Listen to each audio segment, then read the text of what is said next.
I'm sleepy today. There's work to do, and I've got to do it though.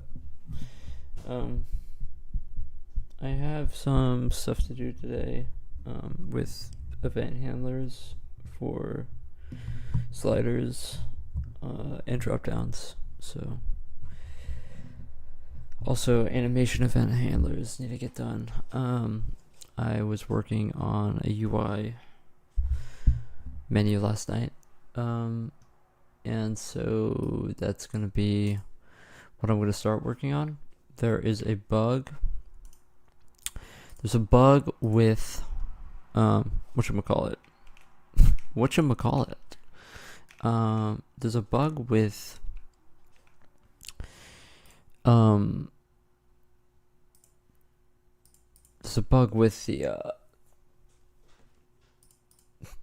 say what you need to say, the slider position.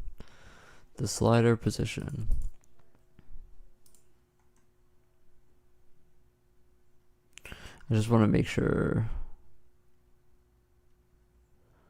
this is working. Okay, it should be. Hopefully. Sorry, I'm in the middle of setting up. Still. Trying to see if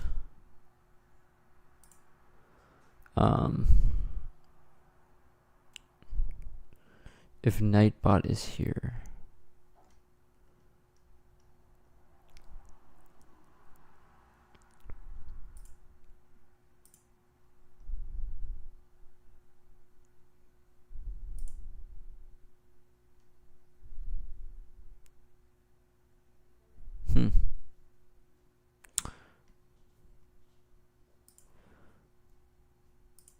Okay, maybe I just need to set this up when I'm not in the middle of this.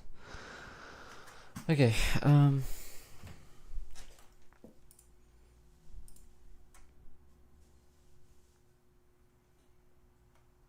me try this. Hey, that worked. Okay, just making sure that is all good.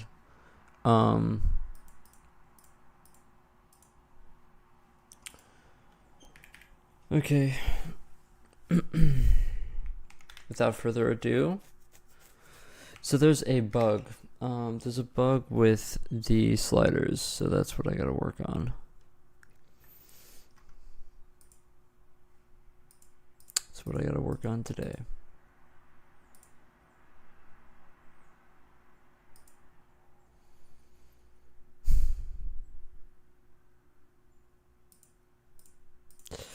So basically when we save the sliders right now, also I can't play music on stream. That's another thing that has to stop, unfortunately. Because don't blame me, blame YouTube. It's unfortunate, but yeah. I can't play music on stream anymore. It's really dumb because the music that I've been playing on stream is stuff that's actually just available on YouTube, you know? So I would assume that it's like fucking fair game, right? But apparently, it's not fair game. So yeah, it can apparently lead to problems with me getting partnered or whatever. So I'm just going to try and avoid it, which sucks. It really does suck because I love playing music. But yeah, I did research last night on, the possible consequences, and it seems like it could get pretty bad. So I decided to stop. So I'm just figuring out what I want to listen to right now. I think I want to listen to Walking Wounded.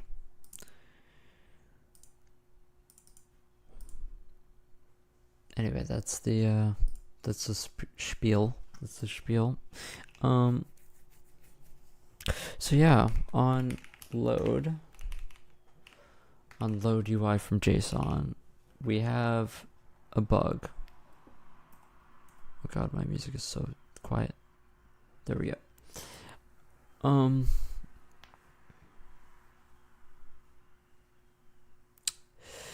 The annoying thing is that it doesn't make sense, right? Because I have a load for my sliders separately where I say the base center is equal to, right, the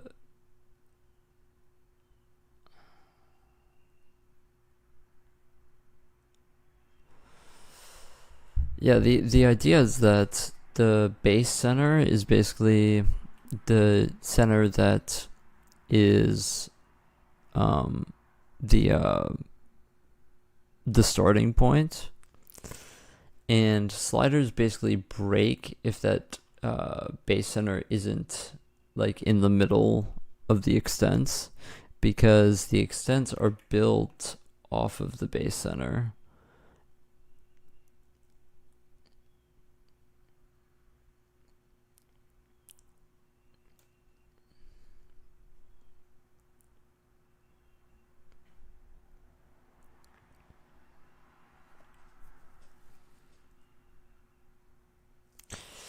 Of course, we could try like right after this. Like right after we get this, we could try compute compute slider bounds, which basically takes the base center and then gets the min, max, and proj for it. Actually, do we serialize the length? That's a good question. Is that why this is a problem? No, we definitely do. What am I talking about? We 100% do. Yeah, so basically what's happening is if I save a menu with the slider at the topmost position, then it basically, the whole slider moves up to that position with that as the middle. So that's the bug. I don't know how to fix it.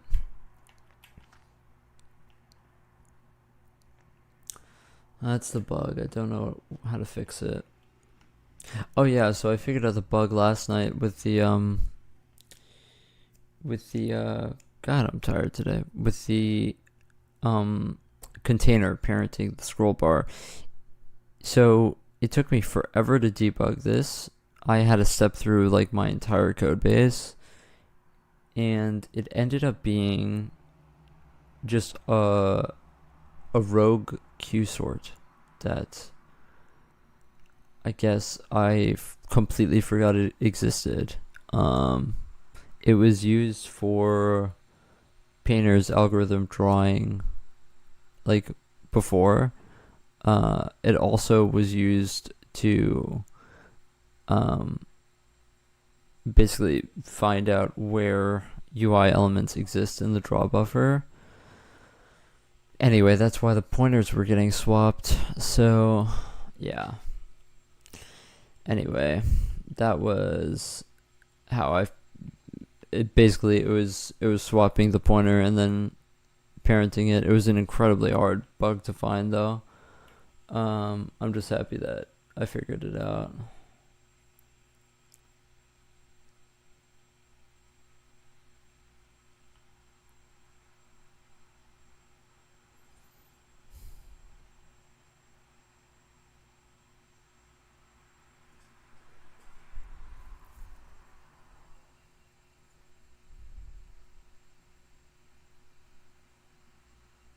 The issue is that we should like be saving the base center as this. The thing is, the base center shouldn't be moving for this.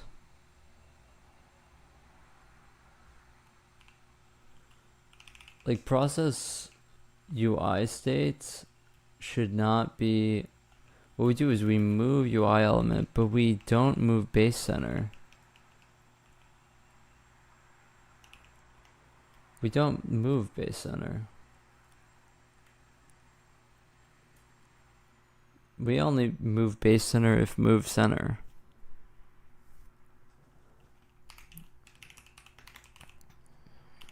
But apparently base center, what is this? Create new UI element. Base center equals pause.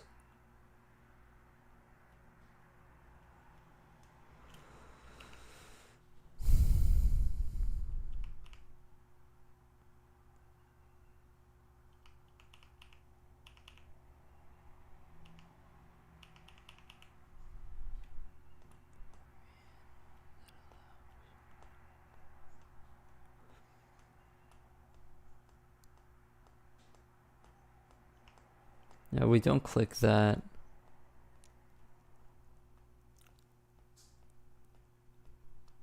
Yeah, and this is also a bunch of falses.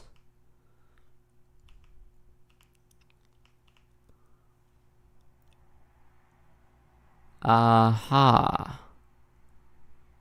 That would be why. Yeah, back when I was not really using this function or using it for something different, I totally didn't do this. I didn't do this. This is supposed to be why, obviously. Okay, well that should fix it. That should fix it completely. I probably have to just remake the... Actually, no. I should be able to save it. Let me test this out.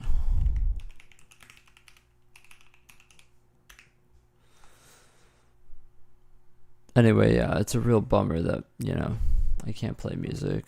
I love playing music on stream, but if you want to know what I'm listening to, it's going to be always in the top right of my screen. Right now I'm listening to Walking Wounded.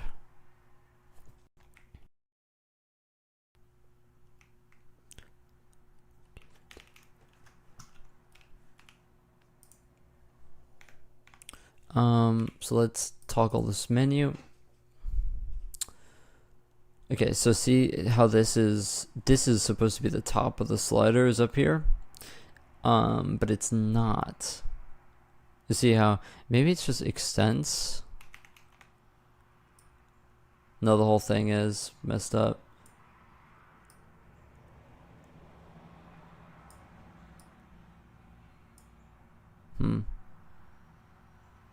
Even with changing that, it seems that there's a bug.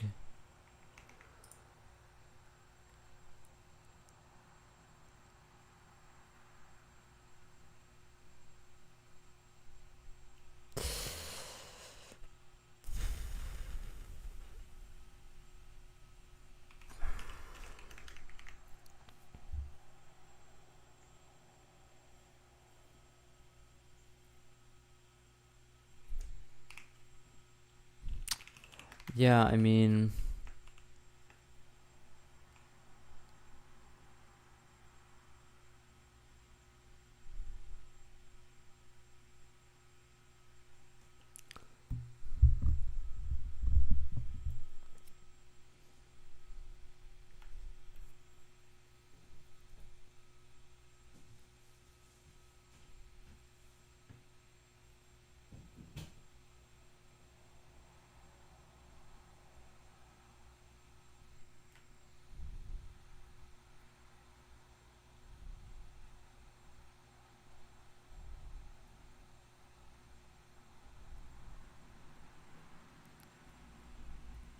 the thing is that this inventory JSON, I've already checked this inventory scroll, and the min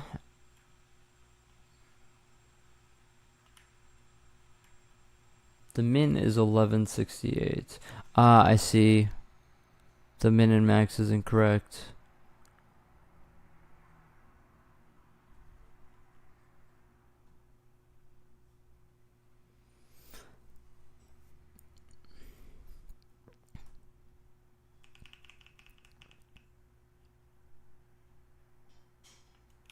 That's why I'm just going to edit this by hand just to get it into the correct place.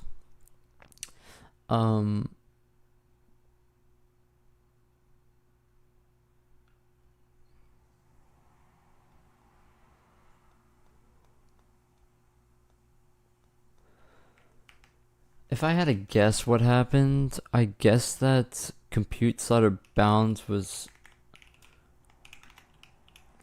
when we call scale UI, we also call compute slider bounds, and we were calling it with the bad base center.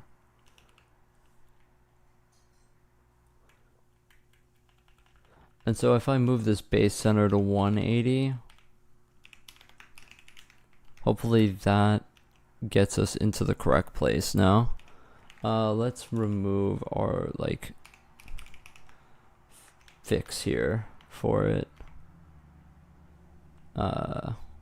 Right here. Let's just not, there's no need for this if we have a correct base center.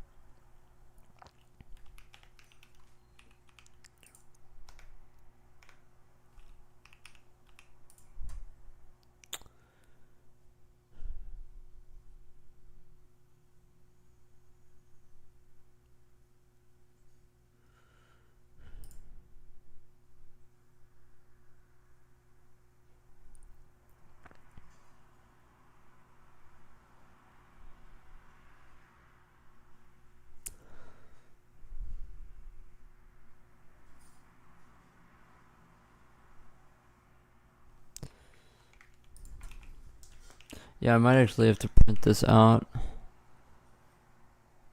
because I don't understand what's happening here.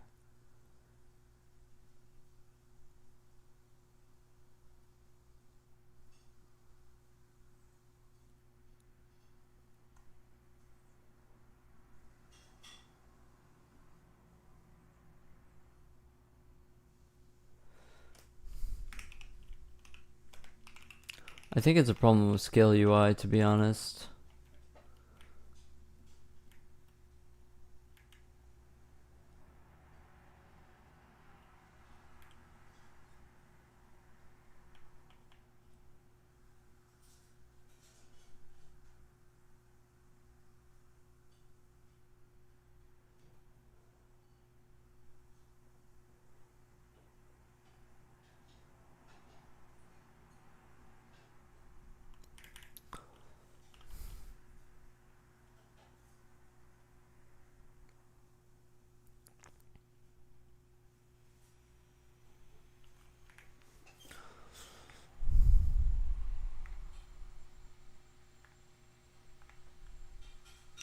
Yeah, I think what I'm going to do is I'm going to do a print here to see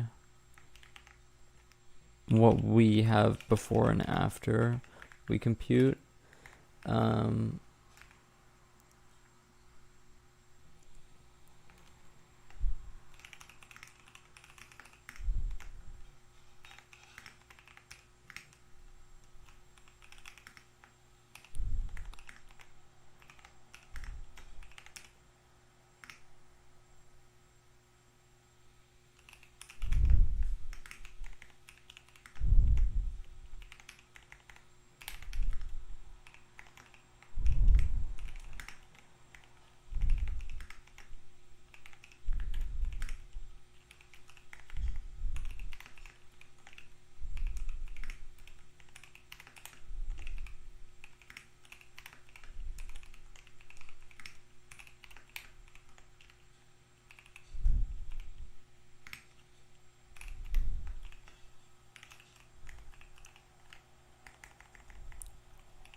The pads are coming off of my glasses, so I'll be back in a moment here. I have to put them back.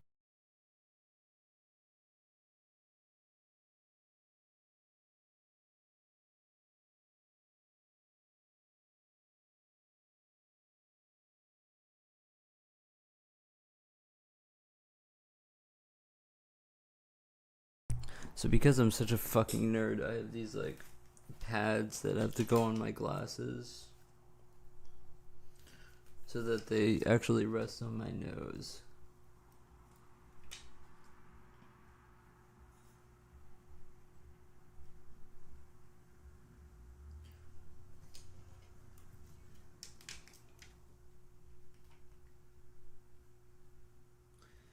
There we go.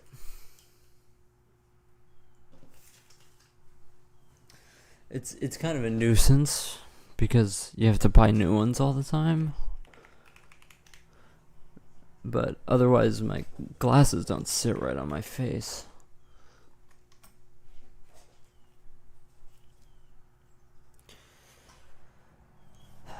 Okay.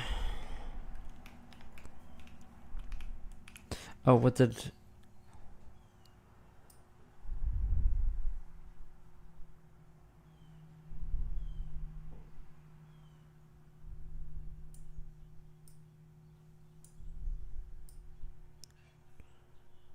Okay.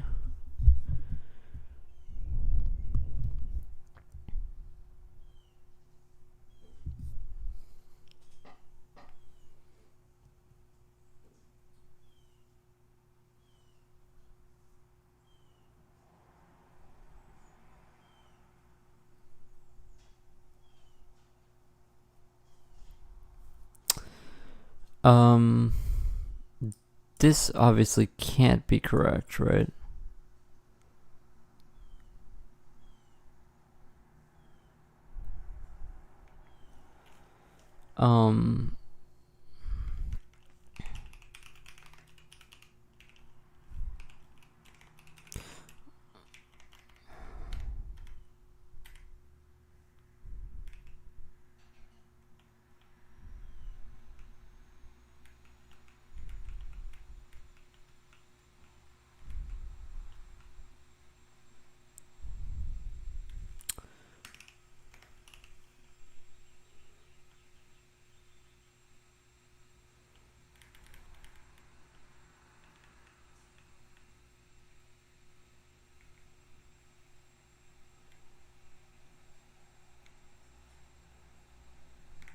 Did I print out wrong?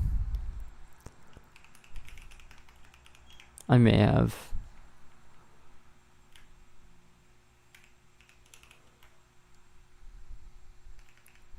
I did.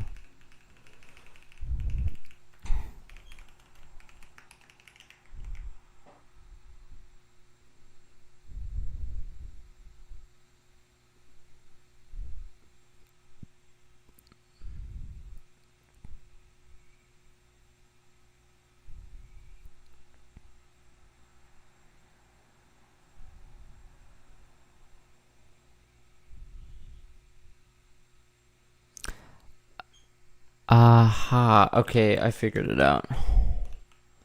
I went the wrong way, first of all. So this is supposed to be 480.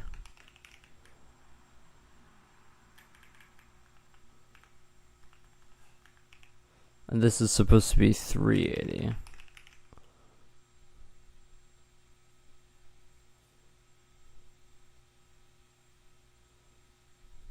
Yeah, because it's supposed to move up.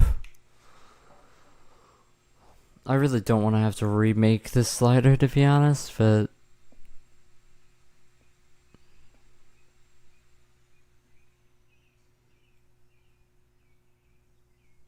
I guess it's not the end of the world if I have to remake the slider, but...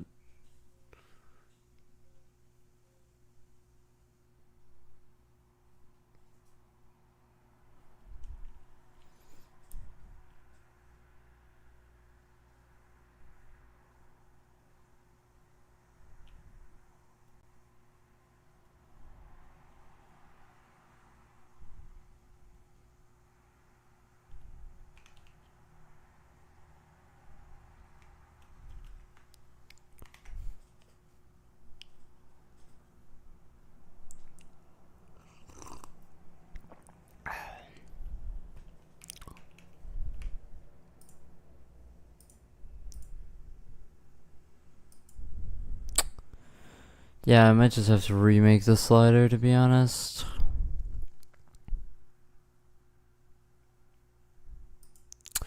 The worst part is that I don't have...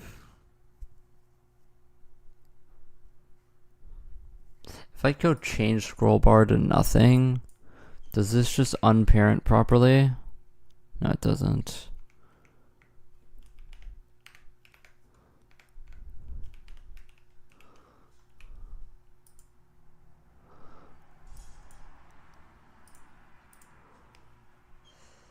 Yeah, I guess we can try deleting it and then moving this.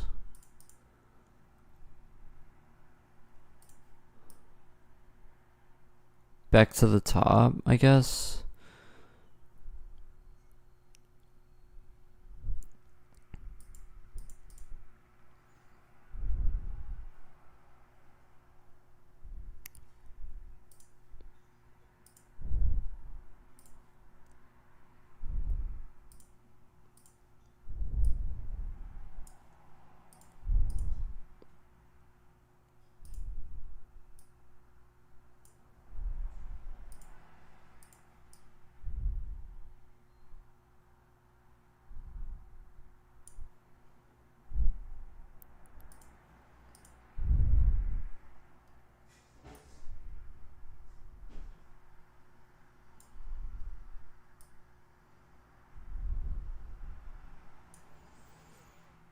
Okay, I'm not going to work too hard on the properties of this because we probably are going to have to change it anyway.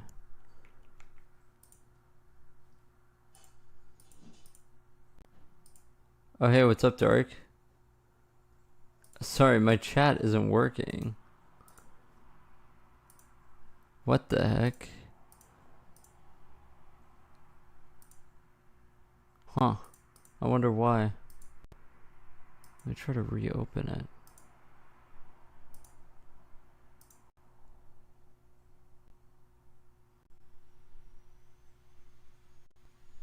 YouTube does not want to open my chat in OBS today. Okay, there we go. We got it. Chat is cooked.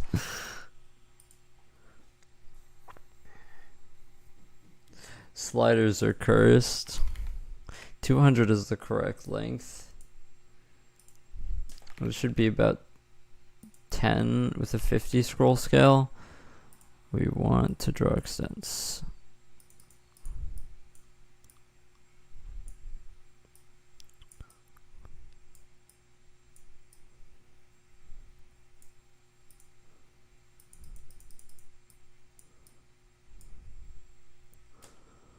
Okay.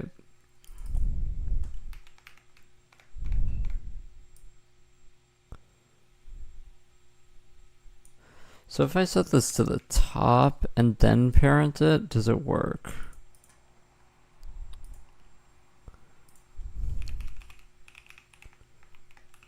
Inventory scroll.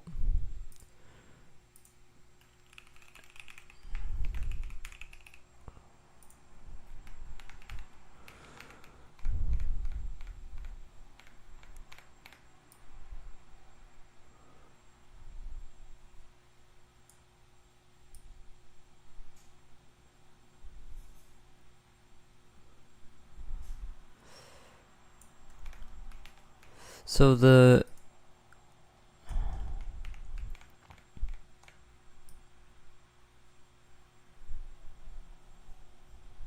it's going in the wrong direction now. Let's try -1, I guess. Then. So if I do this and get it like in the middle and then toggle, are we fine? That's what I'm trying to figure out. Yes, we are fine. We are so fine. Okay, I'm gonna try to get this in the middle just so that we don't fuck this entire thing up. If I save it here. Actually, no, we want to test the saving if it's in an awkward position. Okay, so let's save this. Let's make sure that we saved.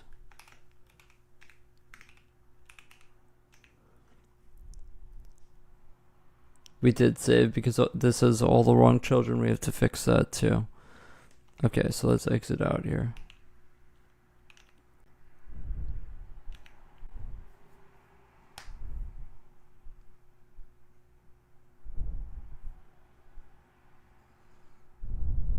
Okay. So we end up saving with this. And this is the correct center, and this looks like the correct base center that we saved, because the base center should be in the middle between the max and the min, and the center should be in the position that we saved it at.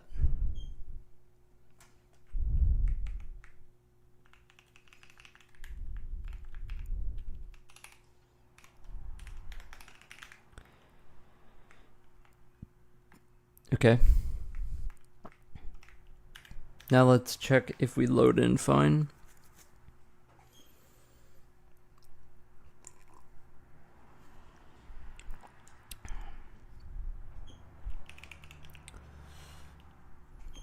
I'm hoping that this just works now so that I don't have to spend... The slider stuff is so annoying, actually. I think all of the bugs with it are done, though. If this works.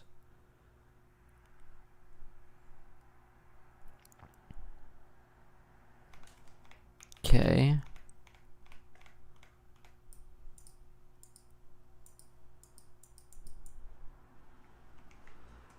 We don't have a slider.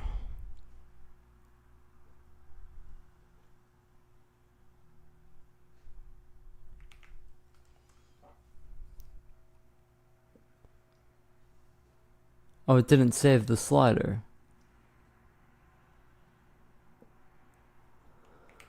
What the hell? Oh my god, it didn't save the slider. Why?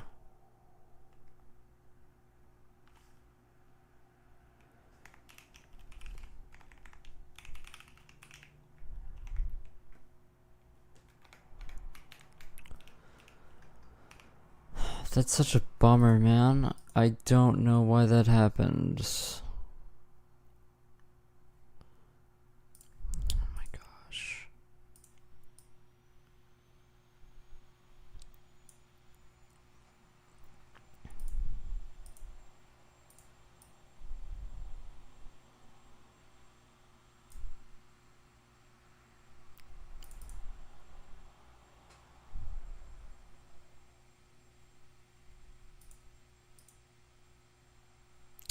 Oh, I know why. It's because it wasn't on the right menu, because I never put it on that menu. Yeah, I mean, to be honest, it makes sense to go to a default menu, to like default to a...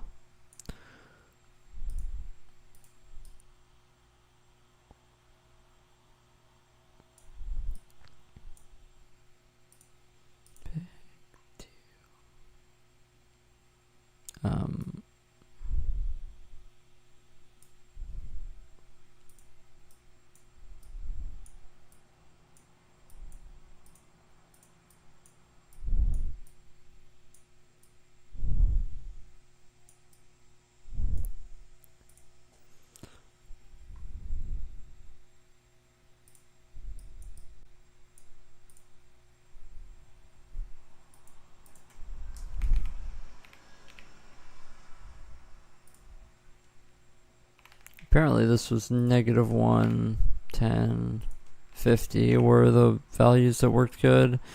Apparently.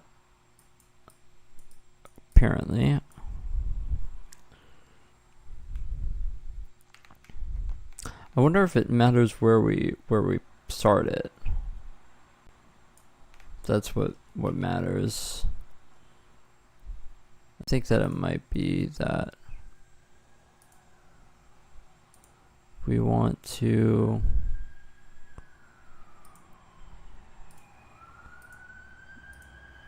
also we want to put this, because I don't have it. Oh, element menu ID is inventory.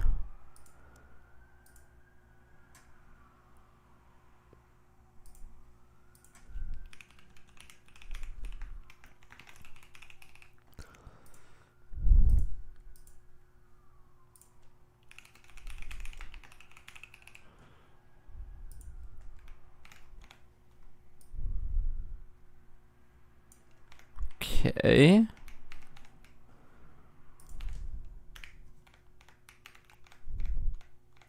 It's really not what you want to see.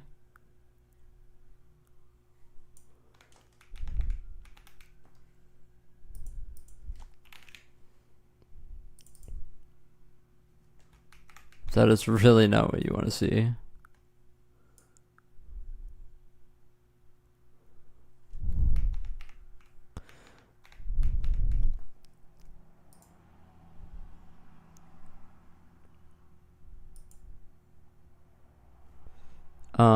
Let's move this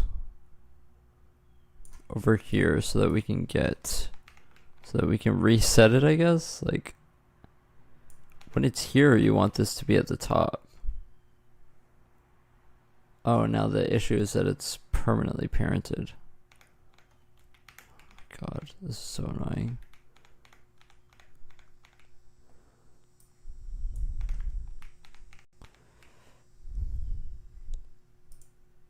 So let's just unparent this, I guess.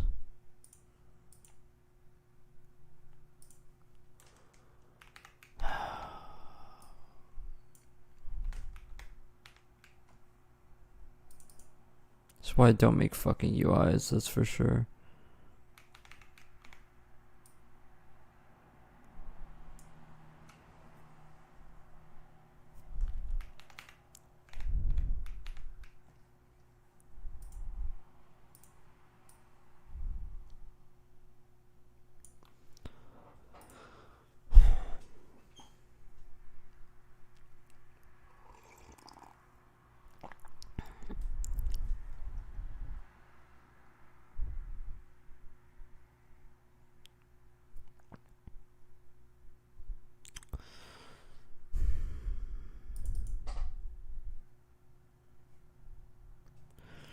I mean, we could try to fix this from this way.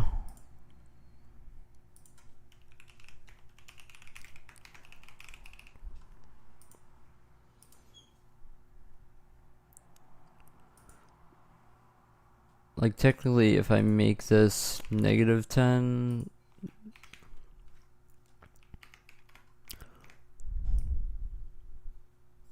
there we go. Don't ask me why that works. It just does. Okay, let's see if it saves now properly.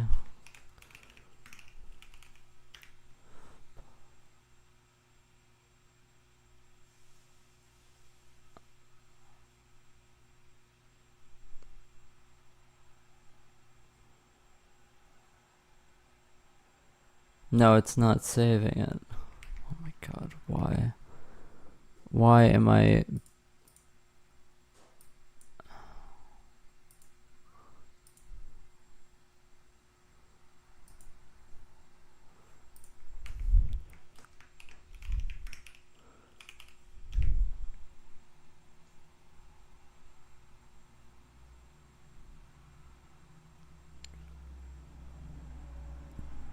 Oh, that's why. Because I didn't click save on it.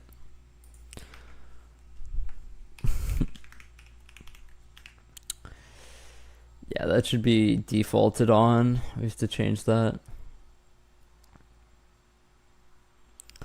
Okay. Now let's see if it works. Yeah, we have to default on create. Not on create new.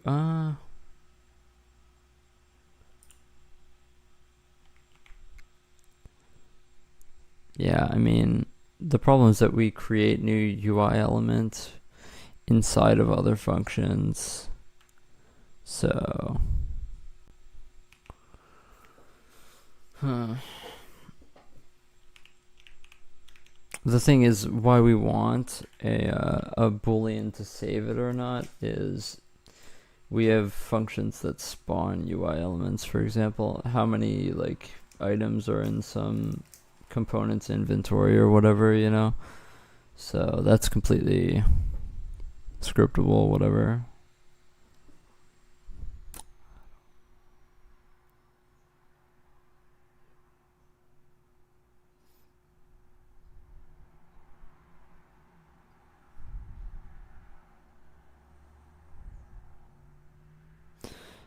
Yeah.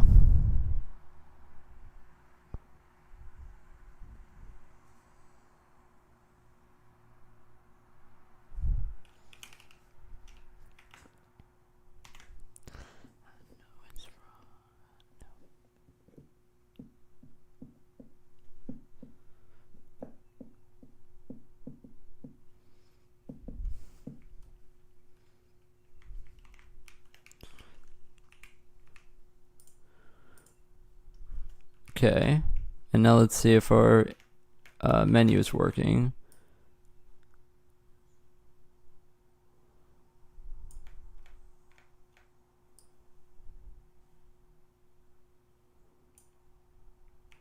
Oh, we didn't do this. It would have worked though. It would have worked is the thing. Okay, yeah, let's change that right now. So for when we save a container, we need to validate all of its children. Unfortunately, we do.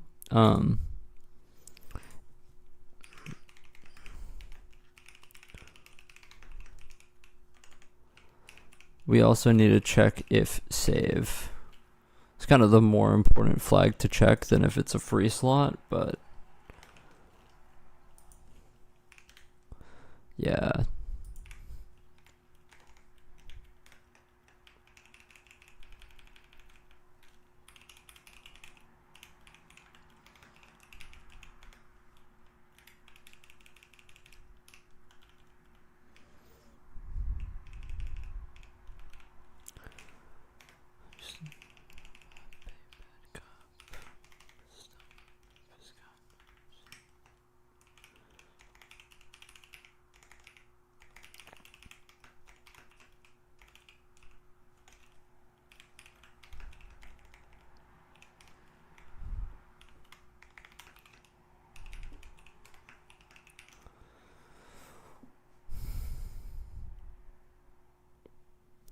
Yeah, so when we specifically spawn in an element from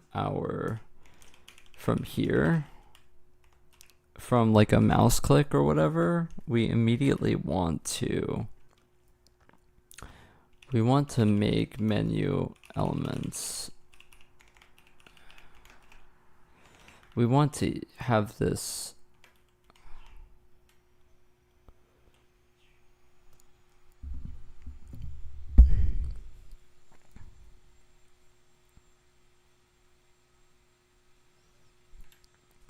okay, make element should actually, we should rewrite this actually completely. It should be going to not the default first menu, but it should be going to our editor config selected menu. So that's going to be the first thing.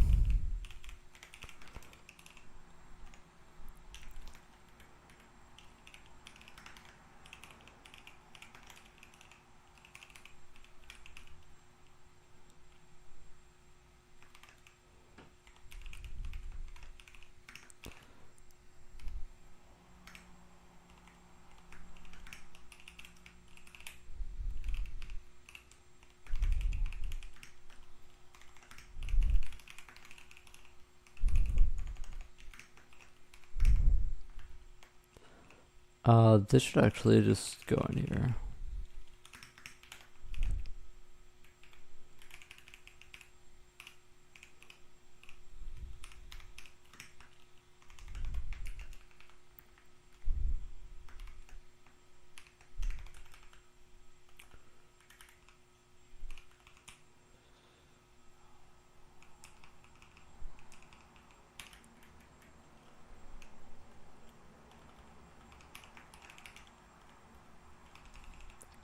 So we get the menu and there we go. So this is going into the default menu.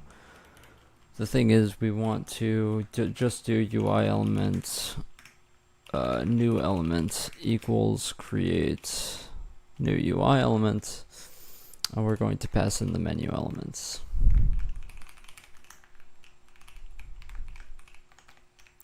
And we are going to pass in the last end pause. And this automatically should check this. It should also put it on the default UI material, I think.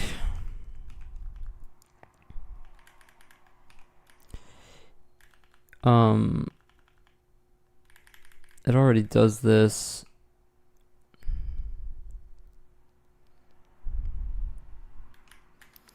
I think that it still needs to do this.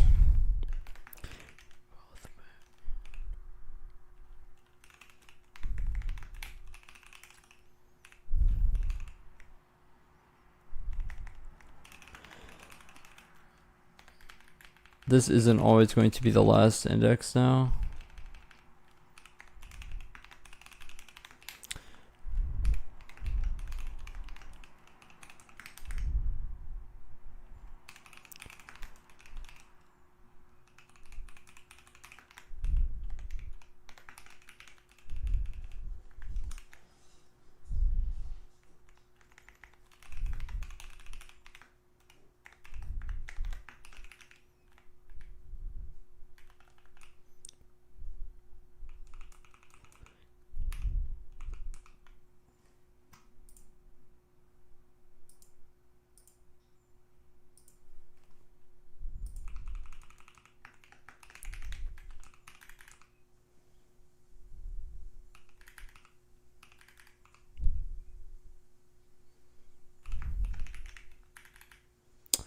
Okay. Generate default points is there's no point. There's no point. Okay, this should work better now, and it should be all good. We should do the same thing with the text box. Does create new text box? Did we make this good? We didn't. We didn't implement a free list for the text boxes, which I was planning on getting around to that, so let's do that now.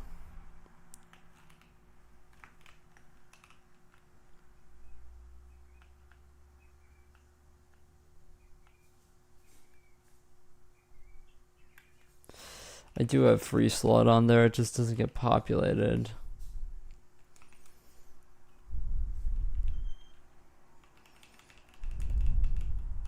The idea with the whole free slot thing is that we search for free slots before we add on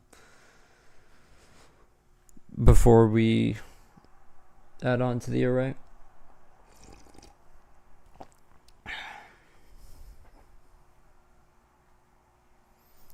It's like a millisecond slower when we spawn, but it's alright. Since ideally you want to have your menus already in memory, so it's like whatever.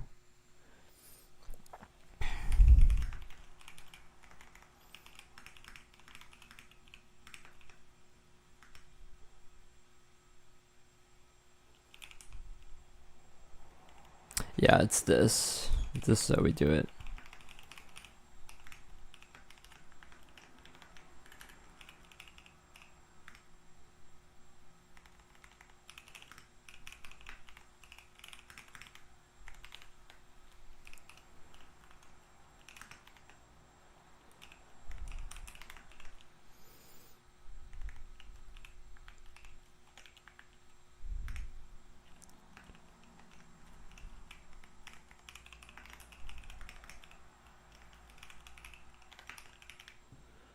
Okay.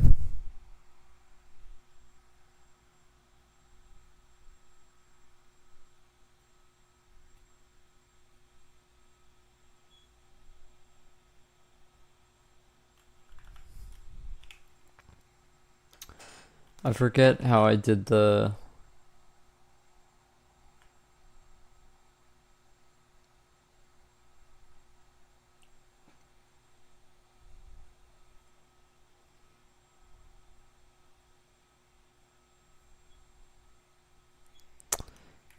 Yo, what's up, Frumpy?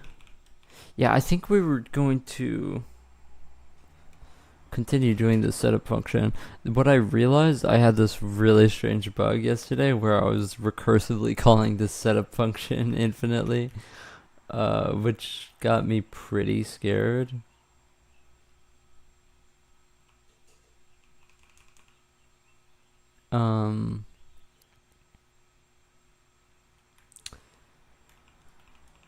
I think that we want to do this and this.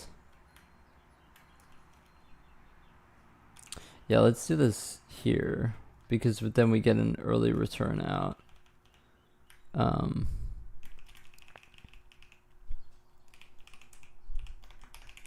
Yeah, no music today. I don't want to get banned.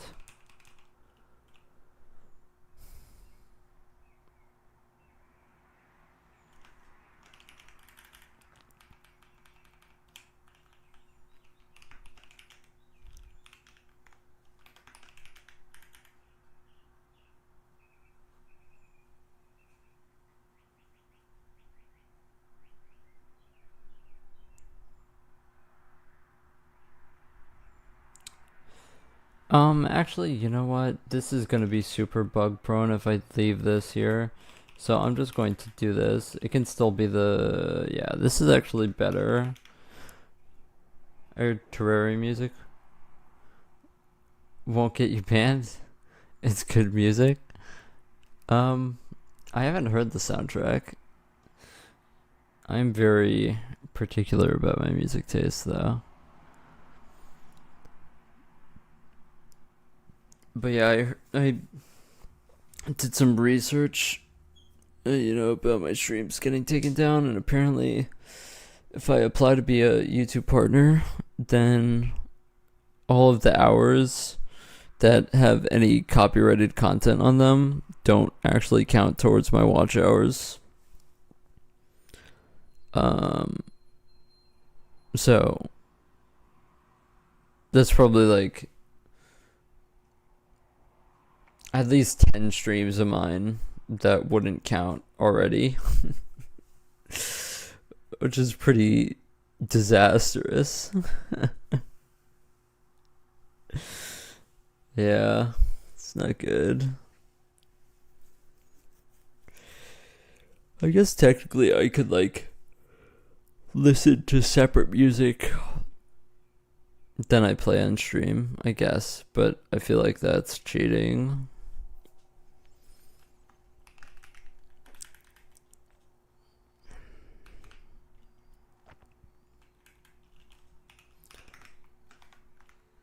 Forget the logic here.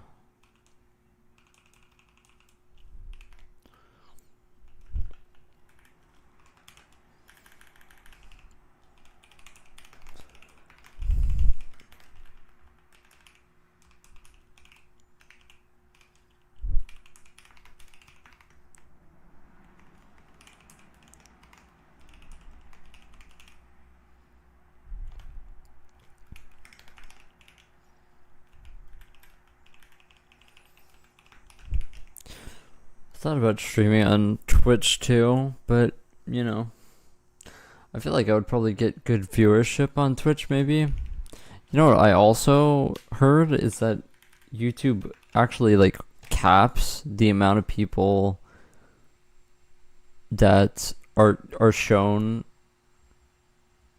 your stream if you have less than 1,000 subscribers. That's what I read. Which is pretty shitty, to be 100% honest with you.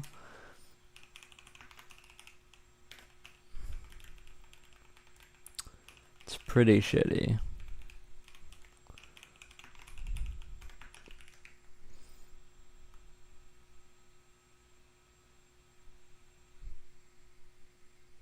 Yo, what's up, Arya? Yeah, that's what I heard. So no music today, Arya, because I read online that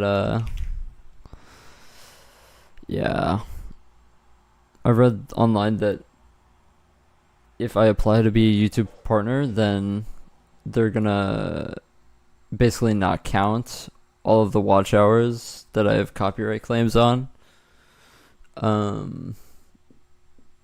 So for me, that's quite a lot.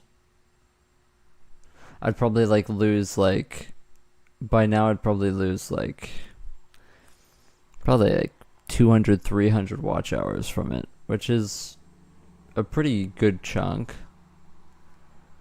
Like, isn't it your goal to see how much viewers you have and get more? Yeah, I guess, I don't know. They would rather push people with more subscribers. But yeah, that's what I heard. That if you have less than 1,000 subscribers, they cap the amount of people that you're recommended to. Which is incredibly fucked up.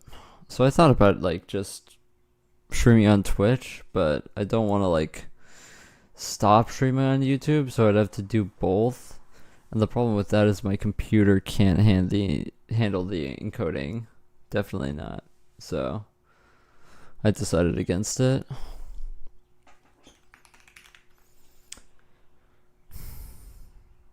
It is what it is.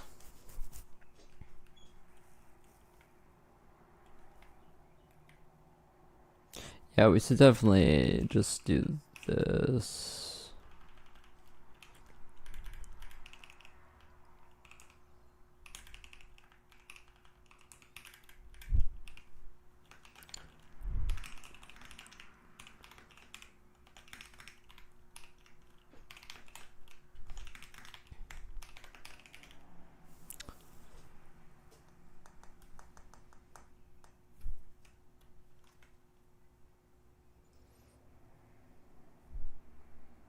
Use Restream. They do encoding for you? I didn't know that they did encoding for me. I mean, I might do that then. I thought that honestly you had to handle the encoding for Restream even, but I guess not. Maybe that it just sends to a server.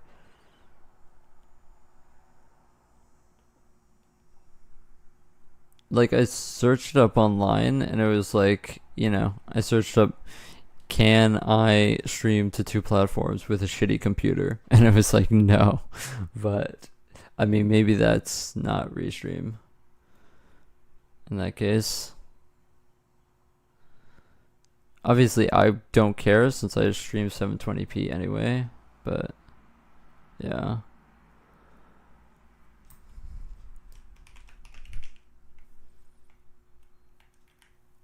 You kind of do want to call this, but I want to make sure that we don't call this recursively here.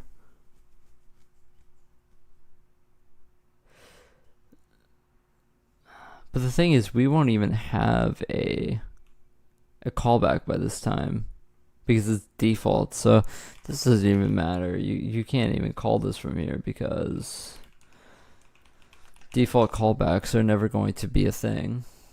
So it's just a waste.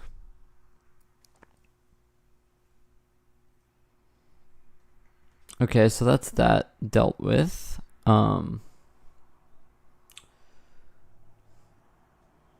kind of want to move the inventory onto an actual button. I think that that's a good next step. So we'll just put inventory on I.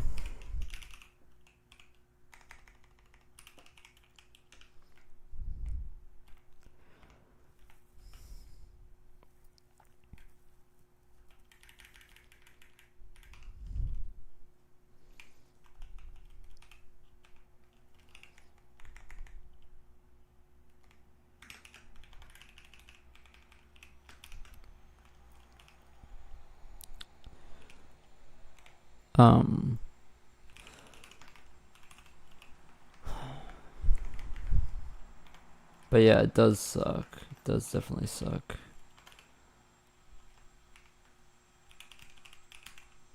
I also think copyright is just such a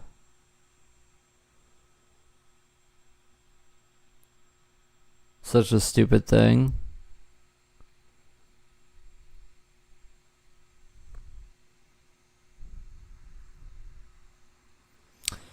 Yeah, the way I've been doing this is super bad, to be honest, the toggle menu thing.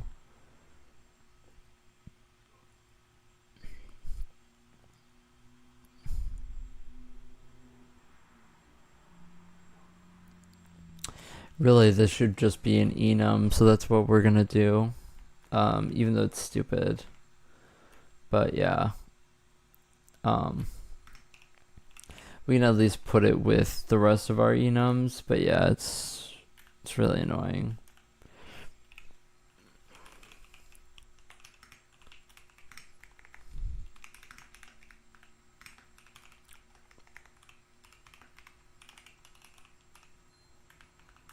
What am I doing here?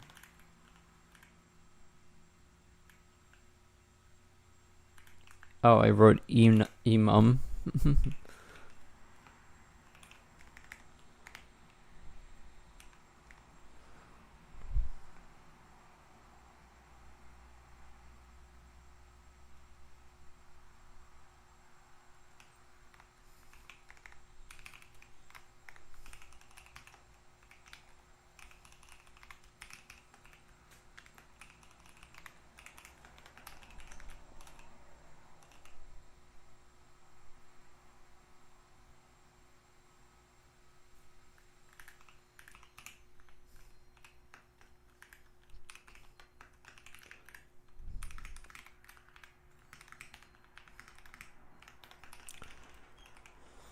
Yeah, you want that.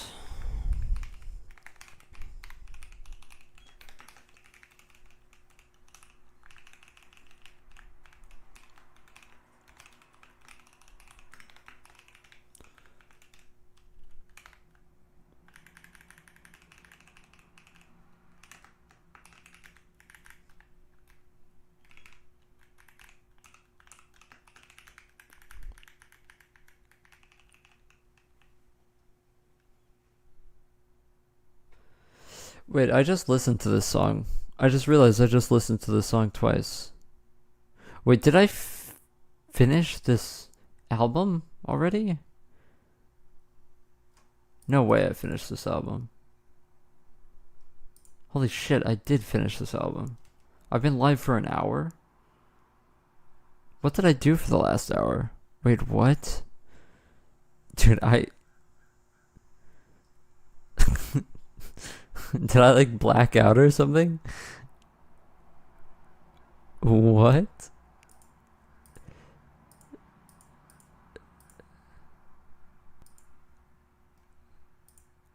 I think I just blacked out for an hour. That's so crazy.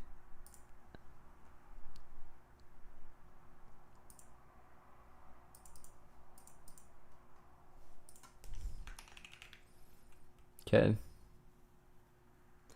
Um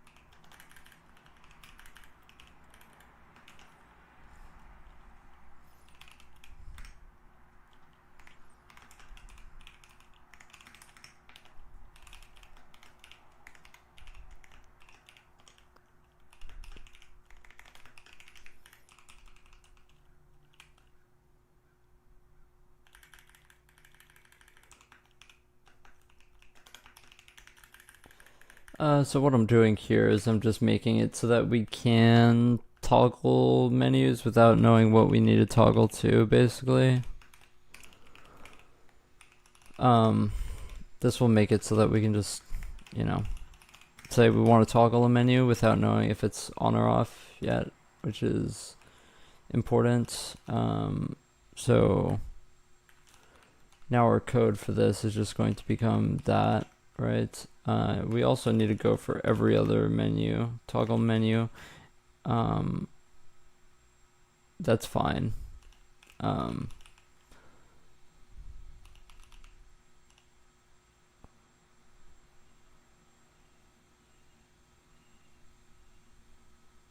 I have noticed though that, well, no, that's fine.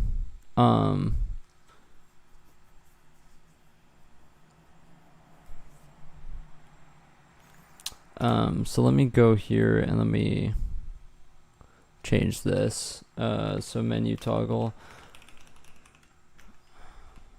There's nothing in map.c that is menu toggle. Interesting. But how do I do escape then? Oh, it's toggle menu. That's what it is. But I think that that's it, right? Okay. And then our toggle menu here needs to go.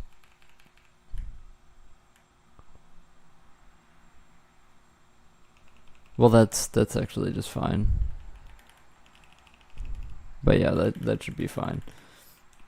Yeah, so as you can see, yesterday I had this printout that I literally had to step through my entire code base with these child what the fuck statements where it iterated through all the elements and said, what the fuck, this is a child because something was getting parented to a container that was not supposed to be getting parented to a container. So glad we got rid of that. Glad we finished that. Now there is a final kind of bug. So there's a few things that I still need to do with the UI system. I need to fix dropdowns. Dropdowns have like an old memory layout that's probably going to invalidate some pointers. So that's kind of important to fix. But other than that, there's a bug when we save and load our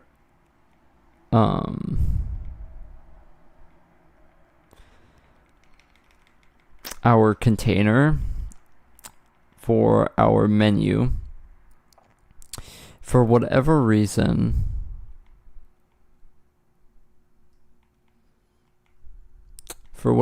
it doesn't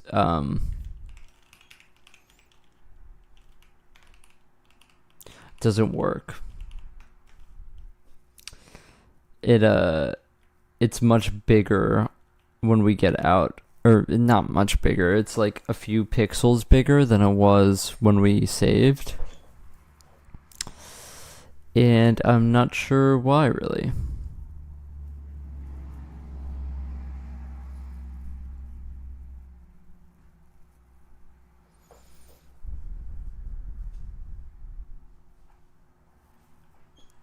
Not sure why.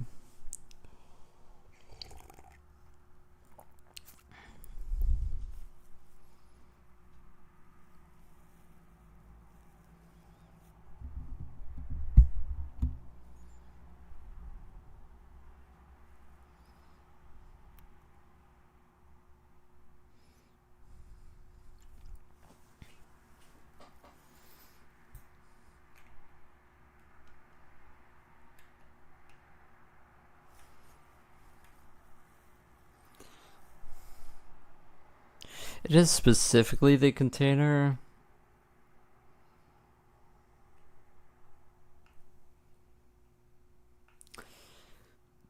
But I don't know if it's just because it's a container or if we just notice it because it's a container and we're wrapping around it.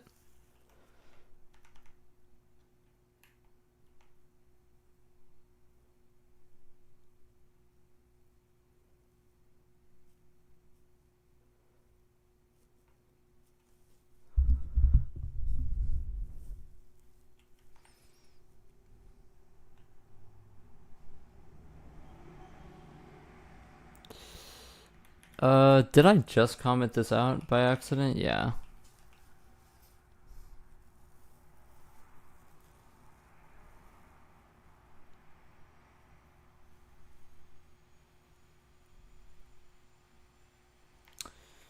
So something here, so the way that we scale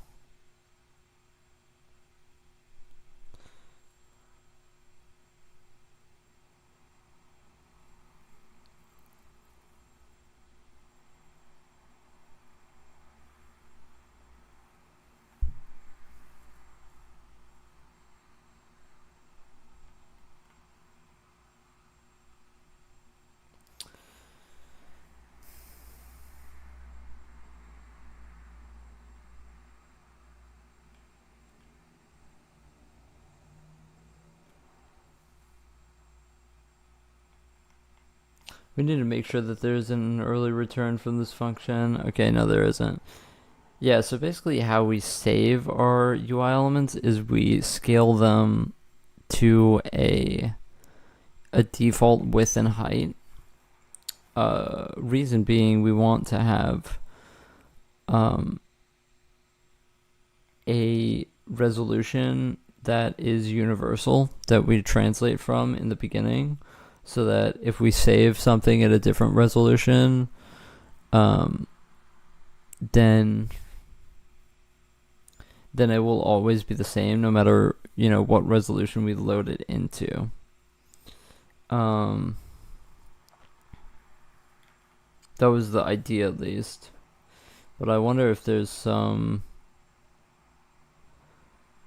problem there.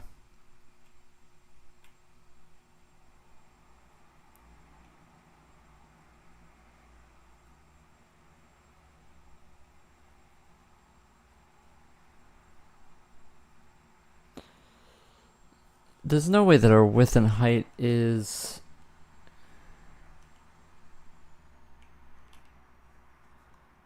ints, right? Oh. That might be it right there. We were doing value int here for width and height, when it should be value double.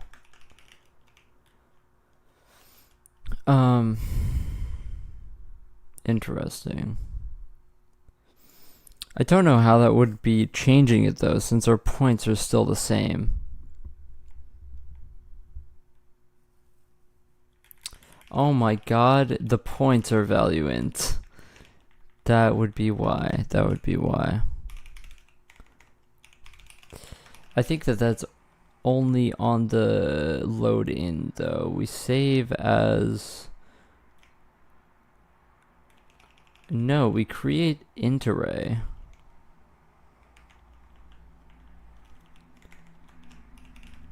Create float array.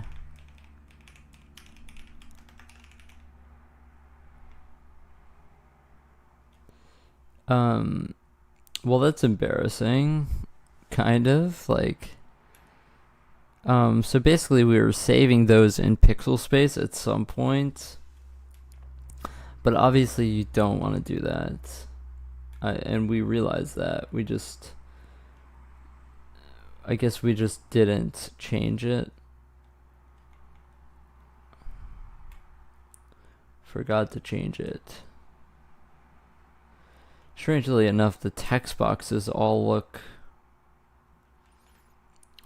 like they were changed, but not the thing is, I didn't even notice because our outline is an int. Huh. Yeah, I guess I didn't notice just because this isn't. Just because the X and Y were doubles and all of this was doubles. I didn't kind of realize. But yeah, these are all ints for the outline. Okay, so that's why that bug was happening. The last thing we need to change is how dropdowns work.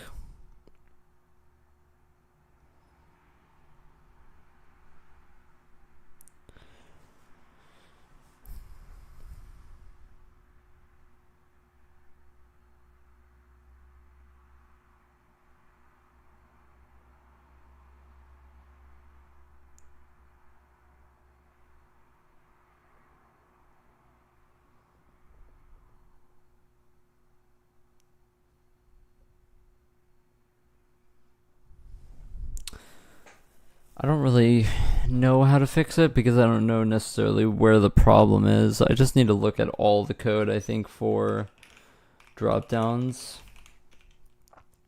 together to really understand what's happening. So that's what we're gonna do.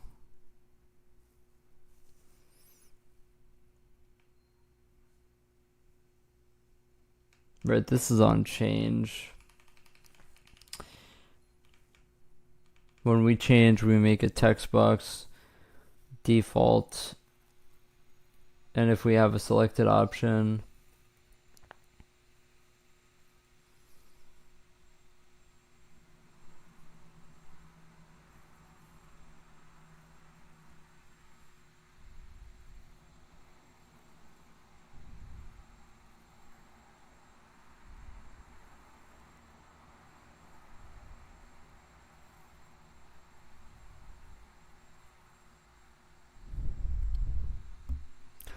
Also, what I realized I wanted to do was I want to create text boxes that have per vertex color.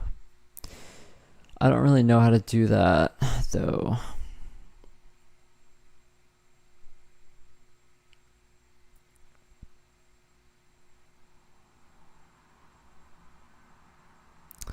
I mean, I know how to do that, obviously. I just don't know how to save and load it. It seems like that would be a lot of data.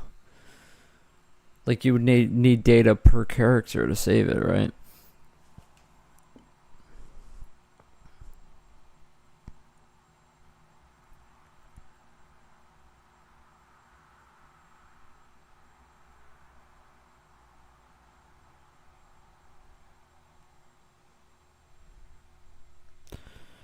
Like, it would really just be simple to make text boxes next to each other, right? That are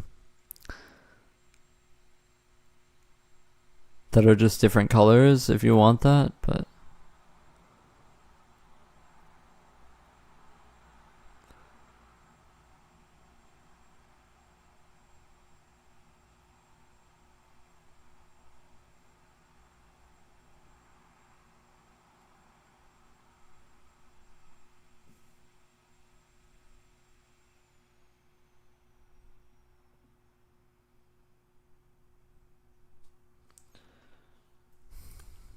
also on create new text box, we do move text box true.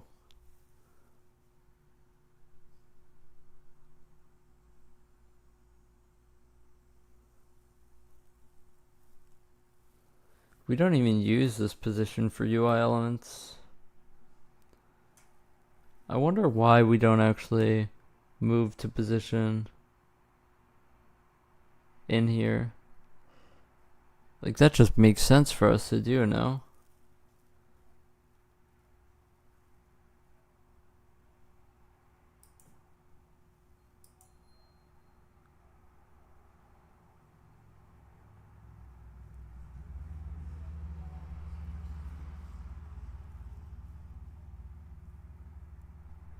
Oh, it doesn't matter for UI elements because we need points. And for text, we don't need points, obviously, to copy before we can move it.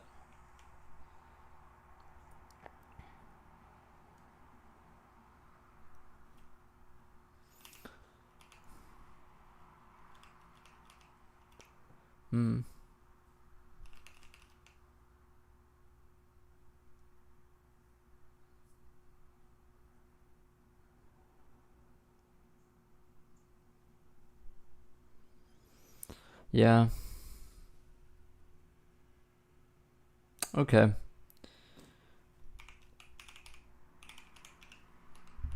So let's keep looking at this. Selected index gets serialized. Alignment is fine. I remember we had a seg fault on alignment, and alignment wasn't working back when I tested like a few days ago. So that's something we have to do.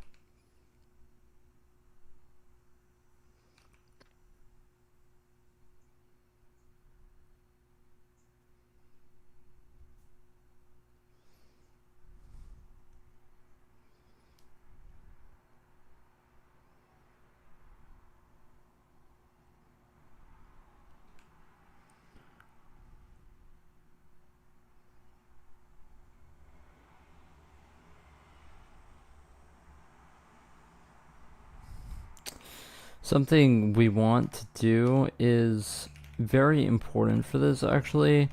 When we spawn a dropdown and we spawn a text box with our dropdown, we always want to toggle the save flag on for it.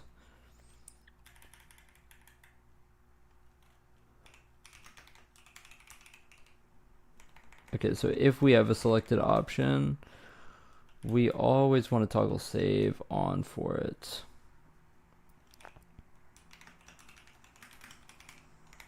That's something that I just thought of because you want it to function like a label, and we also want the same thing for because we don't want to load and not have anything to, you don't want it to be blank right when you load. We need to do the same thing for labels now.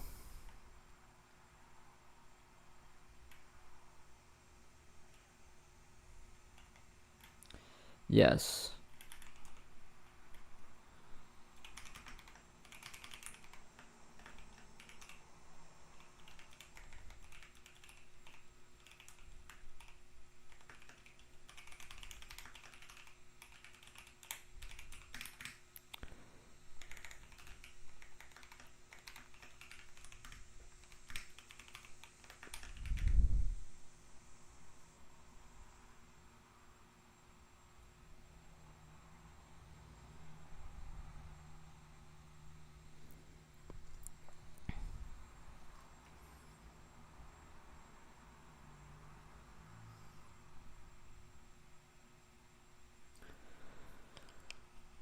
Okay, so these are dynamically allocated arrays actually, which we kind of don't want them to be anymore in my opinion.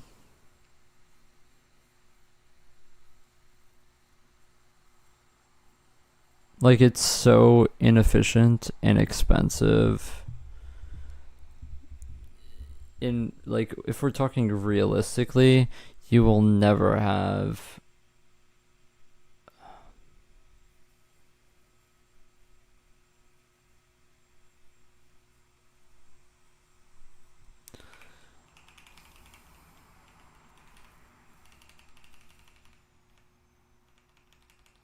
like, it just doesn't make sense to arena UI elements if we're not going to arena the dropdowns, because when we spawn a dropdown, when we load in a dropdown, for example, I'm like 90% sure that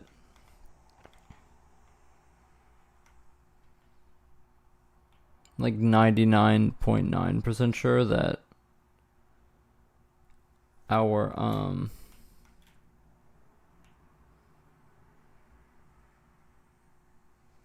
yeah, well, we malloc the options and then we match.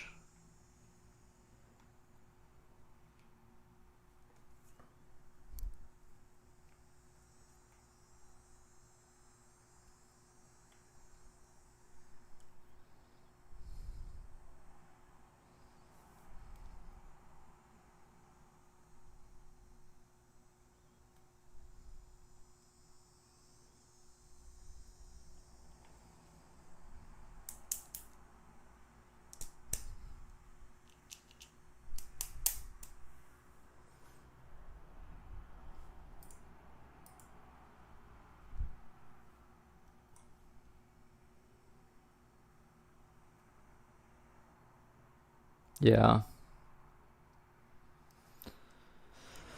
Now, if we only do this like for one container and then we keep it in memory, it's fine.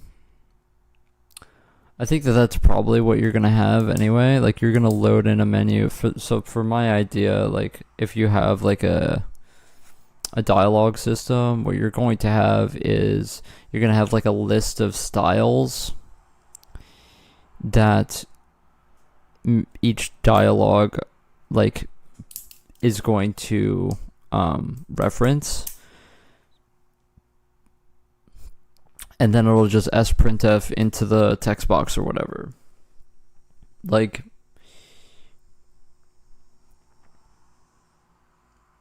yeah, I don't think that. Yeah, I think that that's fine actually.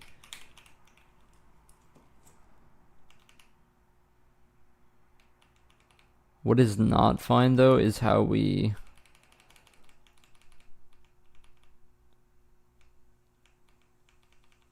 deal with freeing and allocating dropdowns.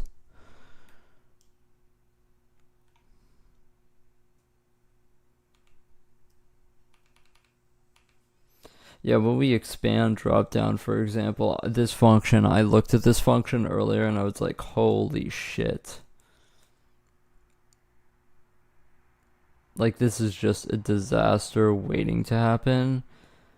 First of all, we're shifting our menu boxes, which should not happen anymore. We are only calling destroy on these.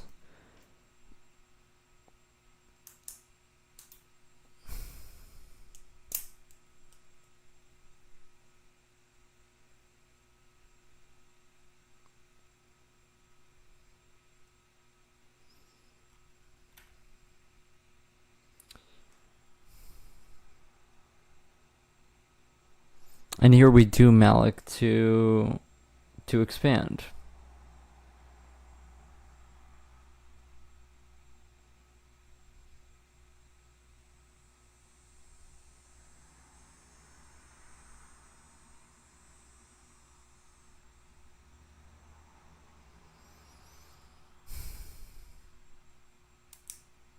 I mean, it's just one drop down. So I think it's a non-issue, actually. Like, it's not that big of a deal. What is a big deal, though, is all of this mem copying and stuff that's going on.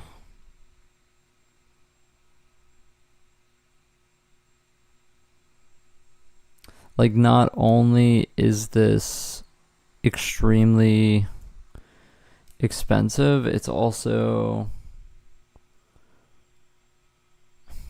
just really bug prone.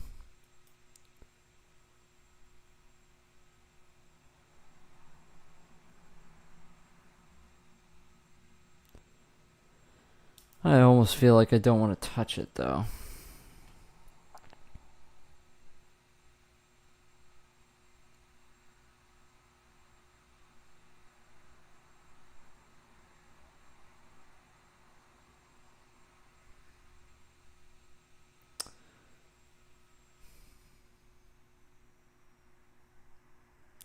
Yeah, let's focus here and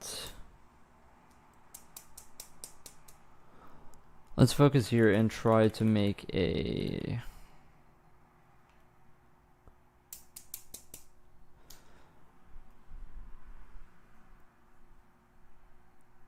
label alignment thing for it.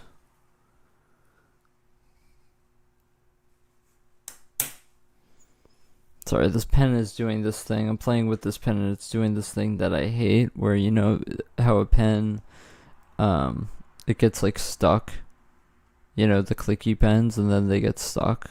I guess the spring is fucked or something, and it's like,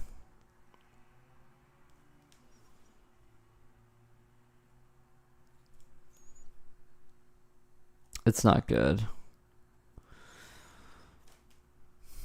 And it's like, to the point where I can't twist it. Oh my gosh, I got it. I'm strong. Let's try and fix this pen, man, because this is like pissing me off, man.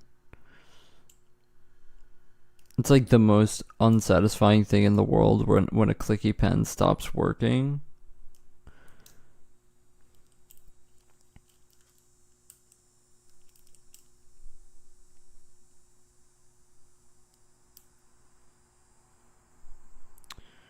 Yeah, I think the spring just might be fucked.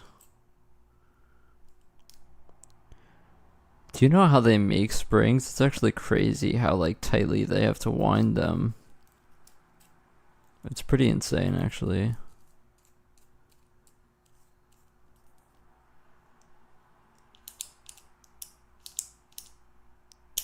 Okay, I almost fixed it.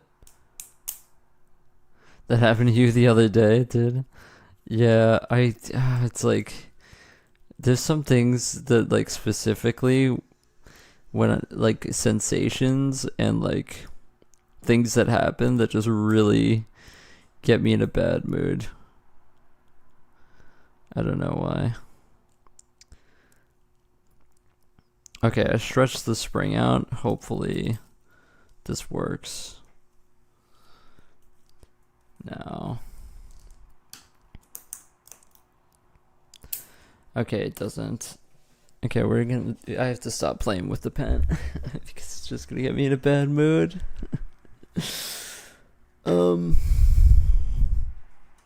Okay, so this was, I don't know, it seg faulted us once, and I'm not really sure why it did.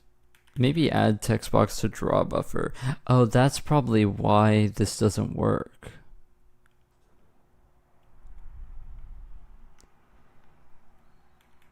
To be honest, this UI system is already so complicated enough. Changing our label alignment is theoretically only going to happen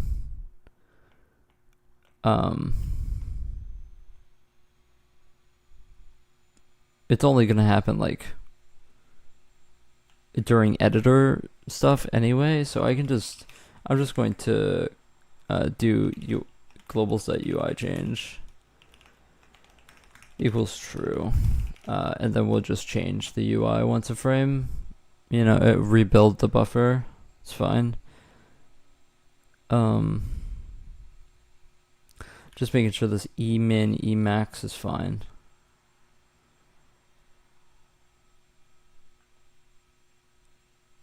Change label alignment E as label. That's absolutely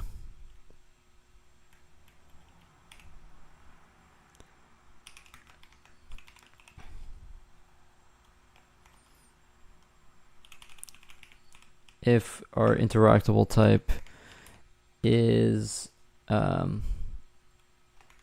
doesn't equal interact label, or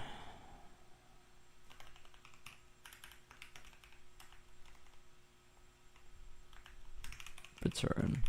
We also want to return if E is, if not E, return. Yeah, sorry about the no music today. I don't want YouTube to kill me, and honestly, after like the past 2 days, I don't know, I'm worried about getting a strike, and if I get a strike, then they apparently they make you not able to stream for like months, so that would suck.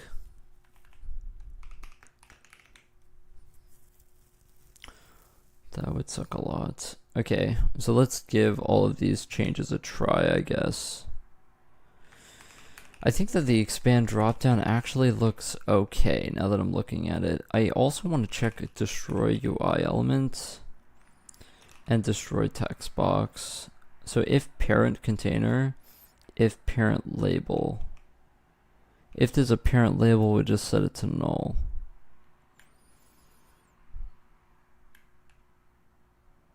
And here we're just shifting the box children and the child IDs, which are fine. YouTube is so dumb. Yeah. I am somebody who loves music, and I love sharing my music with the world. It's kind of a part of the stream, I feel like. And it's also really stupid because everything that I play on stream is straight from YouTube. So it's really, really, I don't understand how copyright works. Like, it's also like, I'm not playing, like, for example, I'm not playing like anything that's like YouTube music, like I'm not playing a popular artist. I'm playing like a house mix, or some mix on YouTube, so I think copyright is really dumb, because I can't think of like a single artist that actually cares about copyright. Like, any artist that I've ever known doesn't give a shit about copyright. It's just something for people to make money, It's just how people make money.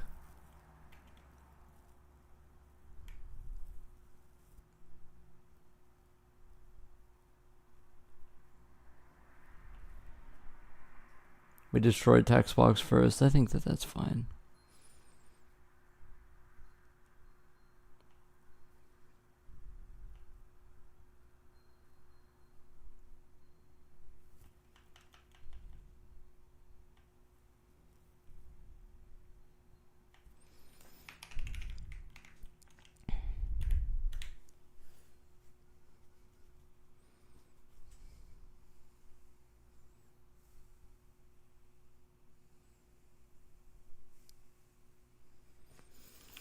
It's also it was really funny to like I was doing research online and on Reddit and stuff, and a lot of the went to the YouTube Reddit, and there were so many people in there that you can just tell that they are not really fun people to be around.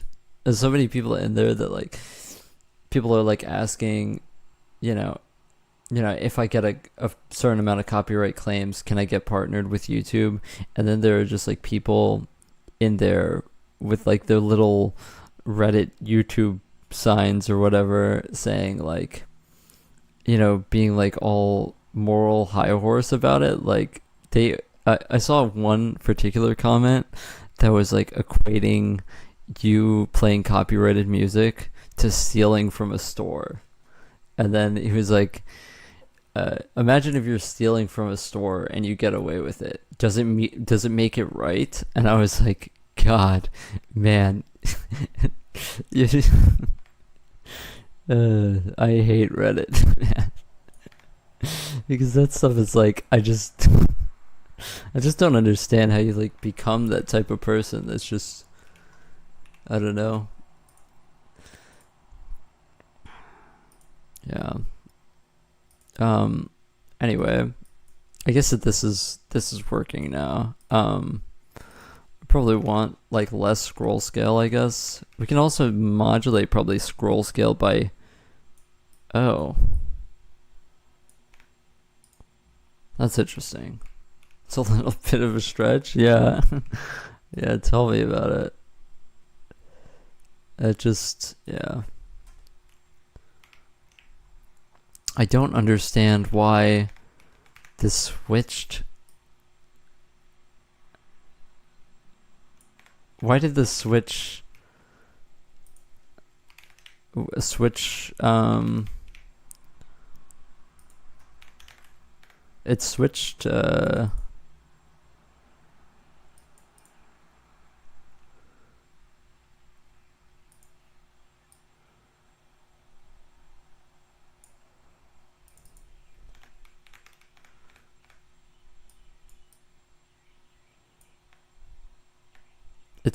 direction.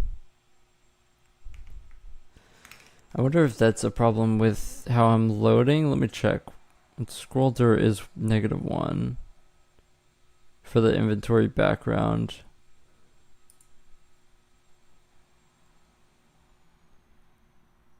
And it's -1.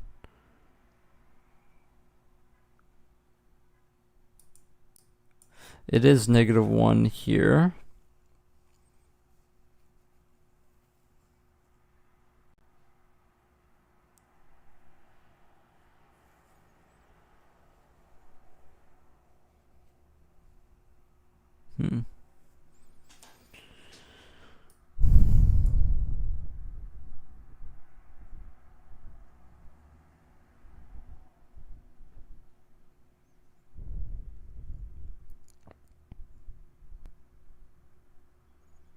Yeah, I don't know why this would switch.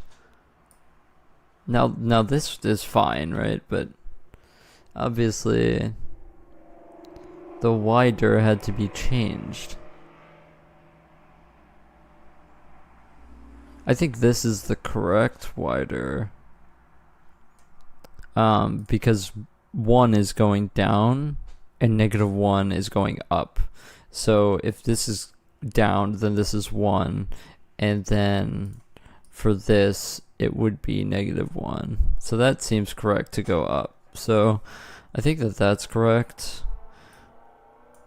Something I'm also noticing. Oh no, I just changed the color of it. That's why. Okay. Well,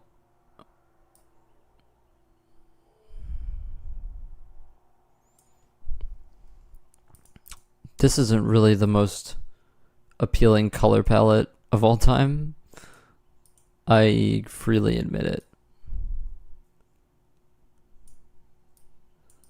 I admit it freely. Yeah, so I think what I want to do now is I just want to test a dropdown out. I don't think that my whatever system I have is really going to have a lot of dropdowns, but I just want to test it just so that I can situate it away. So this is, oh, that's interesting.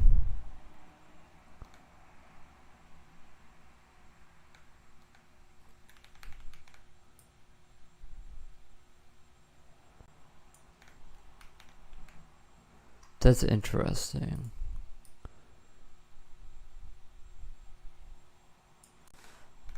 So I toggled the pause menu and then this moved.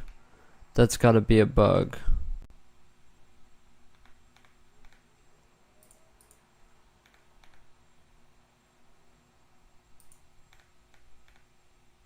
Huh.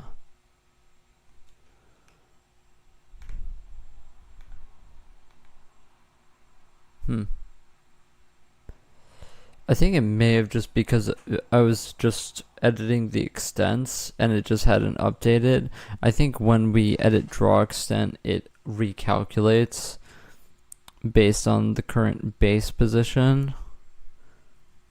But yeah, that's interesting.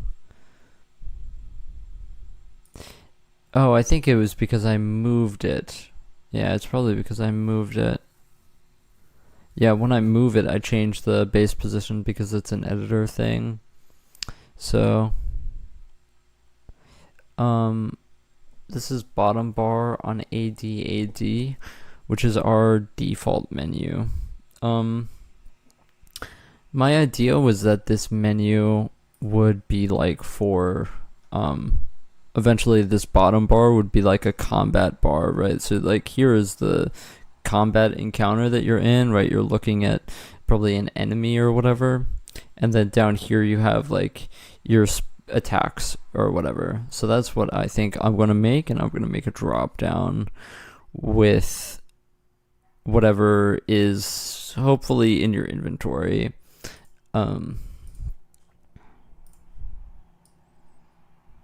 If I can make it properly without breaking the points. This is still super janky. Something that I should really fix, to be honest, but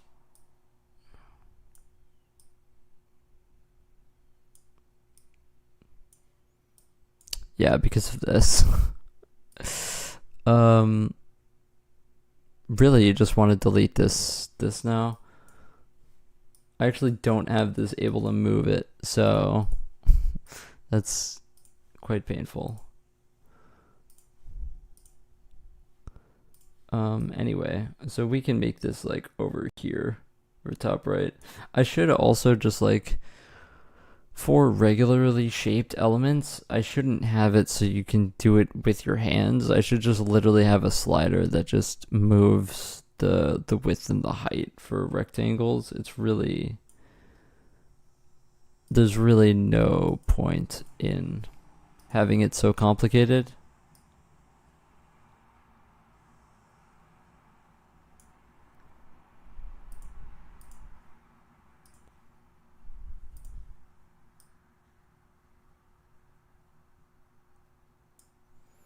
Because the way that you have to do it is like this, which is very tedious.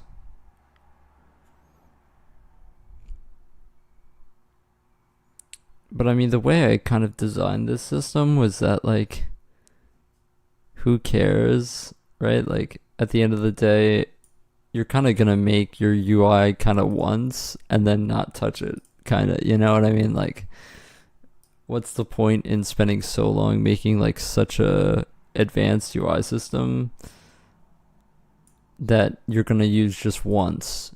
It just didn't make sense to me.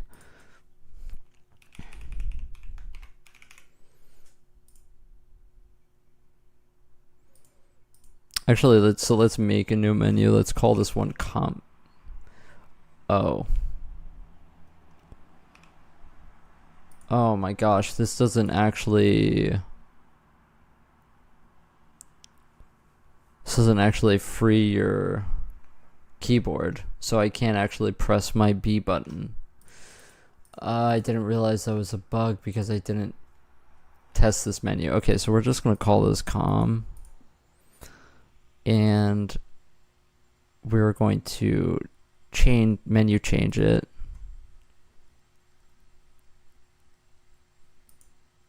Why can't we select it now?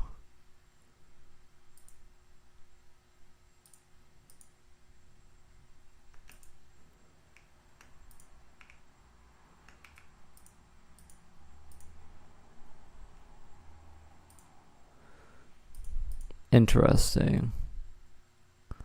Yeah, I wonder if there's another bottom bar that's just somewhere around there.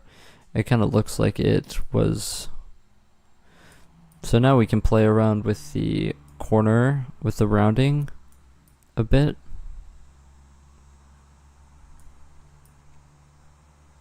And a border if we want it. I don't think we want a border, to be honest. I think we just want a rounded corner. Honestly, we can go pretty big on this. It does influence the scale though. But yeah, that looks alright to me. I kind of wanted to try and make this textured.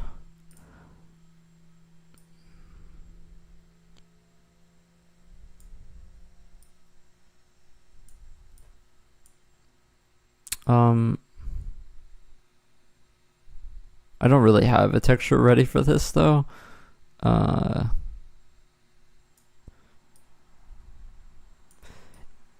It is going to stretch. So you would kind of need something that you would be okay with stretching.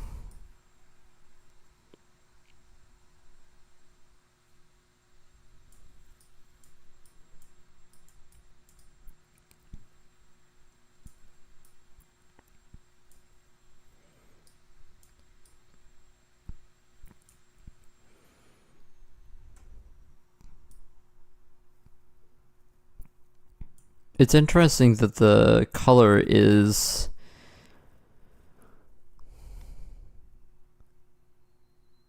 definitely modulating. I think it's modulating purely by the color that's underneath it though, so I don't know if I want to make this textured actually, because textured is, at least right now, drawn after the other UI elements.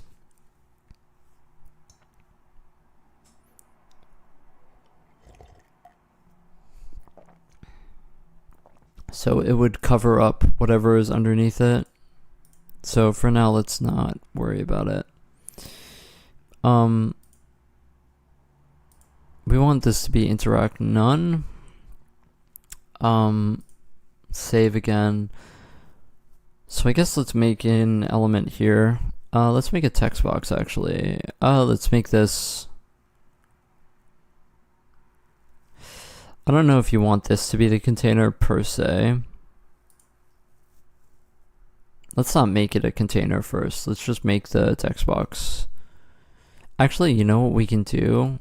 We can try labeling this. I'm kind of scared to do this though.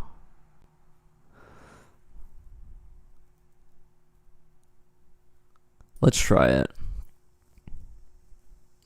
So now we should be able to edit this text box directly, and we can call this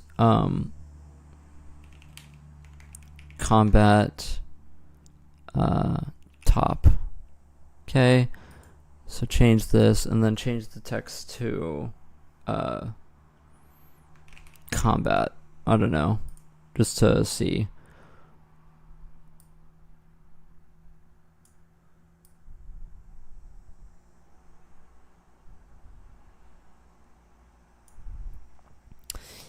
Now, what you want with this is you probably want it to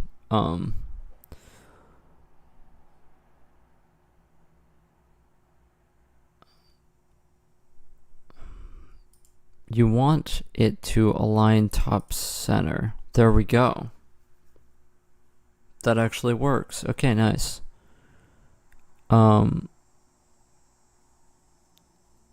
I think I'm down to give this a save.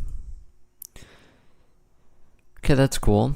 So we have that. And now we want to make a test drop down over here.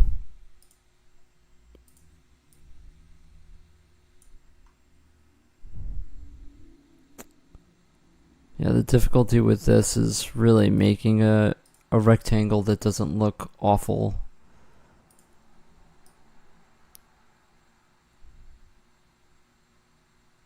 And with this system, it's kind of hard to do that, but we will give it a shot. Planning on adding a graphical editor. I do have a graphical editor. That's what all of this this menu is. That's all. Also, this menu. That's also this menu. This is a fully material system like Blender has with shader, VO, layout, and FBO.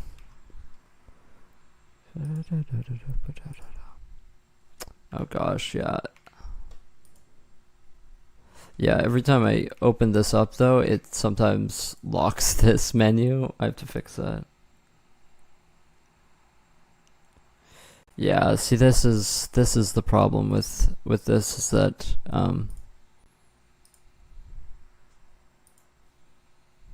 we can try and save this.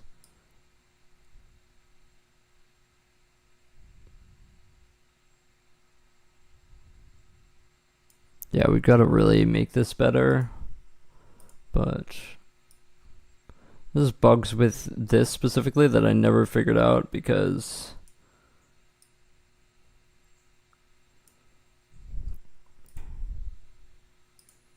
I really want to delete this point. I haven't touched this button in a long time though. Yeah.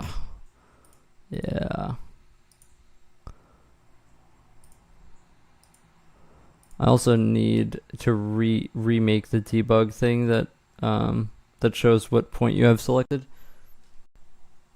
Doing more about docking windows. I don't really know about docking windows.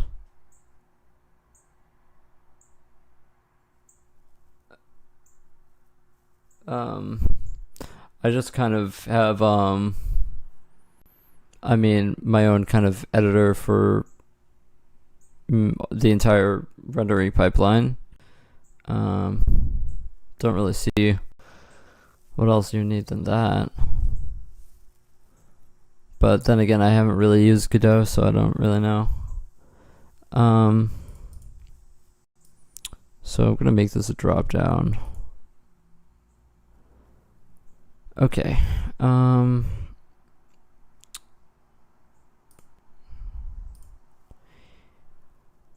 So our drop down options.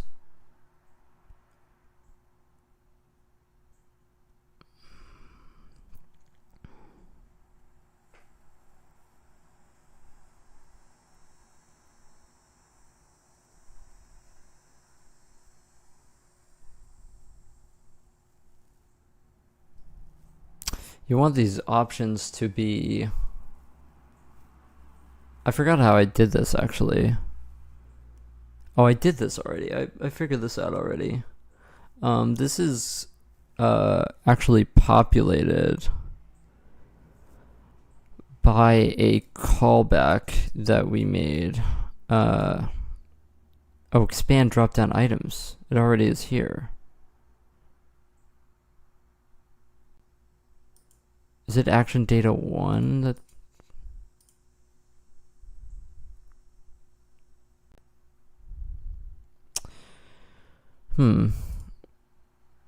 Actually, no, this is not it. That's not it. It needs a definition, a setup definition, callback that grabs items, and then what we will do is we will set... We don't have it here, but we'll set def data to... or def ID. We will set the def ID to the entity, the NPC component ID that we're grabbing from. Okay. So we can't do that in here. We have to write that as code and then recompile, but that's what we have to do. So there's that. Okay, so that's what we will do. I will try my best to save this, and then I want to check that we made com.json. We have, good thing I checked, because one of these elements we forgot to add the save. Oh, actually,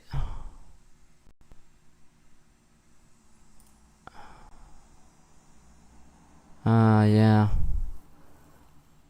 I forgot to add it to this menu, so this label actually isn't going to save.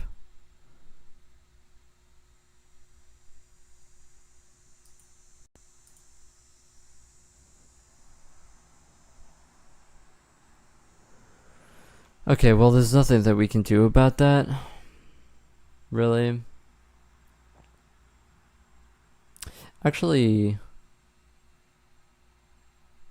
directable 7 is label.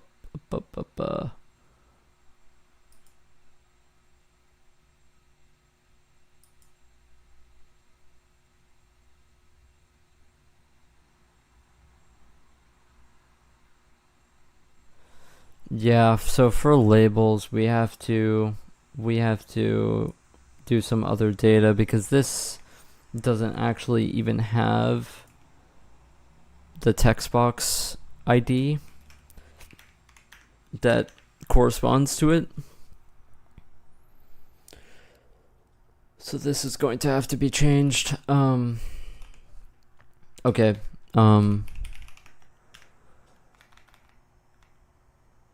We need to change that first, since we're here. For a label, we need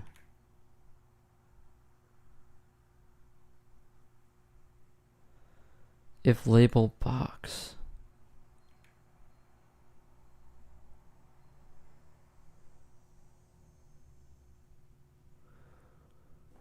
Yeah, I don't like this track. Sorry, King Crimson, I don't like this track. What do I want to listen to? Yeah, sorry, no music today, unfortunately. Yeah,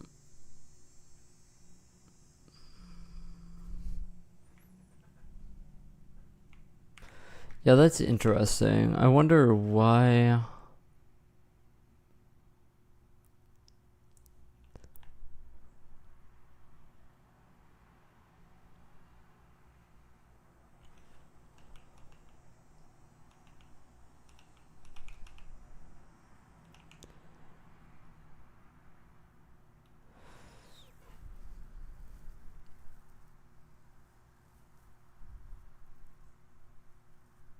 I'm guessing that it just doesn't have a box. But how does it not have a box? We have this code here that handles it. If old interactable is interactable dropdown. If we're switching to a label, hold on.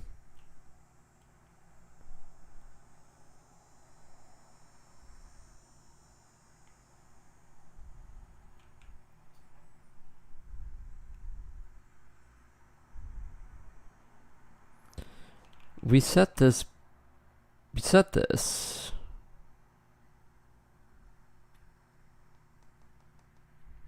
Unless this function is bad. But yeah, we set this to save.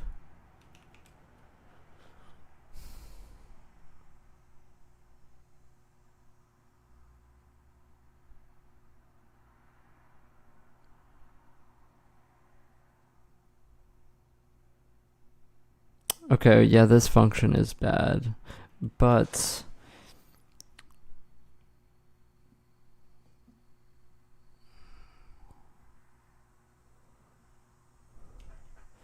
it still should be returning out of here.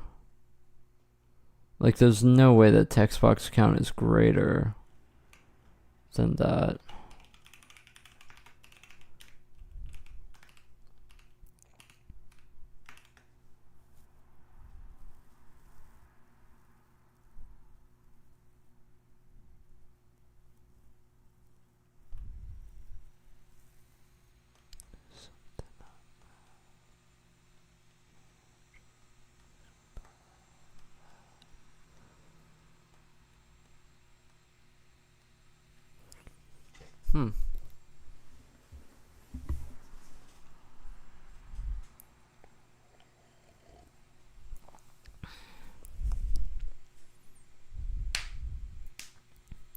It should have still worked. I mean, even though we aren't checking for free slots, it should have still worked.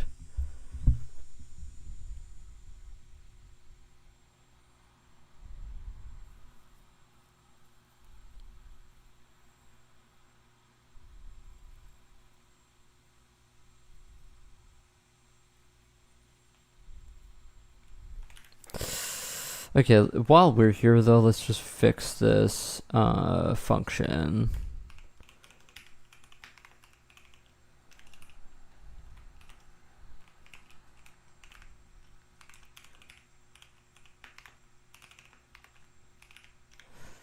I'm listening to the Sundays. Just thought I'd put that out there since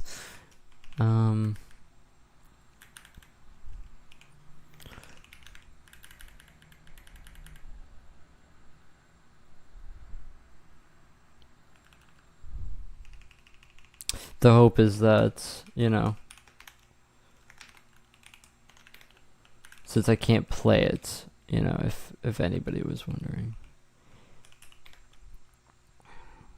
So we're just pretty much copying the exact code here.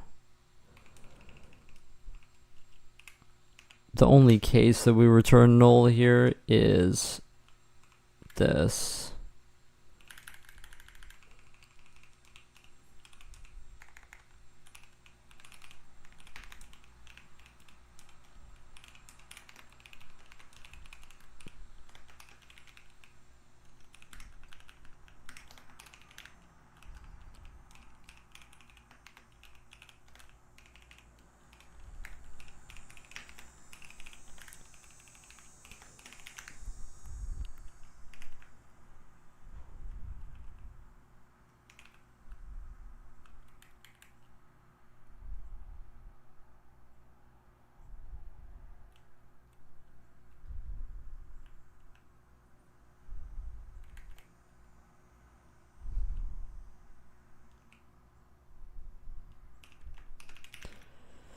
Okay, so we fix this function.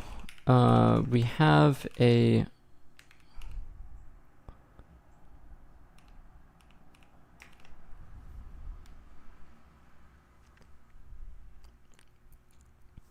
debug here just to make sure save was actually on for this text box, because we foresaw this and we put this here. But even so, we should add save as a as an option in the editor menu for each text box.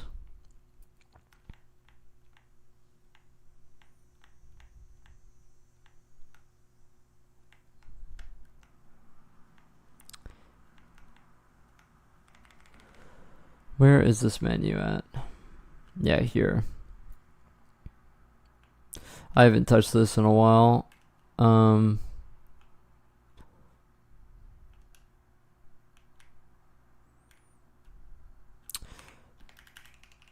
Well, of course, this should also be...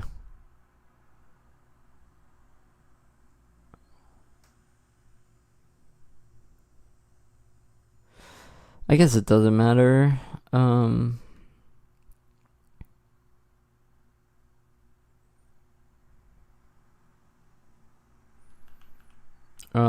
We need to go to save down here.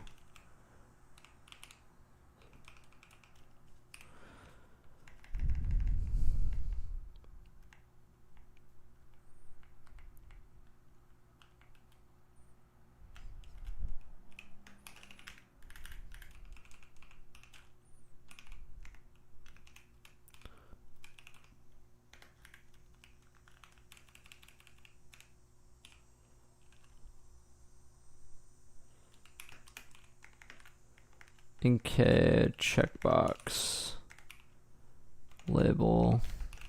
There we go. So we have that now. What else do we need to do? Do I have a delete button for text boxes? We do. We do.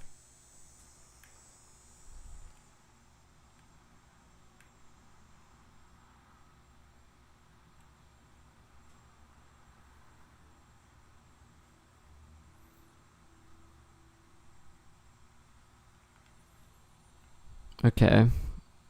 I don't know what else I need in this menu, but we haven't touched it in a while, so I probably do need something.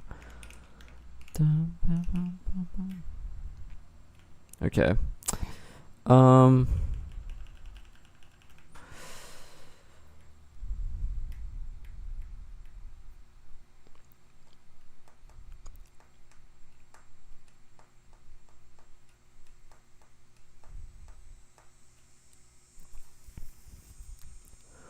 So we need all of our action cooldowns and our action IDs. We don't actually do that, do we?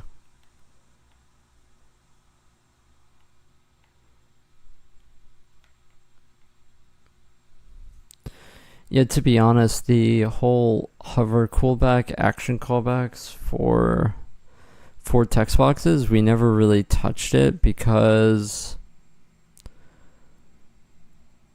the worry ultimately is that you have action callbacks that are only supposed to be for UI elements, and now you have them for text boxes as well, and we're casting void pointers. It becomes real messy. We would need inside of definitions to set basically a flag to see if it's for text boxes or UI elements, which I think is fine to do. It's just not necessarily something that I want to do right now because there's no need. At least for right now.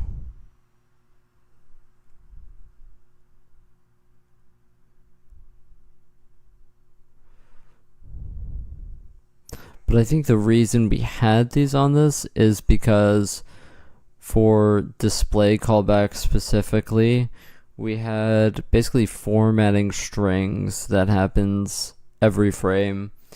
For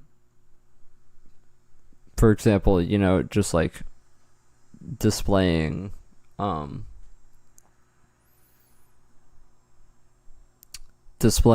certain text that corresponds to some data, right?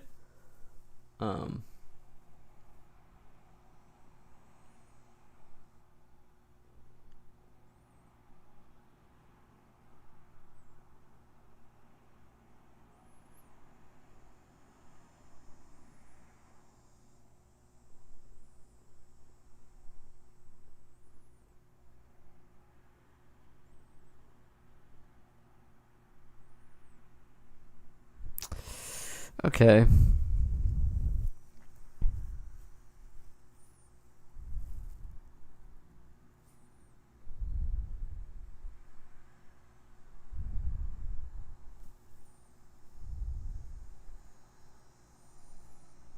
We have add to container working.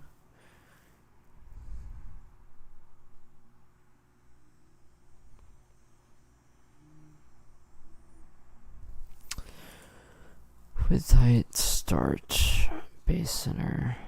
We can move it.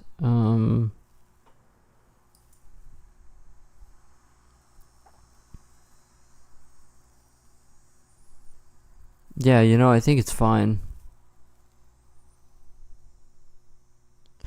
We have material changing for it. No, we don't. We need, that's the drop down we need. Okay, so we can copy that straight, like actually 100% from the UI elements.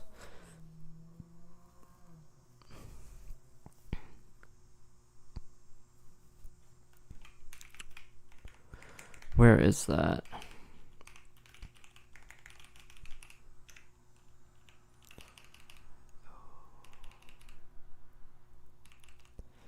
Yeah, so we just want to copy pretty much the exact same code.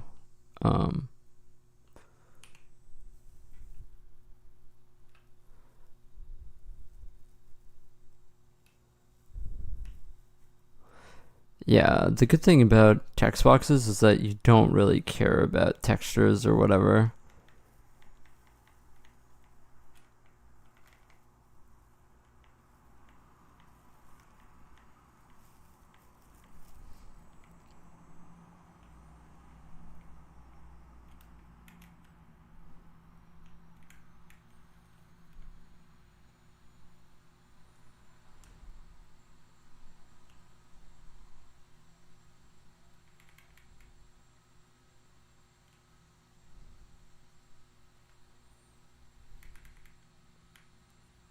Okay, so this is the change ID for menus. So honestly, we can just put this here.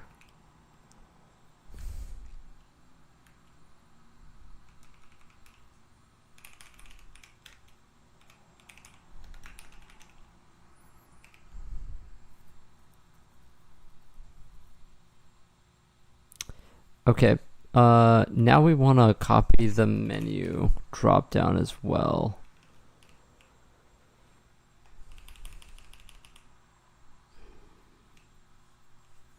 Yeah, I have to find this.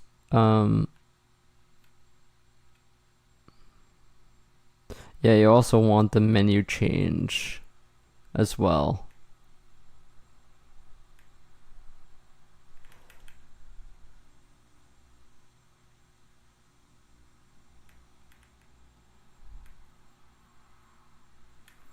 Yeah, it's this menu selection.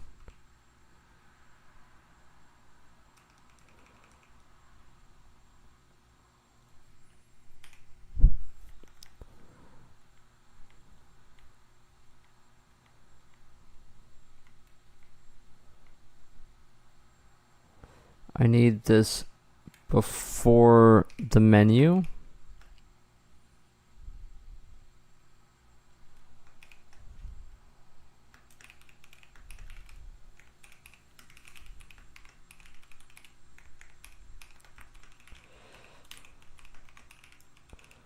I need to fill the menu labels here. I forgot to grab this. Let's actually open this in a split.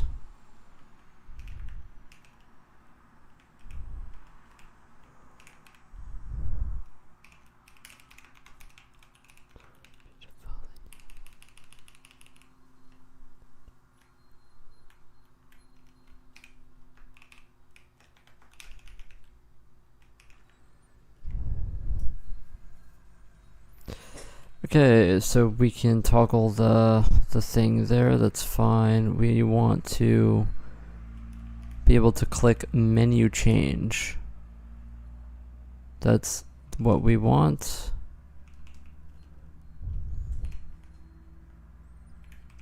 We also, I mean, it's fine for us to have that in there, it's fine.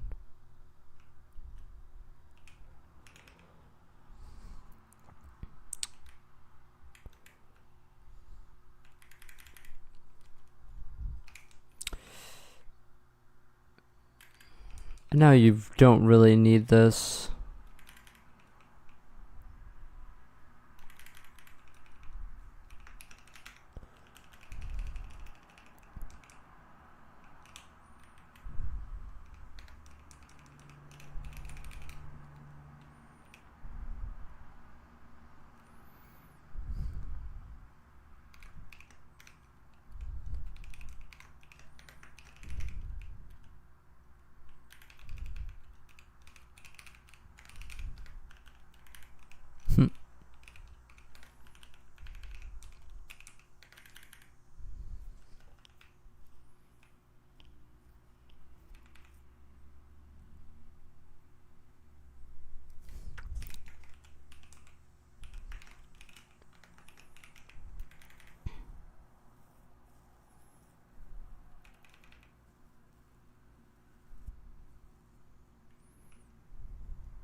Yeah, we should really make a function that does this.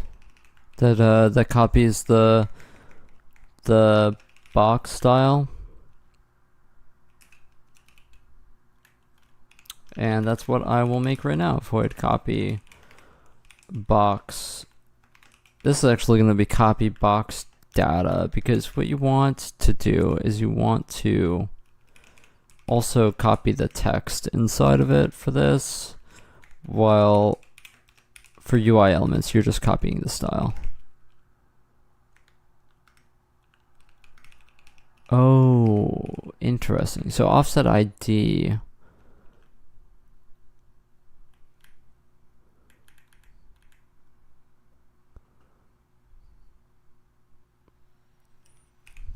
So let's say if offset ID is greater than or equal to 0, then let's do this.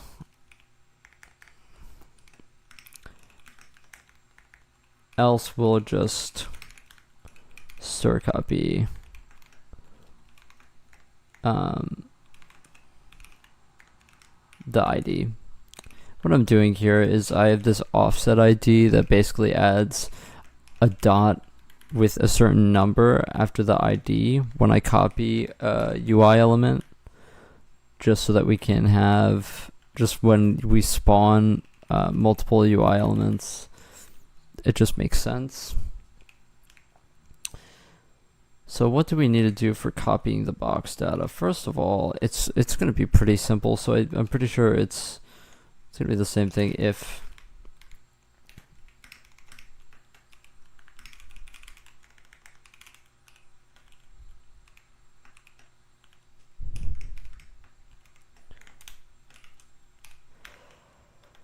what else is in here that I need to copy? Just another day of doing UI code. It's my favorite. I think all we need to actually copy is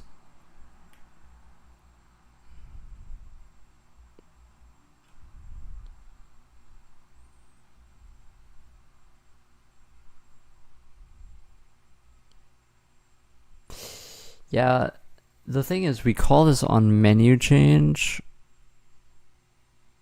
And so you really do not want a pointer on a certain text box that goes to a parent on another menu, because I'm assuming that that can get pretty messy. I don't really know the implications of that code, but yeah.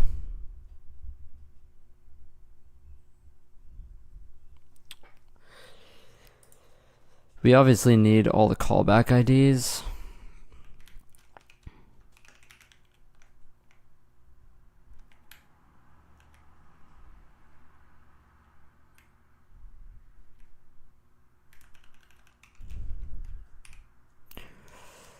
And we want to do it for the text and the display text.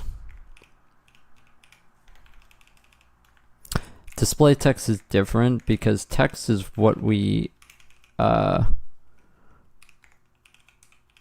have always, and then display text is what we actually draw to the screen. So during a frame, basically we check if we need to change the text, and if we do, we write it into display text, or we just write what we have in text into display text.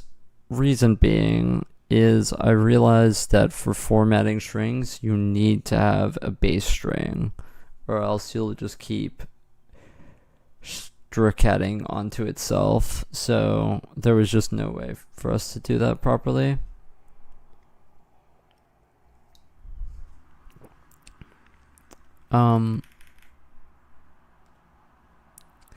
So you want to do the same exact thing here for the ID.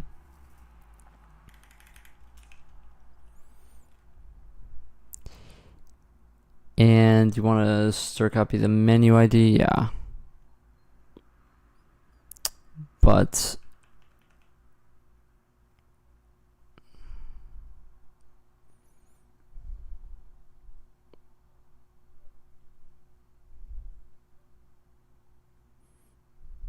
We are going to change the menu ID anyway at the end.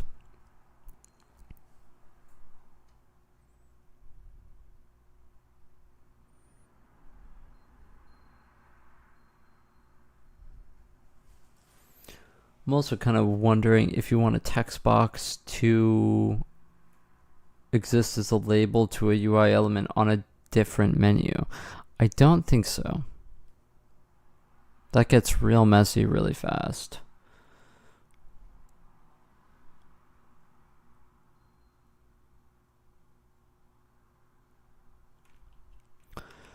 Okay, we will keep this for now. It's fine.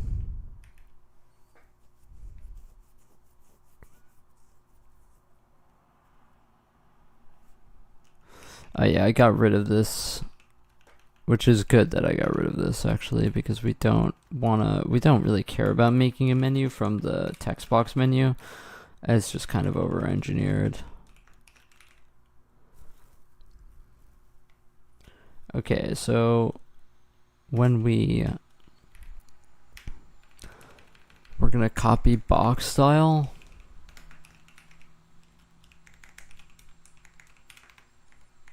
It's copy box data, right?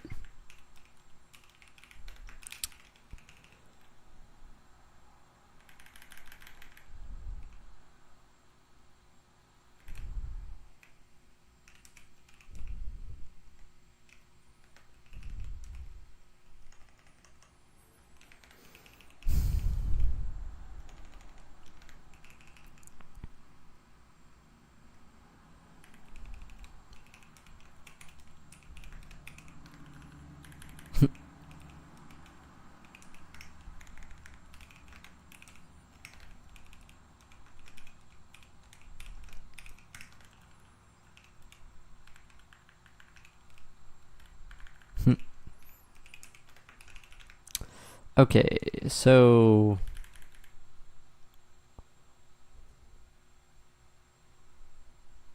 we don't care about this. We're just going to do the box into new box.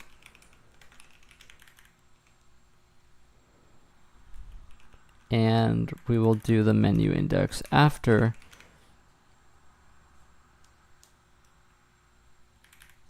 Yeah, you also want to do this, yeah.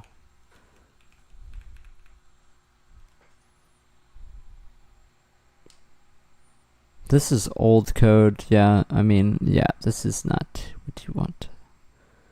This is not what you wanted.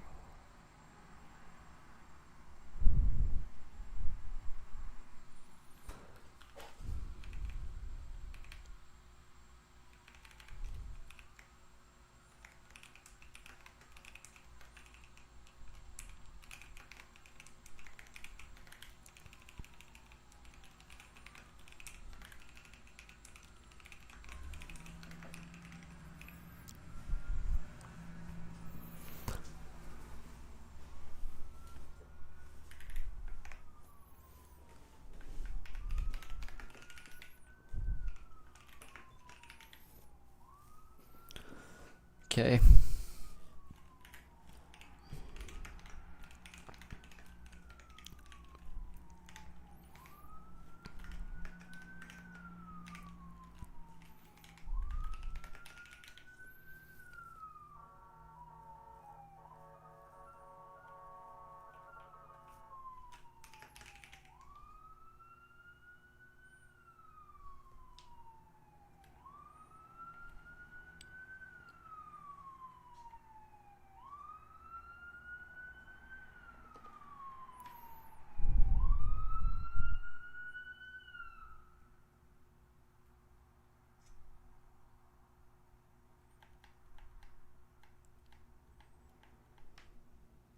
Yeah, I don't know why I forget how to do this every time.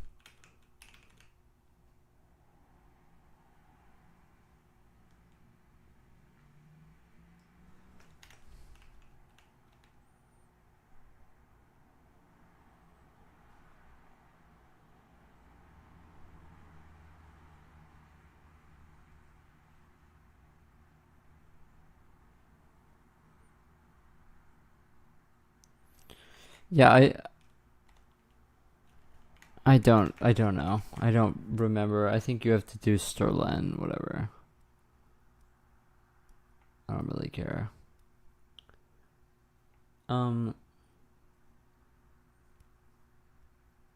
What else was I going to do?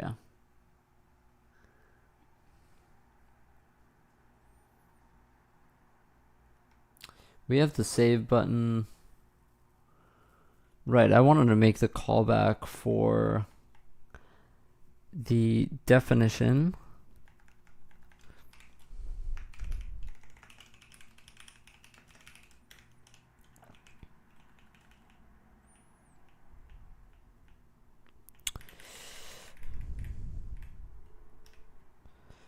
We want a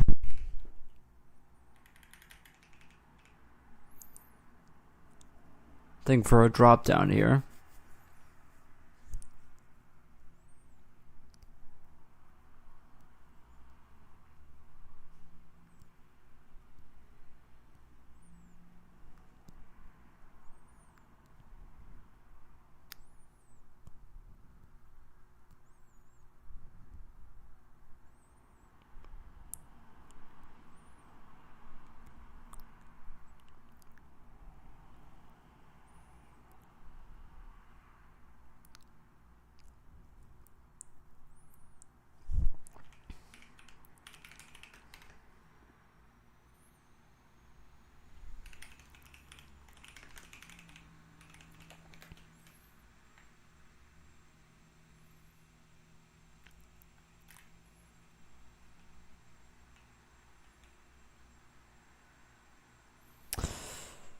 Right. What we ended up doing here was matching on ID instead of name.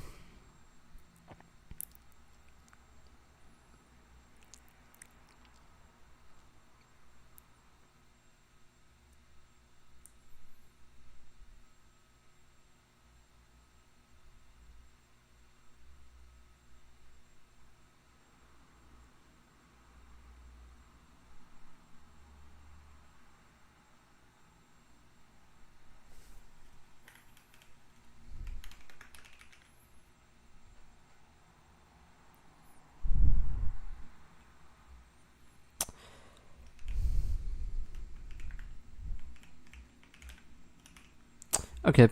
I want to make another function here.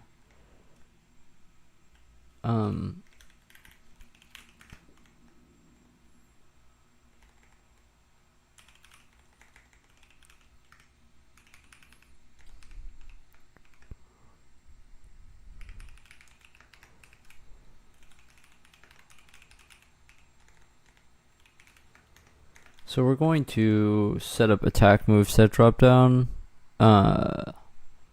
That's what we're doing. And so we're always going to be taking in a void pointer E here. So we're going to do a classic if not E return, and we're going to go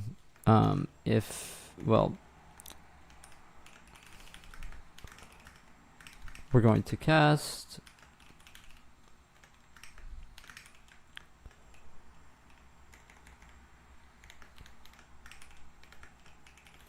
okay, so what we want to do is find the correct NPC component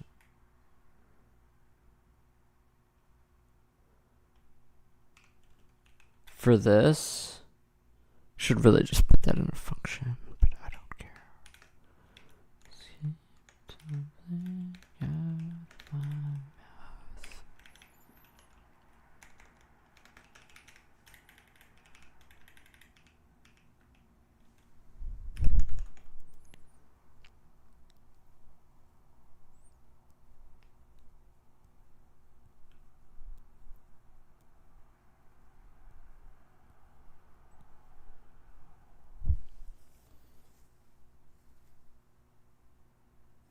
I don't understand how people code without globals. I just don't understand it. Like how you'd be able to do all this complicated callback shit without globals. I just don't. I know because I started off without globals to some degree.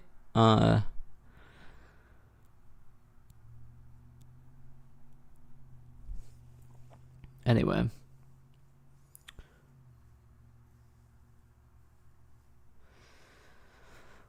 So we're matching on ID.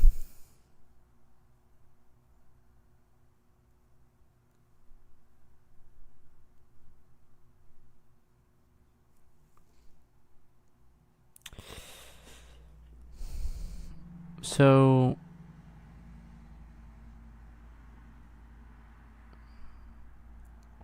yeah, we're doing this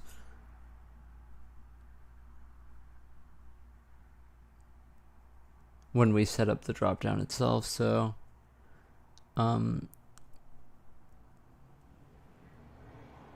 this means we want to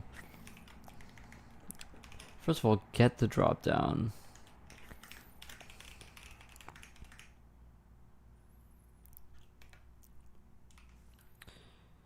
Yeah, you kind of want to do the classic thing here where you destroy,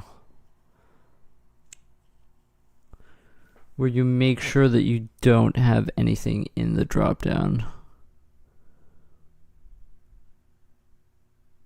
before you set it up.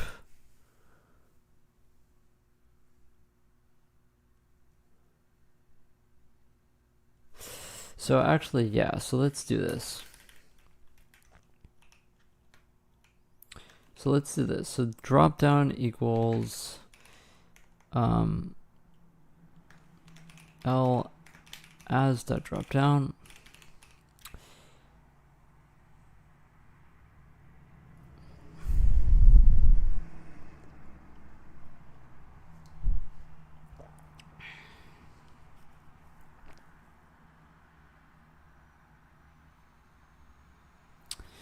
Okay, so we want to if dropdown if it's expanded, if for example we exited a menu while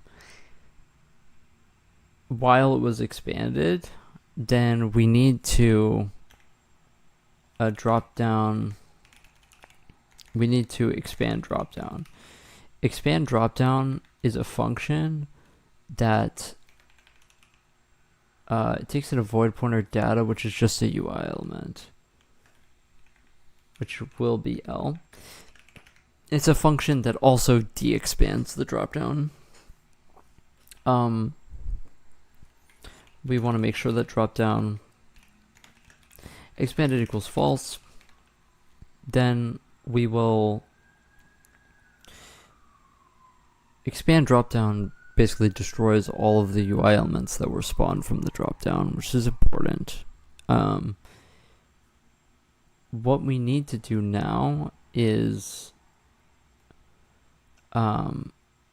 free the options, because we need a completely new set of options when we spawn this dropdown. And yeah, this is the part where you just kind of wish that this was arena'd, you know?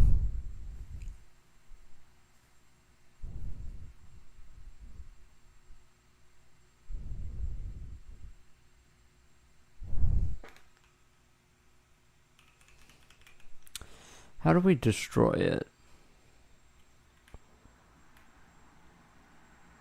If it's a dropdown,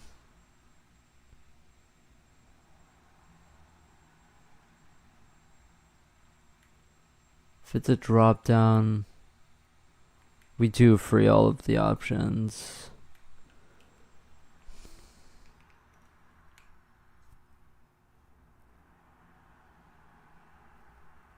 Okay. So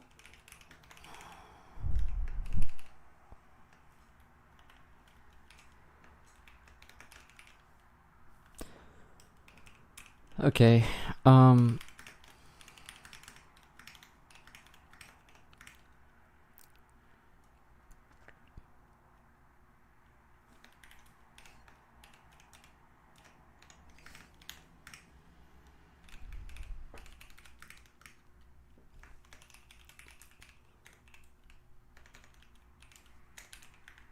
Okay.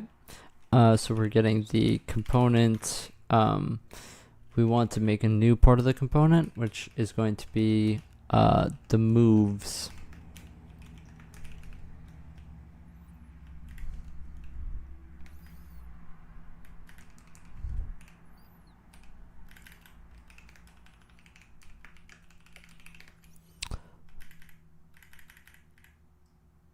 Yeah.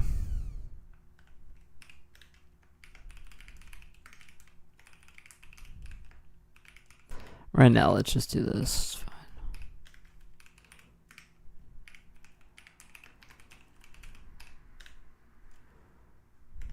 We don't need a capacity.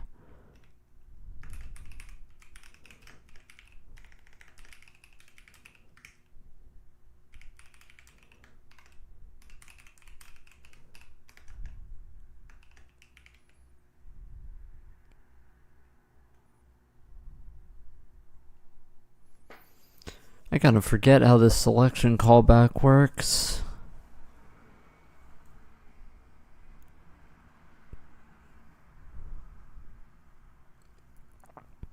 I think that the idea was that the selection callback basically binds to a dropdown in this case. And we had a selected store type, right? So this would be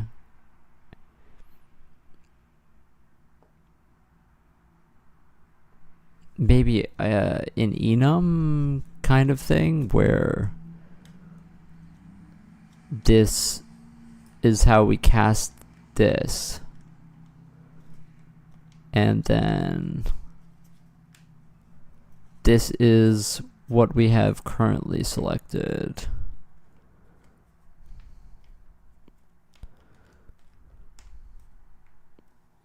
I don't really think we needed a bind function for this, did we? Yeah, so the bind function binds a pointer to the thing that is storing our selection. And that's how we get the int selected when we need it. Like, for example, if we cast a spell or cast an attack, then we will take this pointer and then say, okay, this is what we currently have selected according to UI.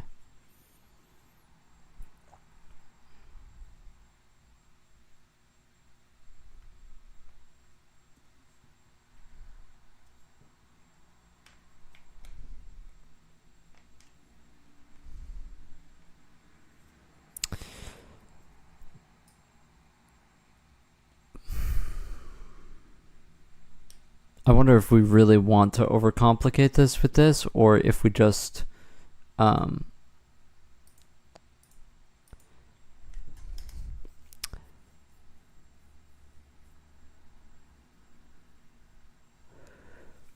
we could enum it and keep it in enum, or we could keep it a string. I don't know. Either way, it's okay. I think it's just complicated to make it a string for no reason, because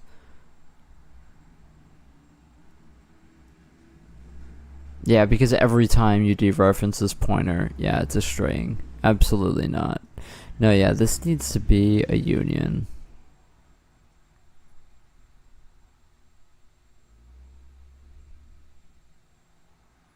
It needs to be a union with, we actually have this as a thing with our other callbacks. I spelled callback wrong. Hey, what's up, Frank? How are you doing?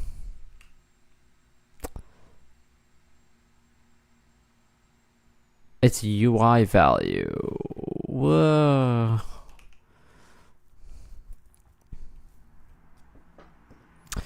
Yeah, you don't want it to be that.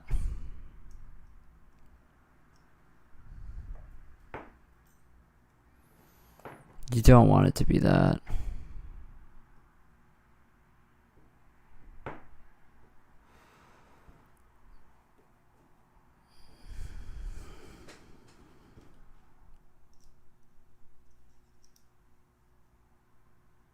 yeah, you kind of just want to bind a pointer to, for example, a dropdown.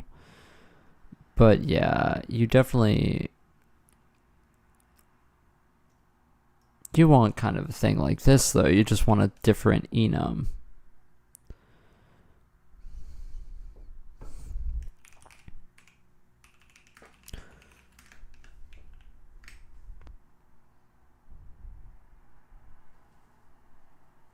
What are we calling this? Selection value type.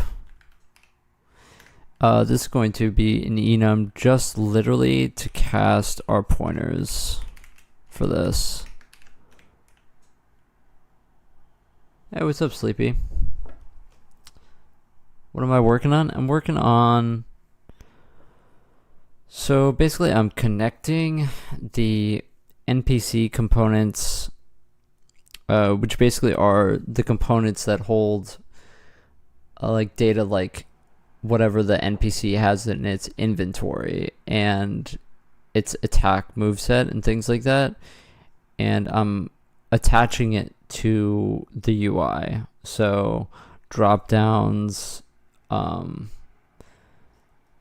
stuff like that. Like I basically have this new system that spawns, for example, this is our item inventory, is we spawn elements based on how many items, what items they have in their inventory, and those items have sprite IDs that basically correspond to texture coordinates. So you can have them sprited either on the same sheet or different indices of a texture array. So either way, this basically, populates the inventory screen full of items. Starter, will C++ be easier or C for game dev? I'm not really sure. I used C because it's super simple, but I do think that the industry mainly uses C++. If you look for jobs, it's all going to be C++, but I mean, my opinion, maybe the employer's opinion too, is that, it's all the same bag of beans. I don't think that language really matters. It's kind of what you're comfortable with.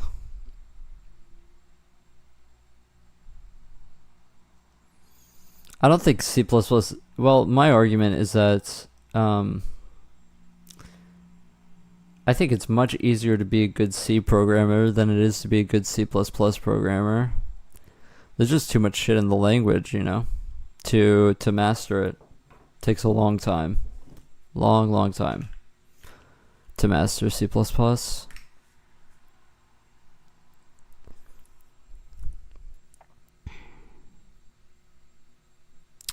So selection value.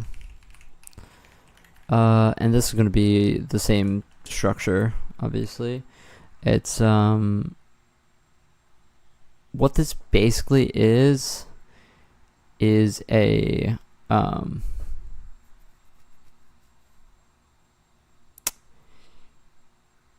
union, but with a pointer instead.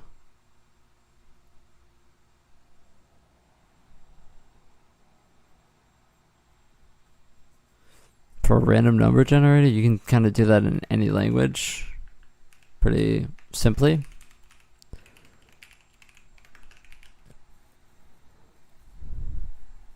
So I wouldn't really worry about that.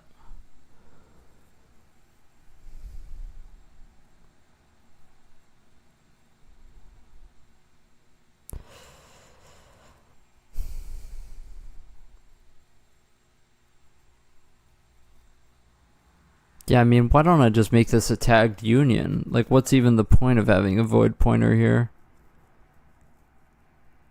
I guess in case we want to...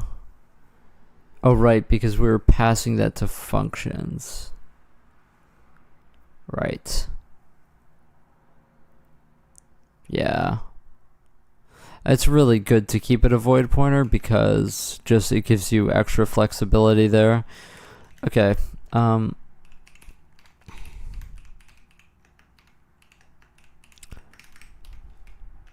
We're going to do pretty much the same thing here, except, yeah, we will have infloat bool because these are just typical things here, but actually, if you just have it UI val type int, it could just go straight to a drop down selection.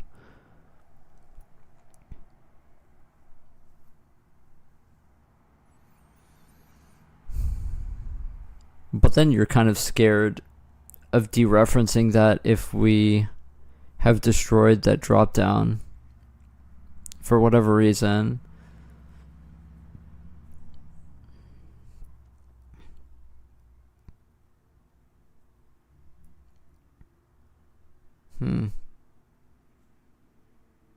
But I mean, you're fucked anyway. If we have a pointer, you're just fucked in that case anyway.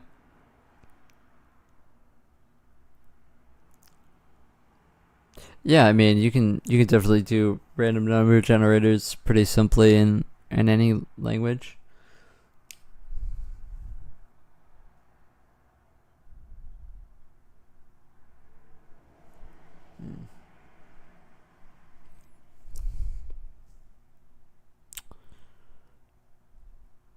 Yeah.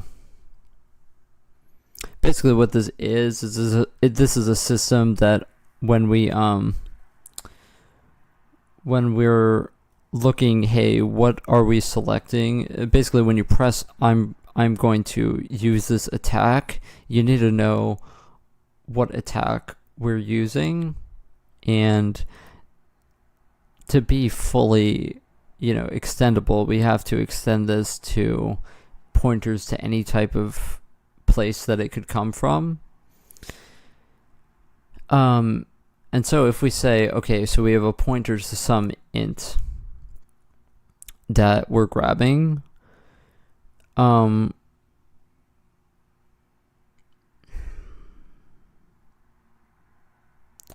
have to be very careful there because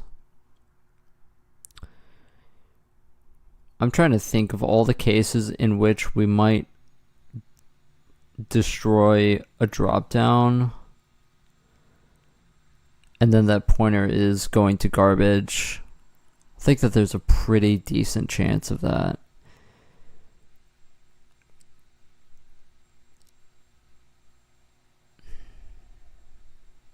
But the thing is, even if you do have a pointer to a dropdown instead, for example, we don't really have a way to destroy it from the other way. For example, if we call destroy dropdown, we don't have a link to this selection value type, meaning that if we destroy one, we can't destroy the other, which is problematic because then we are accessing garbage memory right there.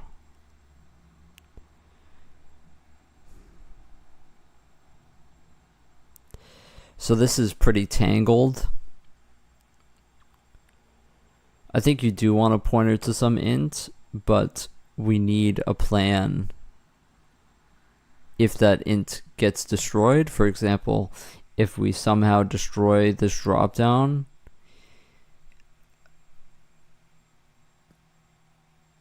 it needs to change that this int.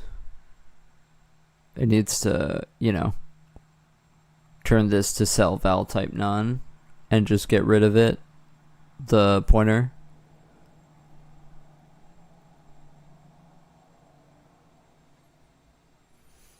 But how do I access this is the question, because the whole point of this system was that we didn't have to, basically you could go from the NPC component to the data rather than from the data to the NPC component. Now we need to go from the data to the NPC component.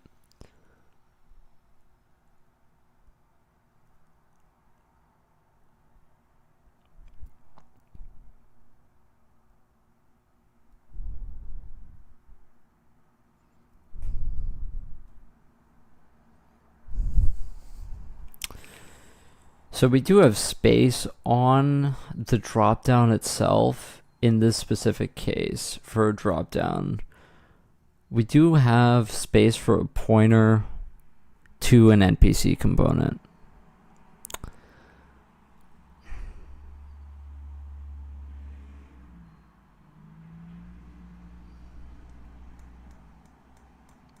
We could also just match on ID.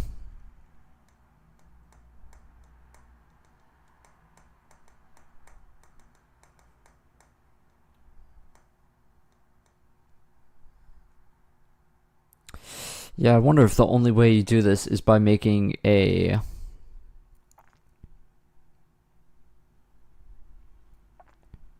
callback that destroys it.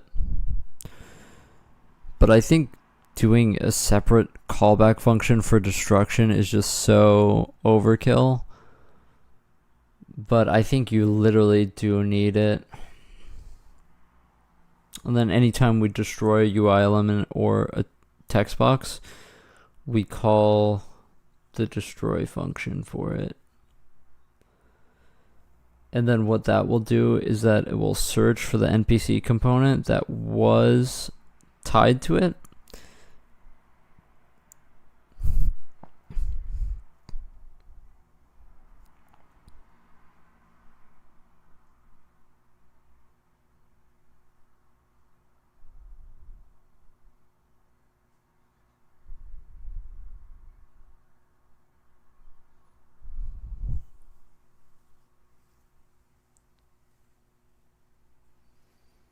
Yeah, it's painful because you're adding like a lot of boilerplate, but yeah. Yeah, sorry, I'm just kind of like trying to design this right now. It isn't probably that interesting, but yeah. For rates and classes of artists, choosing a number.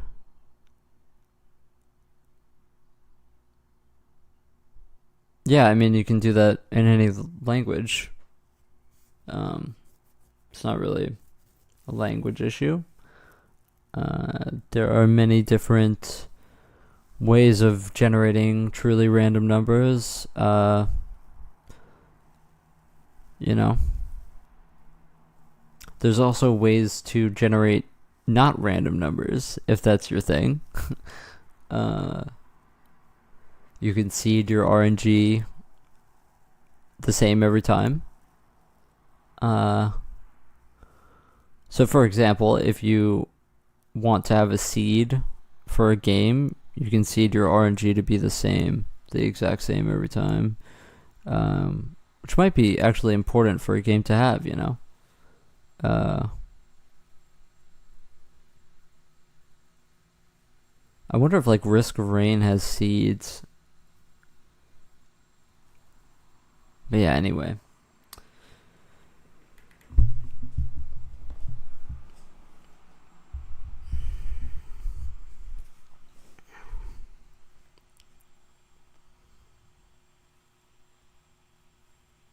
Okay. You're adding a lot of boilerplate here, but I think it's necessary.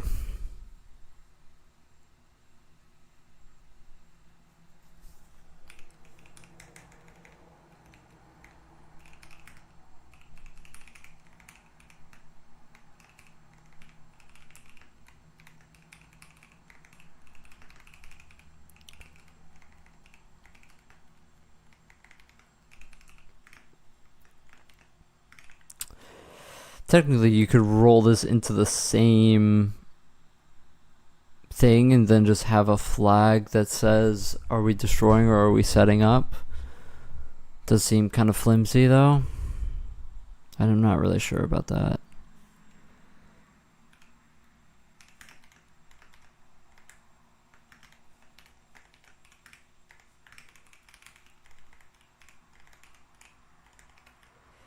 So we're gonna do this.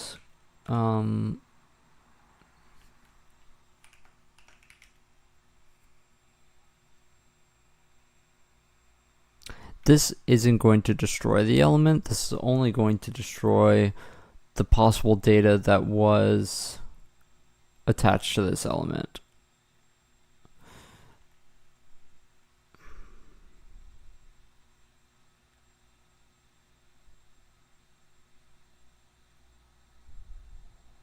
So this can actually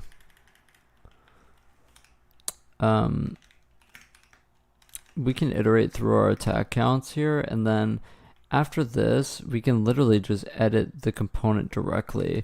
So component attack selection dot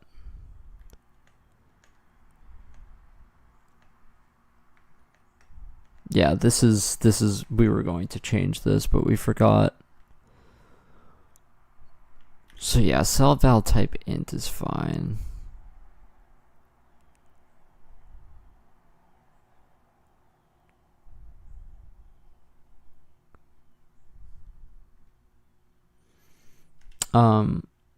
So selection callback.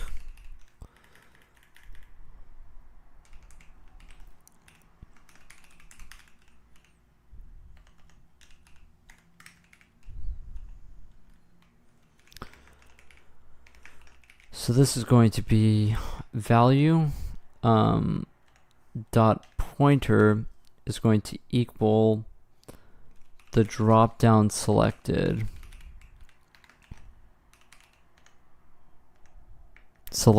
index. Arguably they should always be the same, and we're going to take the pointer to this.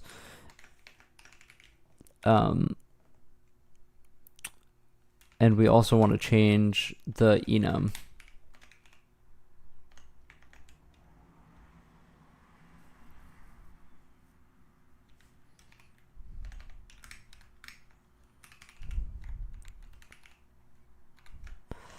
And this is an integer.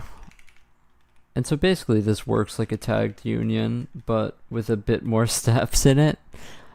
We can also resolve this to a pointer as well if we need to later, but for now, you're really only going to destroy like 1 or 2 of these a frame, so we shouldn't really worry about it. It's never going to be the bottleneck. So if we match and we're destroying, we absolutely need to find the component and component attack selection dot value dot pointer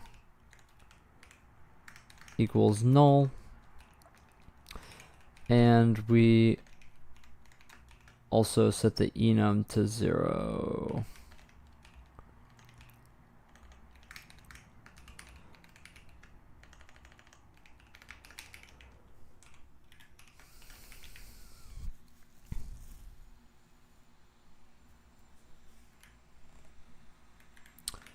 So for each attack count, first of all, before we free, we need to do this.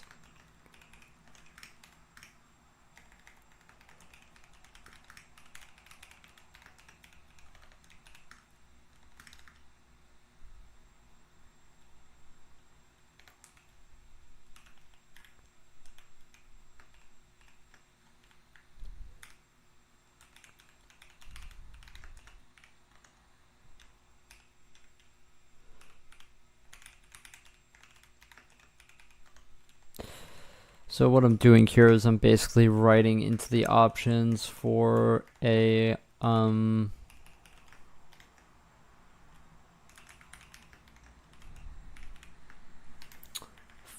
drop down here for each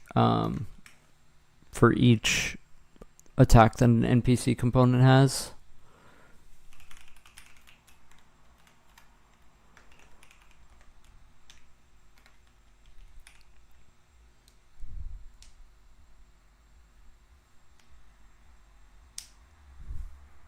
I need more coffee today. I'm super tired. Super duper tired.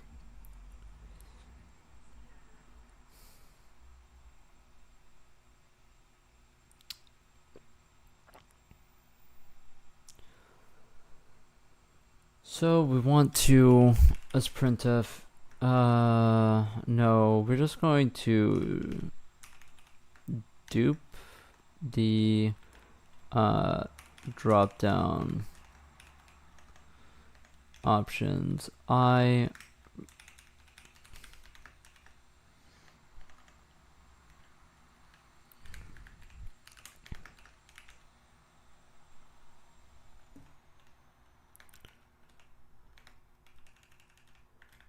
Oh, is this? Oh, this is my bad.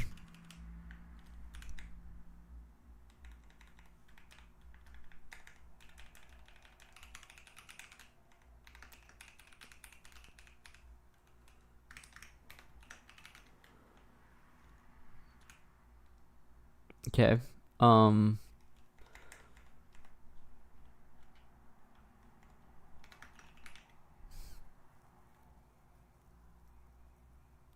I think that's it.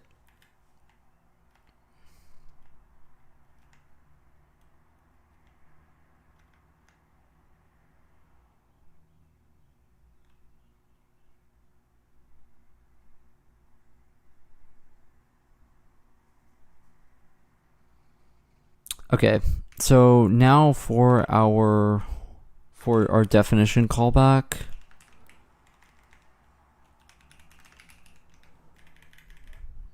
we need to have also a destruction function.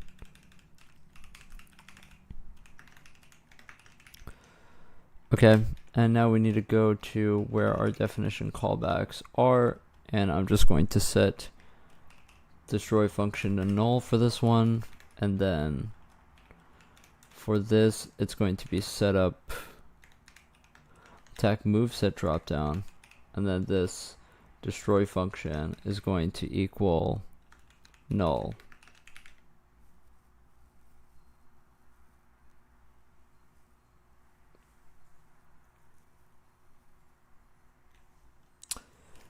Now in my init UI, which is now just functioning as my little playground here for stuff, I'm just going to fill us with some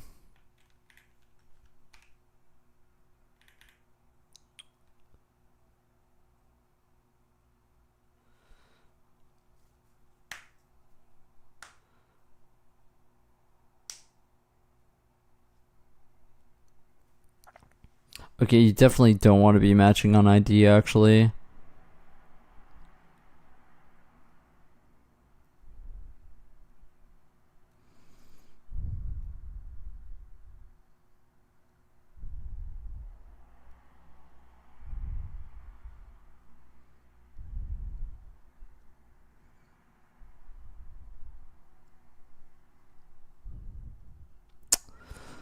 Yeah, you definitely don't want to be going by ID actually, because now you just have a bunch of UI elements that are named player.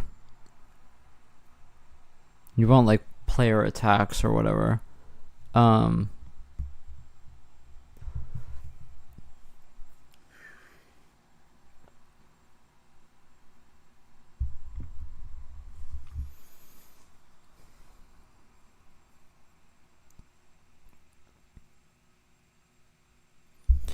The thing is, you could write that straight into name.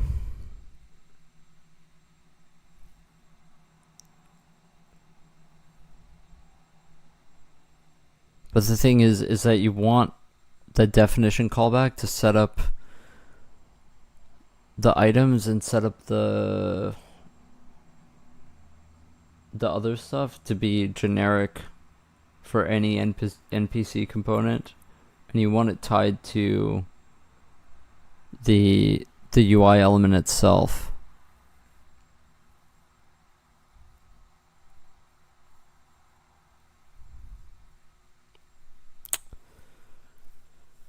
Oh man, how do I do this without blowing up the struct even more? Don't know. I actually don't think it's possible.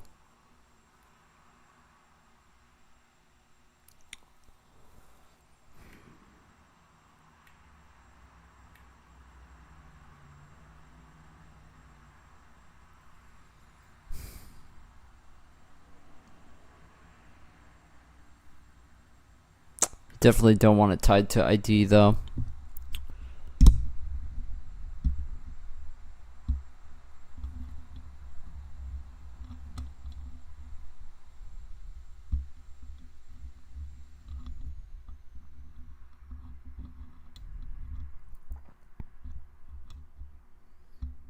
Yeah, maybe we need another string.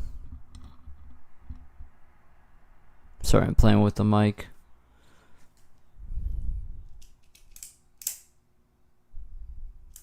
I think we need another string.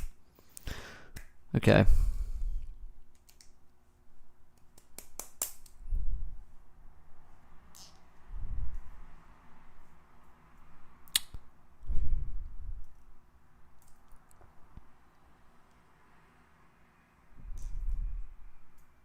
To find the correct NPC component ID.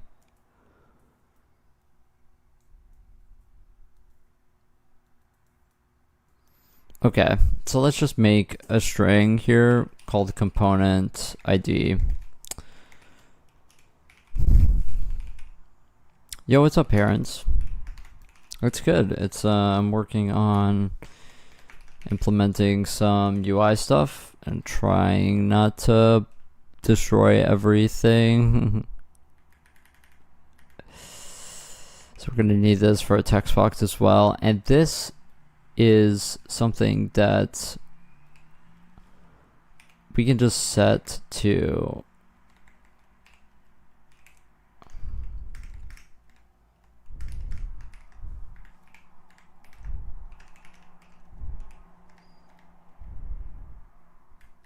this.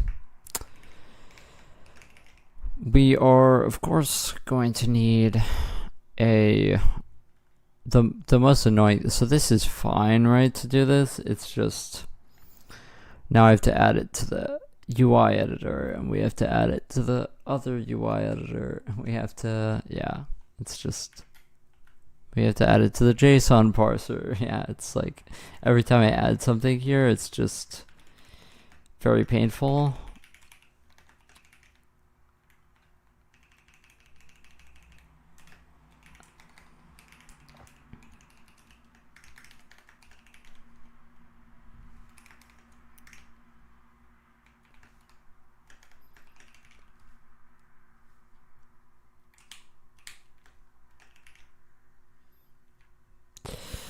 Okay, so what I'm doing here is I'm just going to go through and give us some random attacks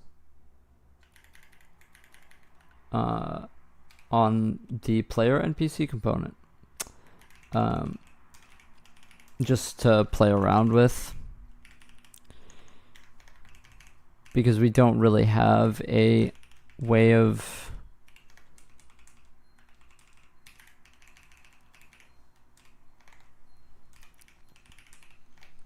populating these otherwise and like game logic wise yet, but yeah.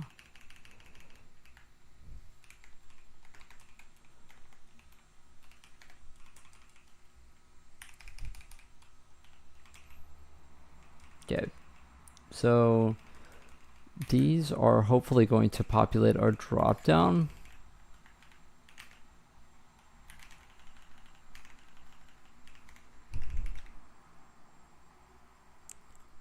A 9-hour Hollow Knight session.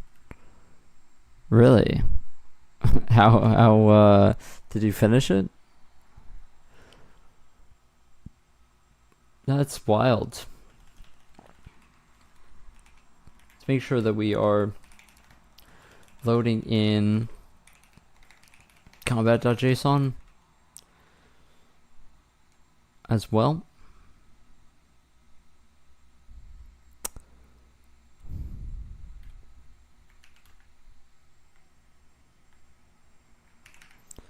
Okay, so we need to do the component ID thing. We also need to make sure that for our previous callback that we just worked on, 80% done.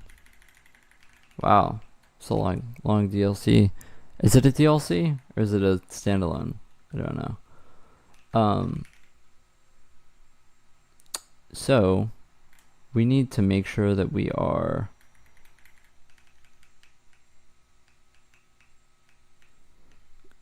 not comparing with ID, but with component ID.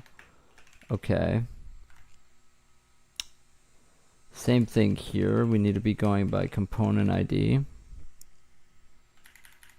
And here we need to go by component ID to match.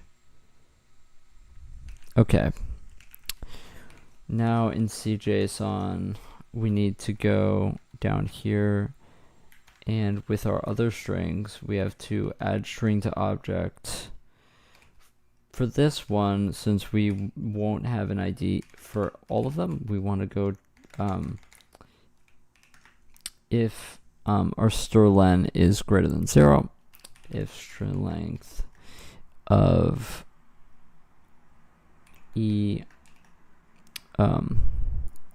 component ID, then we will CJSON add string to object component ID.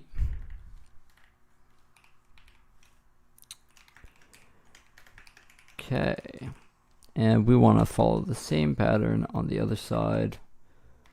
When we load, then we need to do it for text boxes. There's this boss that had 6 guys, 2 of you attack you at the same time. Took a bit like 40 tries. Wow. That's some Dark Souls shit right there.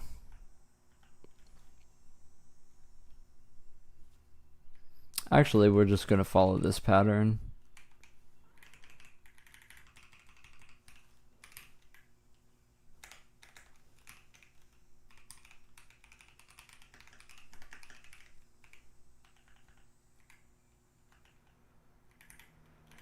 Okay, let's do it for text boxes.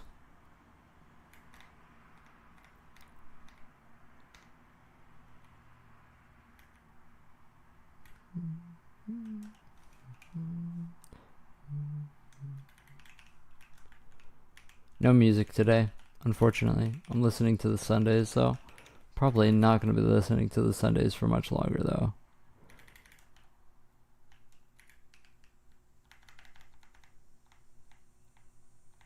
Because I've looped this album like twice now.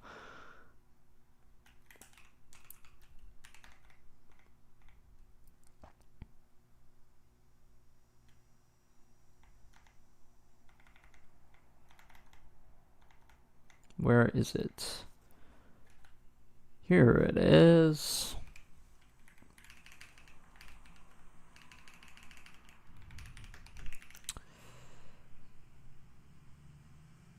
Oh, I'm not in NeoVim. I'm in Helix.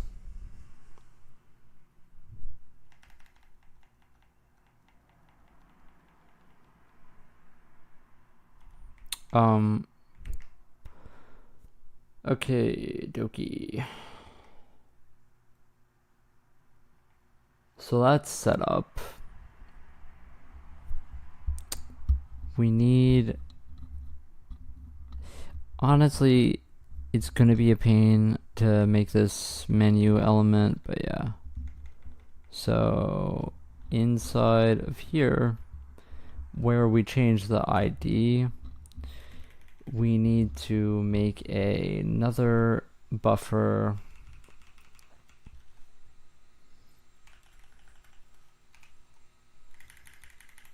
our ID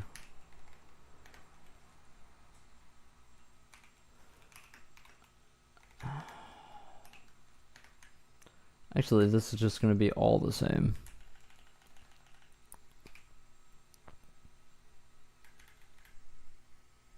With Helix, it's a text editor, similar to Vim.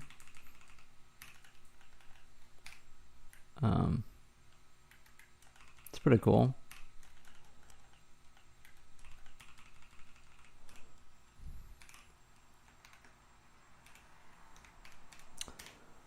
So this is going to be component ID buffer. Okay.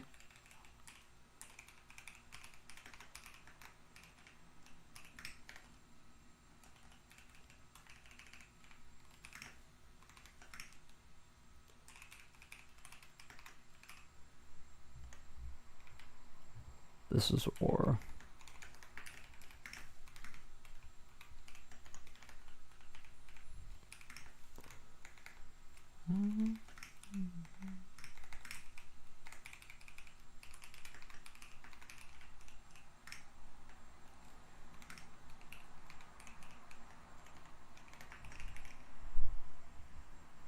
thought this was Emacs? How?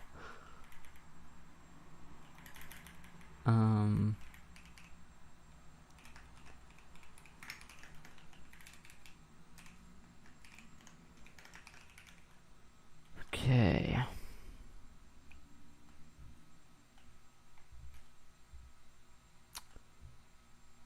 Okay, where else do I need to change this? I probably need to change this wherever else we change or we check ID flags. So this includes down here.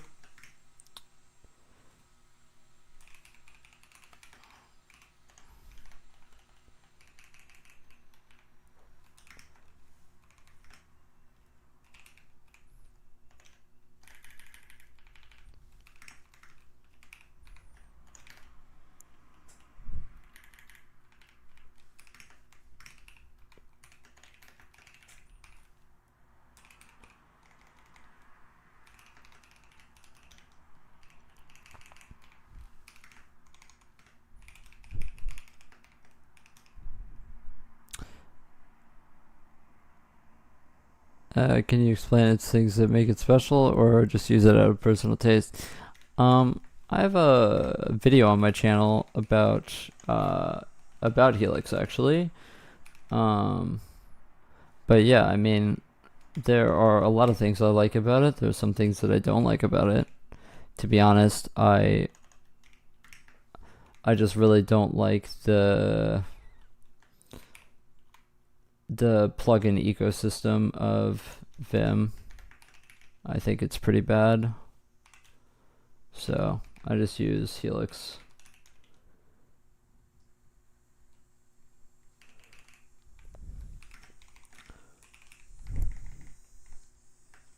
I think there are a lot of people that actually use Emacs. They're just not as loud about it as the people that use Vim.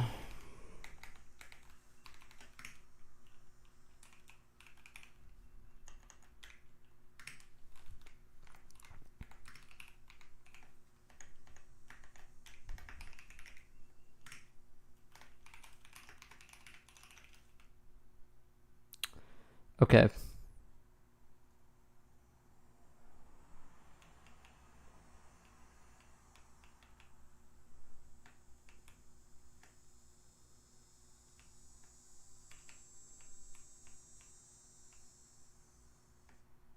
This is for text boxes, right? Okay, good. I think, yeah. What am I explaining there? Just like the features that I like. There's a lot of cool things about Helix. There's honestly, so Alt S splits your selection to different lines. You got Alt this moves the things that you have selected. It works too with things like this. So let's say we have multiple cursors. We go here, here. We can switch these around like this.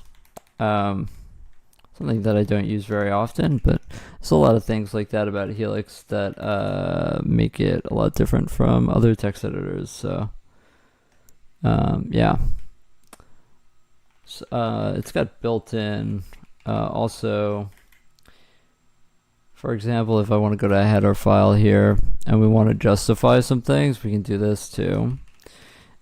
We can go Alt S, if I can remember how to do this. I kind of forget how to do this, to be honest. There we go, something like that. You can do a lot of weird things like this.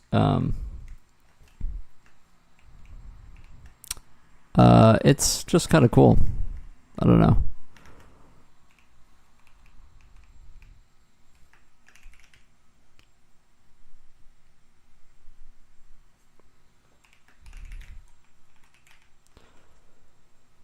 Okay, so we want to do the same thing for text boxes too. So that's next. Yes.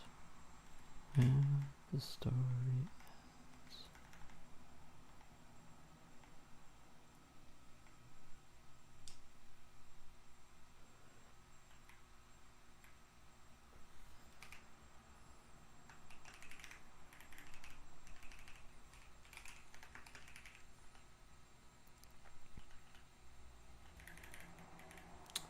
Edit flags, ID flags. I think we're missing one. We're missing... No, we aren't. Because we don't have menu box here.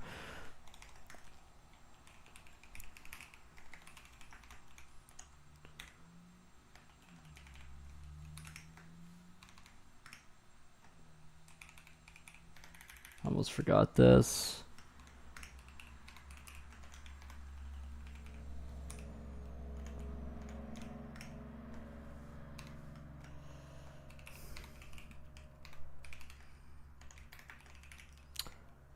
Okay. Hopefully that's fine. If we have change comp ID, then we want to write into that. That should be fine.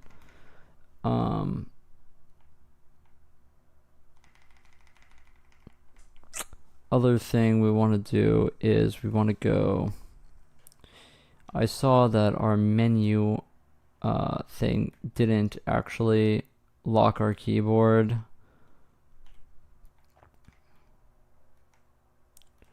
Our menu label.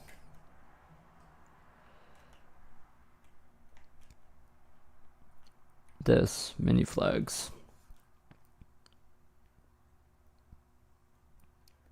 First of all, when we make menu, we want to automatically go globals dot keyboard locked equals false. But yeah, these menu flags.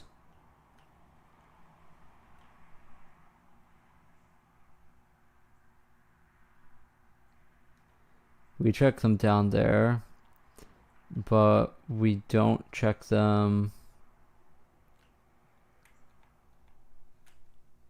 We don't check them here is where we don't check them. You need to check them every time, by the way, and since everything is scoped, that's why it becomes this like really stupid thing.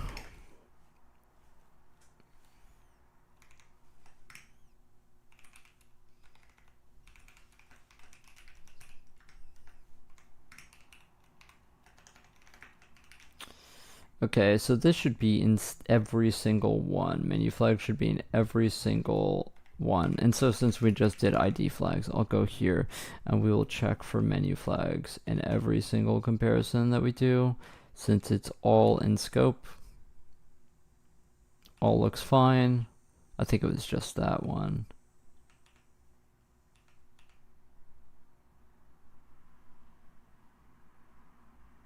This is in text boxes. I was about to crash out. Okay.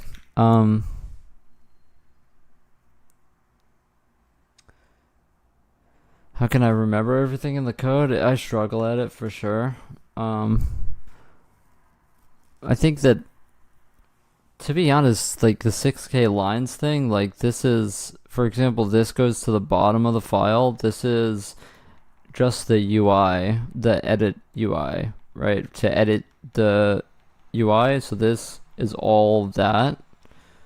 And this goes up to about here in the file with the saving and loading. So that's 2,000 lines right there. That's just already like just the editor thing. So it's really like, you know, just compartmentalized, I guess, in different sections of the file. That's kind of how I structure my files in C, is that at the bottom of the file is going to be the higher level stuff, and then at the top of the file is going to be all the lower level stuff. So in this case, at the top of the file is all the callbacks that we reference throughout the file, as well as the utility functions like copy element style. And then in the middle is going to be the stuff that references that, like our definitions that we need to initialize, and all of our init stuff, all of our searching functions that search through via ID, all stuff like that. Here's some stuff that's also utility. So really in terms of like the actual code that isn't like boilerplate. Scale UI is important. This compute convex hull, pointed polygon. We get all of this stuff in the middle. So you can think of the file itself in terms of stuff that isn't, you know, the interior logic in terms of creation, adding stuff to draw buffers, all of that happens in the middle 2000 lines of the file. So, of course, the callbacks also are something, but, you know, basically I have like a mental note of where everything is, and searching really helps with that. So I try not to pollute namespaces. So for example, if I go save, it takes me straight to save UI to JSON. You know, and if I go to load, it takes me straight to load UI from JSON. So even though I have 6K lines, it's very simple to navigate it.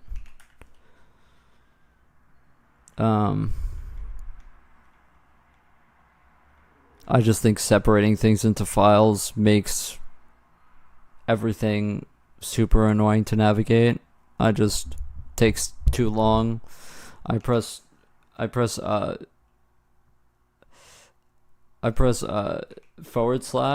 then just literally type in, and it takes me to where I need to go in my file. Like I'm not going through buffers and then searching. Like fuck that. I will never code like that. I think that's all we need to do though.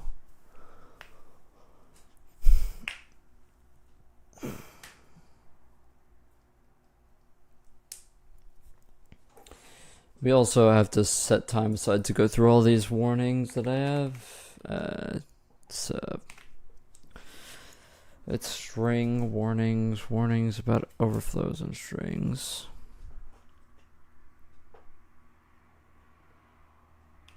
It is one of those things that's kind of annoying though, because like I know that there are like a lot of old head coders that just probably would like look at my projects and be like, oh, this guy's a complete moron.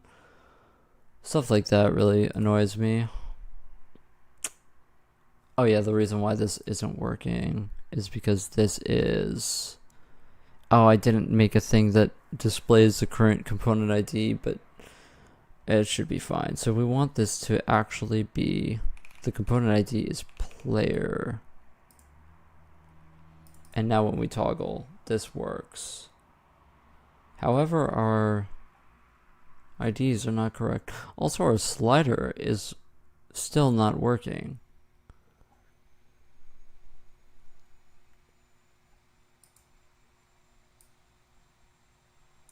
I thought that I fixed this.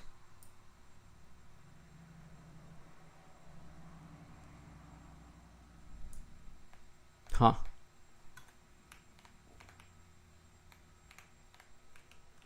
Actually, you know what? I wonder if I draw extents, if that's only a visual bug. I should check that. Okay, so let's go to com, let's toggle it.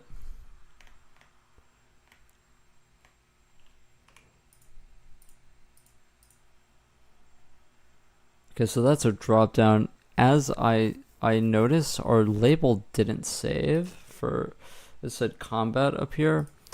So I want to test something really quick. If I turn this to interact none and then go back to label, do we create a new text box? I don't think we did. Oh.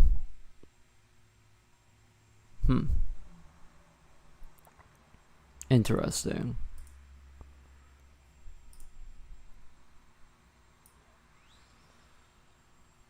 I don't really know. I don't get it. Whatever. So combat.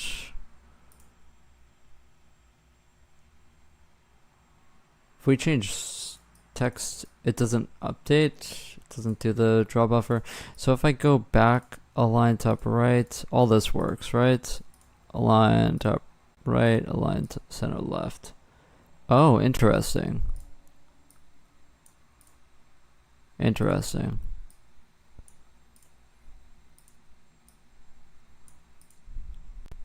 Interesting. Okay.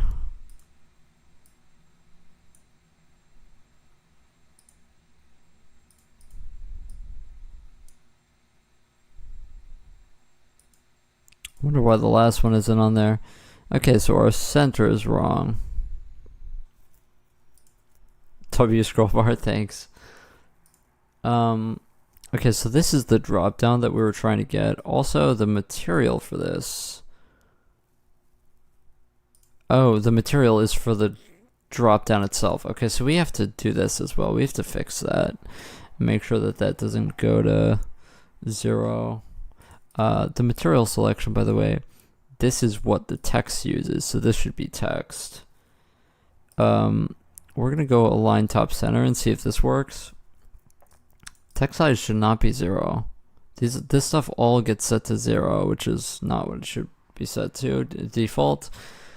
So the ID can be to be attack drop down as the ID, and the component ID, I want this to be player, right? So this looks for the component, NPC component with the ID of player. The scroll bar is reversed. I mean, to go down, it goes up. That's kind of, I feel like that's,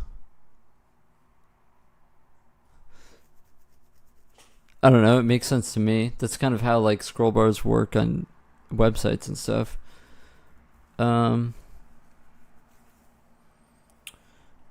Okay, so we want to toggle the callback menu, and we want to go in here, and we want to go to def ID, and I have to remember, oh my god, this is broken and we forgot to fix it. It's the wrong size, so it's not going to show up. Okay, what's the name of this callback?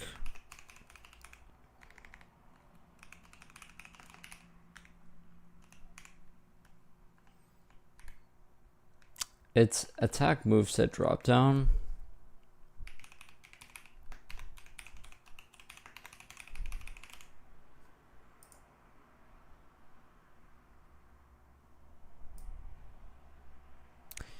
Okay, so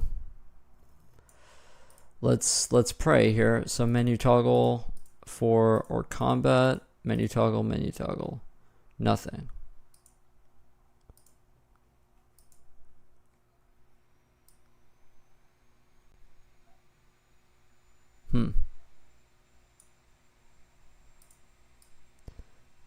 I wonder if text color is wrong. Oh, we have our options.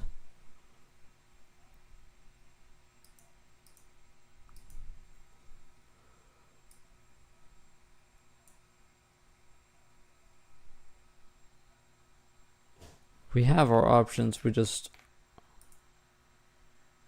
don't have text boxes for them.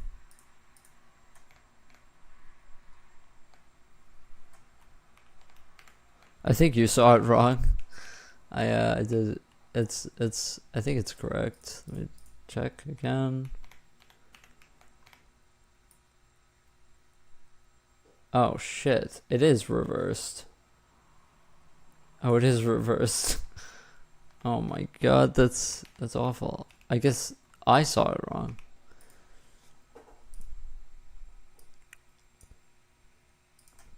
I don't understand this because this is.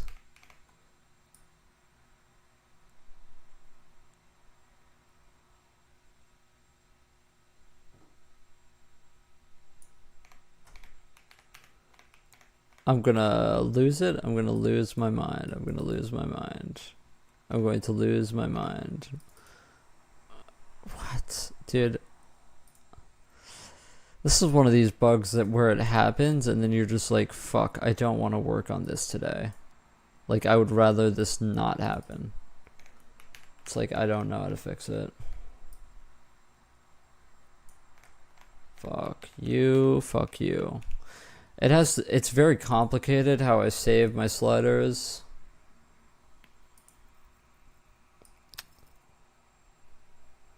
If you don't want to work on it, don't force myself. Yeah, I guess. I mean, I don't know.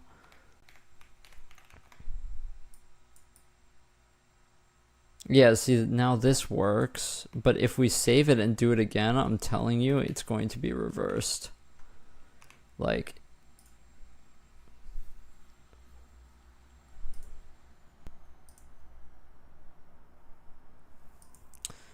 Let's save this. So this is confusing. So this is getting, by the way, this gets the options for our attack. So it accesses it, gets the options, but when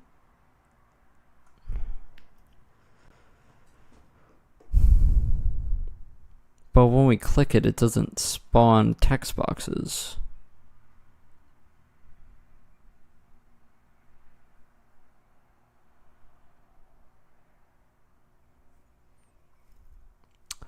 Or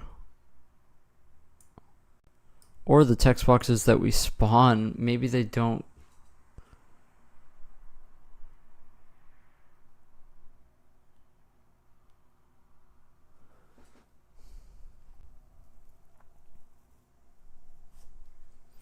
I want to test something. If I click on it and click on an item, let's see if the drop down is actually functional. Yeah, we changed the option. Yeah, it works now, but it's not going to work when I save it, is the problem. When I save and load it, it's going to be reversed again. The thing is, it's reversed. It's going to be reversed, and the options are exact. Like, I'm saving it correctly. The options are going to be exactly the same, but it's going to be reversed. Like, there's something somewhere where it's fucked. I don't know.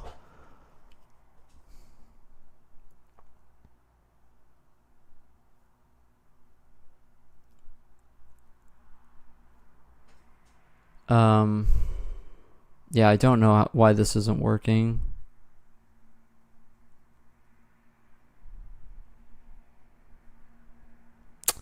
Actually, you know what? This is something that we did change recently. We did change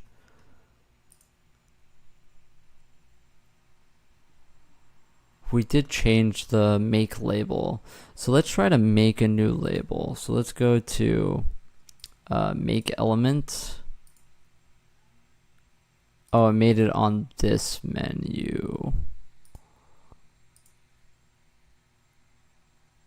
Delete element, menu toggle, combat, make element.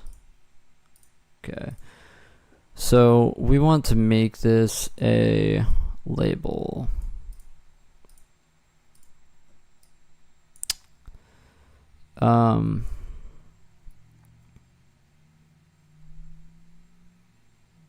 So it made a thing fine, actually. It made a thing fine. The question is, if I delete this,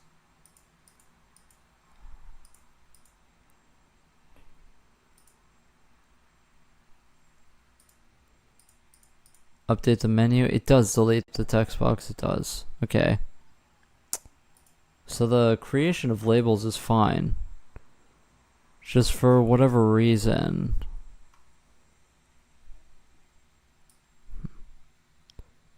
What does the wrapping do that when the font is too big? What do you mean?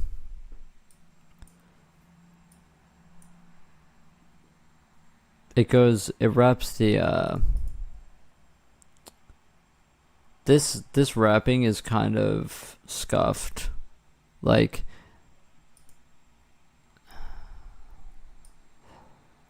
I don't think, yeah. No, it's actually, so what the thing is that this is just a visual bug. This 60 is actually here. It's literally just my debug wireframe is incorrect because I did length half somewhere in my code.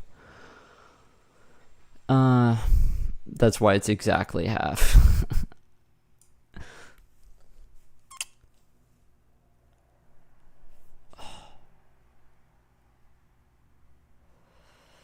Okay, yeah, I'm stalling. Let's save this menu again.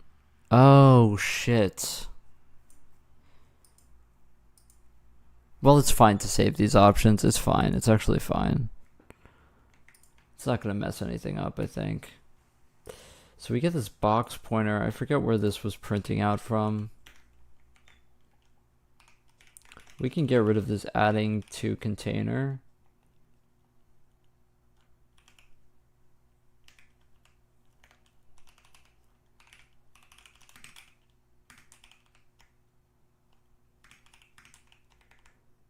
Huh.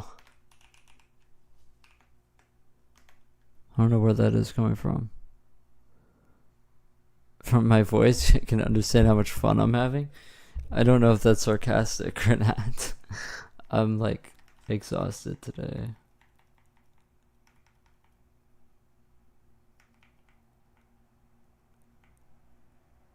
Okay, so that was printing out from here, I'm assuming. No, what a box.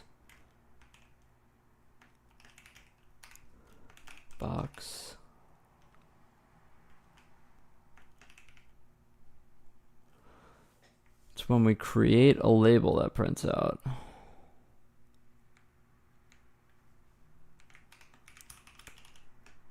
Oh, it was all capitals. I read it wrong.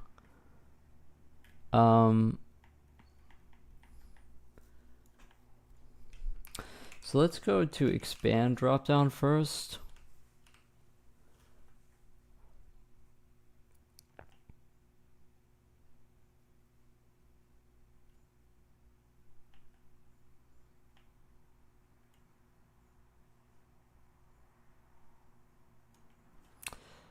Actually, you know what I might be doing? That would suck if I did that. If dropdown expanded.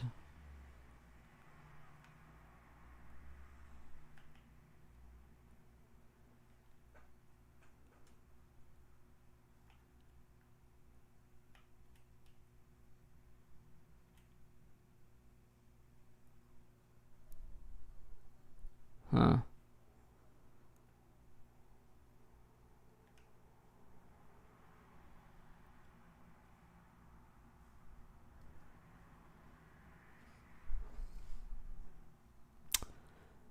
Yeah, I don't know actually.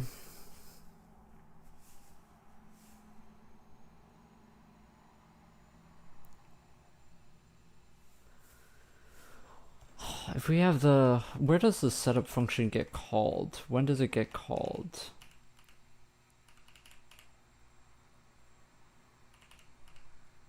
It gets called during toggle menu before we draw, which should be fine.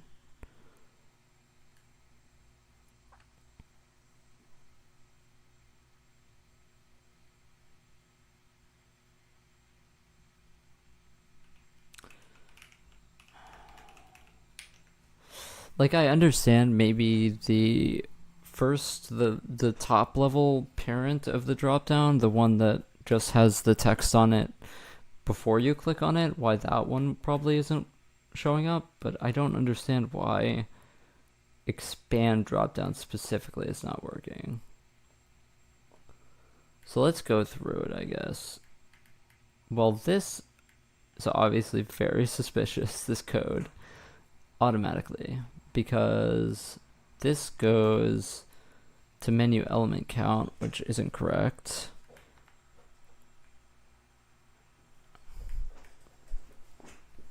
This goes to E menu index. We should print out what menu this goes to.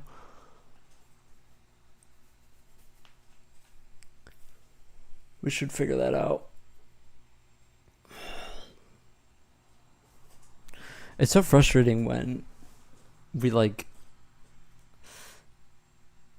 the hard part, which is hooking up the callbacks and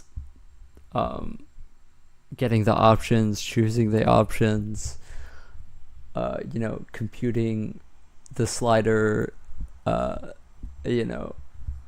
sliding diagonally and projecting on the vector and all this shit, and then like the easiest part, just the part that's saving, that is displaying whatever, like that shit is the part that doesn't work. It's like, it's incredibly, it just frustrates me a lot when that happens.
I'm wondering if this is early returning. That is a very suspicious early return. Very suspicious early return here.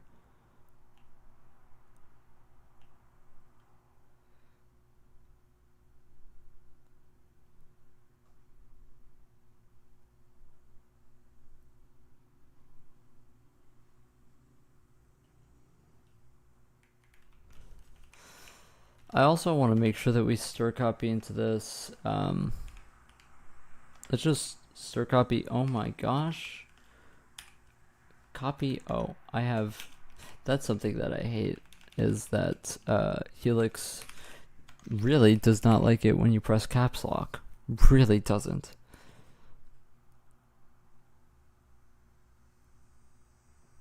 Like your entire keyboard doesn't work and you start pressing random stuff and undoing stuff.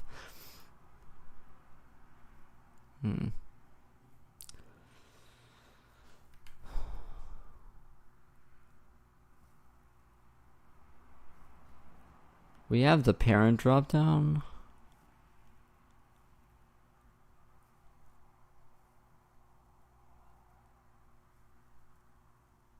We set the box to box.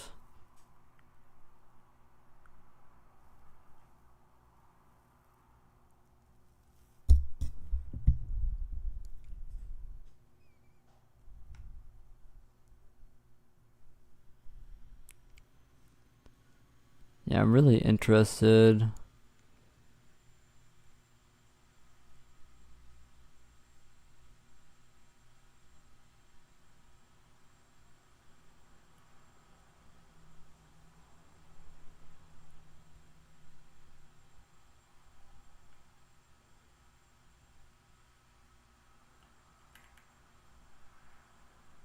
D children equals L.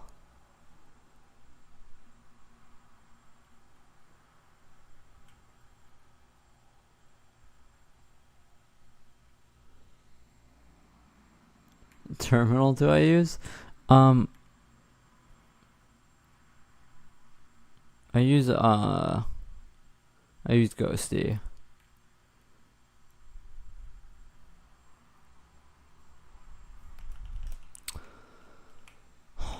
I should really just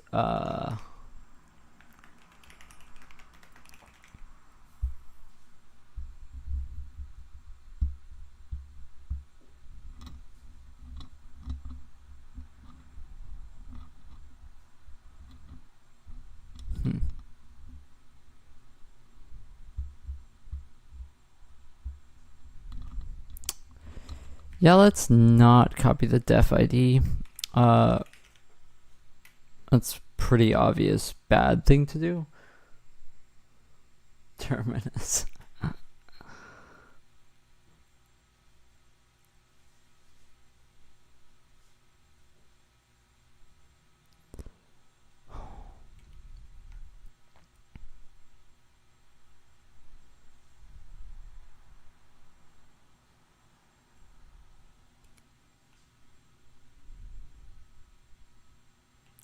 We do resolve the callbacks here.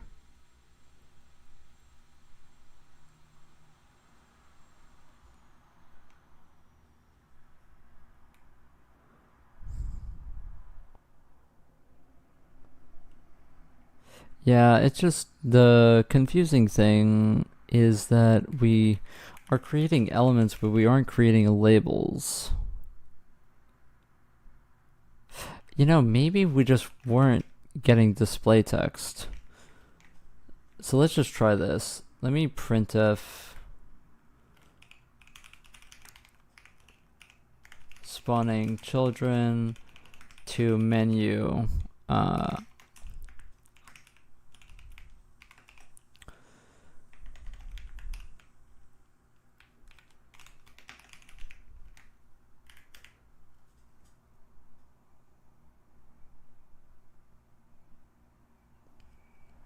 Don't know your sitting position, your gamer sitting position after 9 hours of playing Hollow Knight.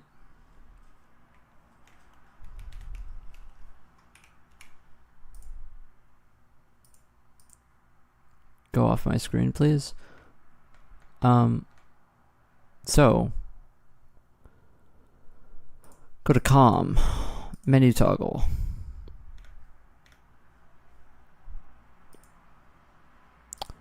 It gets the options. Okay, go into here. Spawning children to COM.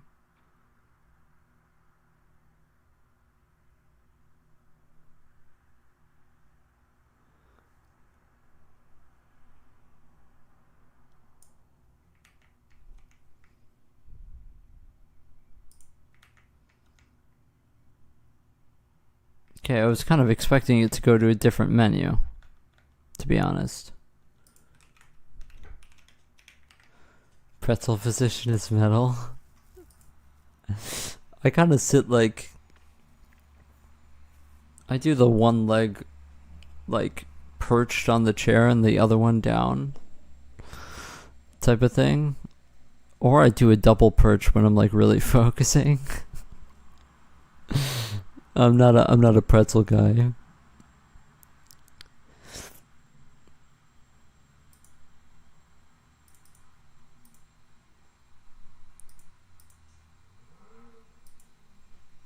Oh, but Hollow Knight's getting so nerve-wracking right now. Oh, I didn't know you were still playing it. Jesus. I thought it was over. By now it's like a 10-hour Hollow Knight session. Jesus.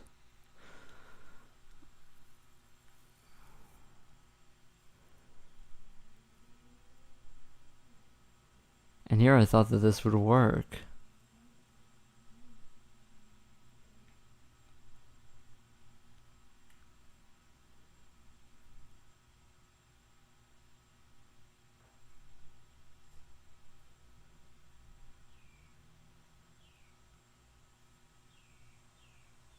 Wait, maybe it isn't getting the correct material ID.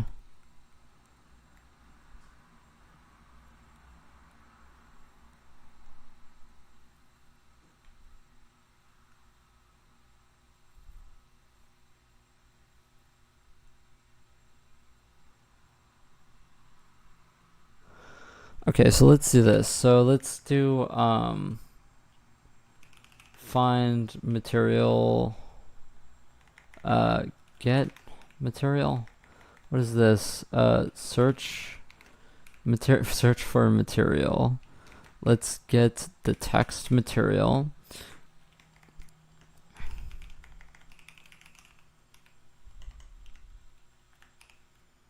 So let's get, for now, let's just material definition. Mat equals, and let's just for now just hard code this to our default text material. This is going to go to mat UID, and this is going to go to mat material ID. Okay.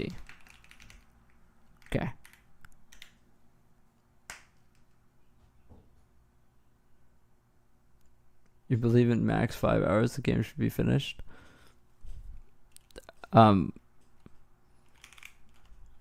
That's insane. That's insane that you're gonna commit to it.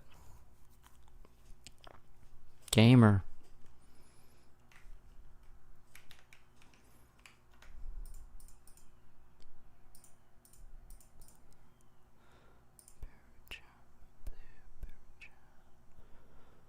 Okay.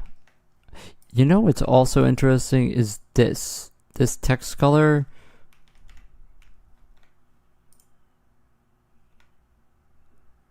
Is there anything getting drawn?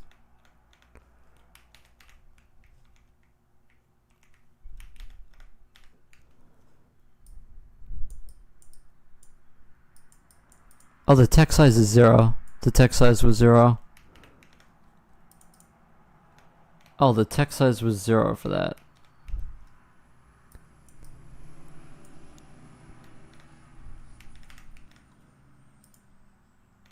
Okay, so it's working now.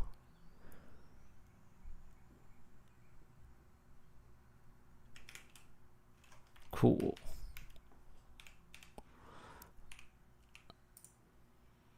Mari, you gotta get off of my screen, man. You're killing the vibe. Okay, let's do a test here to see. There it is.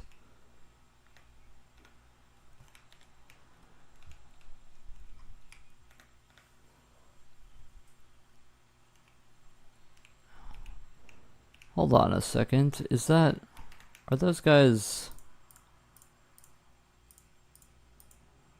Huh. So on de-expand, it isn't going away. Interesting.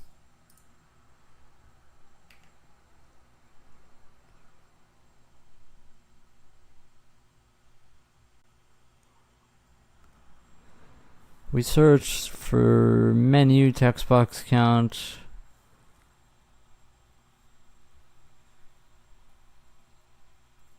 For each child.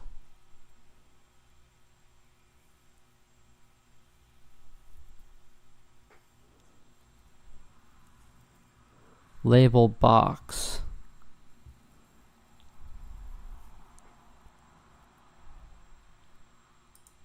Huh.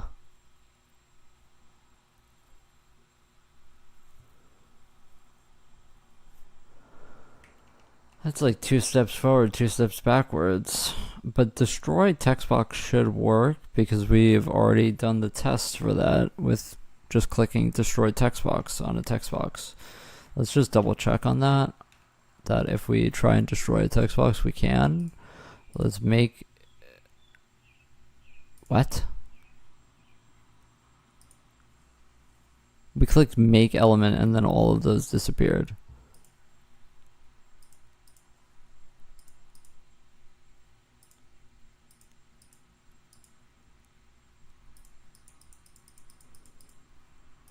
Okay. Let's try making it on a different menu.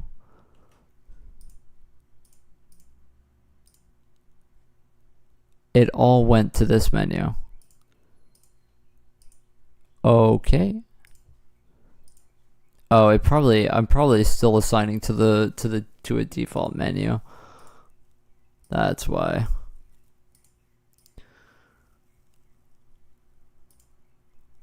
Yeah, but delete elements is working. This one didn't go away though.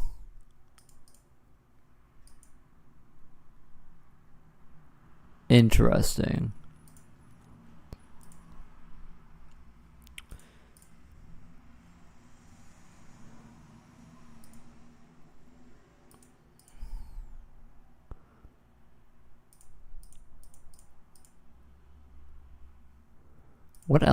What menu is this on? Not on this one. Is it on inventory though? I think that this is a deleted text box that's alive. You can't stop giggling from the absurdity of these errors. Yeah, that's how coding is. Sometimes it's just, you know, it's just doesn't make any sense. Yeah, so this is a deleted text box that is still alive.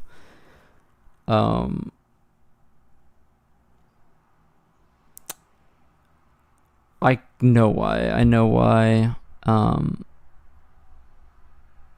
I think I know why.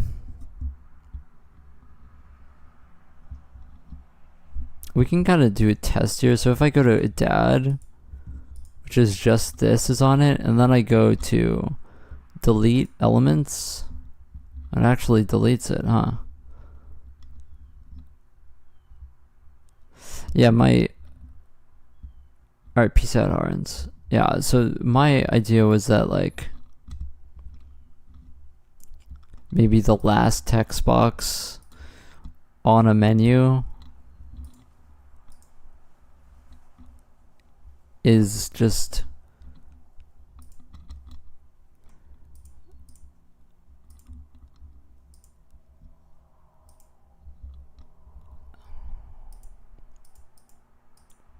yeah. So the very last text box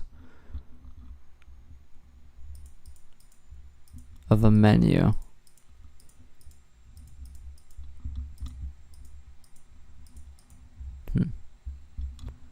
Hey, Frumpy. So the very last text box of a thing. Wait, no. Oh. Wait, hold on. What? Oh, I was making elements instead of...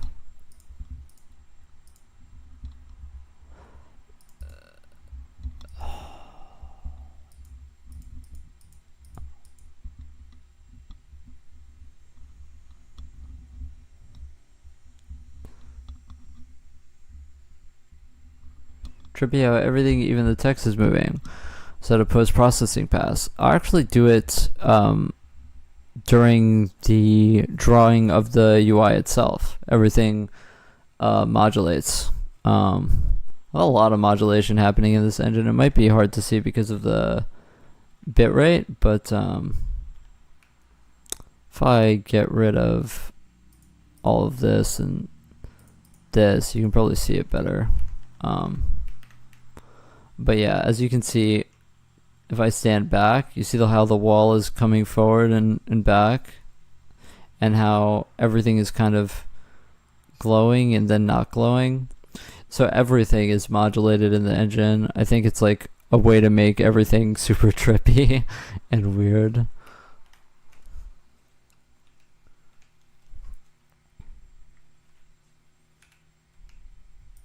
But yeah. So I think the way we debug this, the text box thing, is... Let's go back to this and try and figure this out.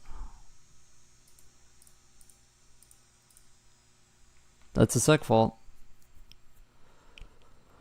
We're at...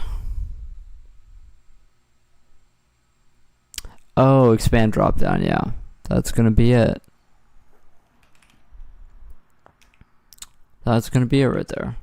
And we know why that is. That's because we were increasing a count instead of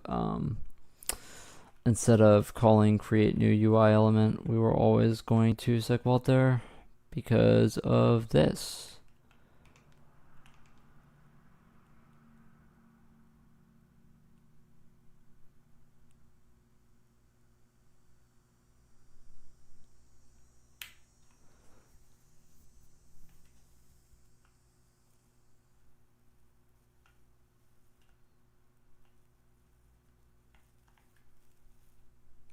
If L box,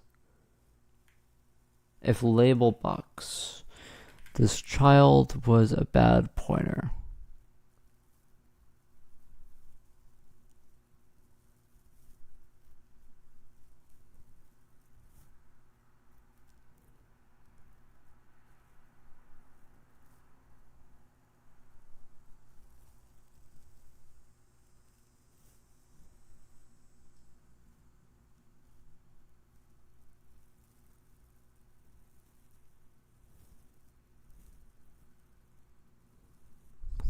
Interesting. So our child count wasn't correct. Our child count wasn't 0, but we didn't have any children.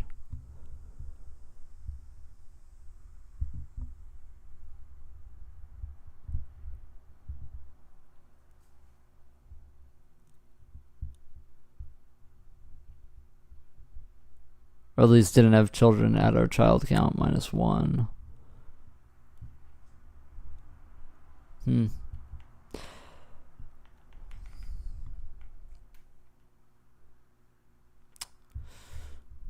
Yeah.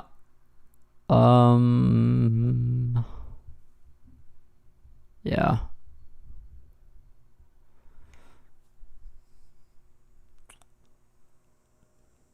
Yeah, I need to get some coffee, to be honest. I need another coffee today. I'm like really exhausted.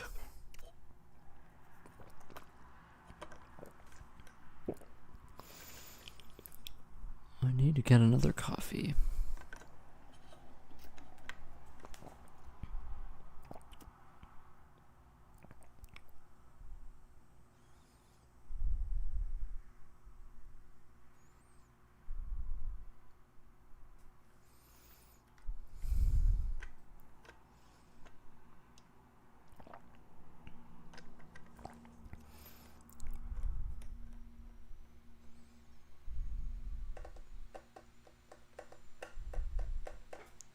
The thing is, our child count should never be. Our child count should always equal the capacity of the array.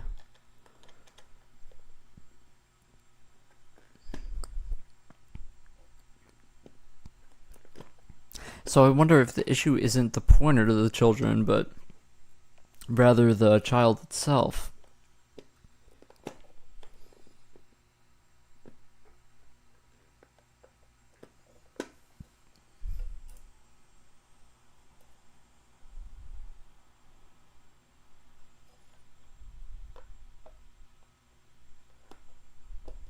I remember that this was important, that we had to iterate backwards, and I'm trying to remember why that was important. I think it was because we were shifting arrays, but now we aren't even shifting arrays.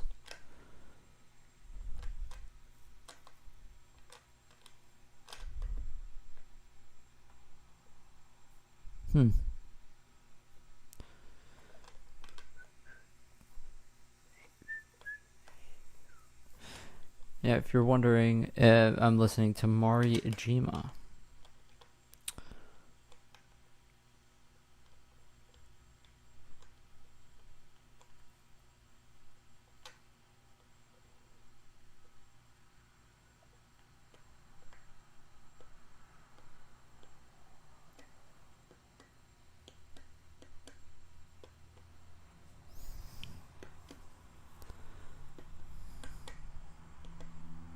Yeah, we even got rid of the early return here. Oh. Yeah, obviously that's why. It's because of this continue here. Basically, we set our child count. We malloc a bunch of stuff, and then we're iterating the child count. But here, we just, if we hit the max, then we just don't fill with pointers, obviously, which would cause what we were doing, you know. A way to avoid this, I mean, this should never be the check anyway. Like we're kind of being lazy with this code because I'm gonna take a break soon. But obviously, what you want to do here is you want to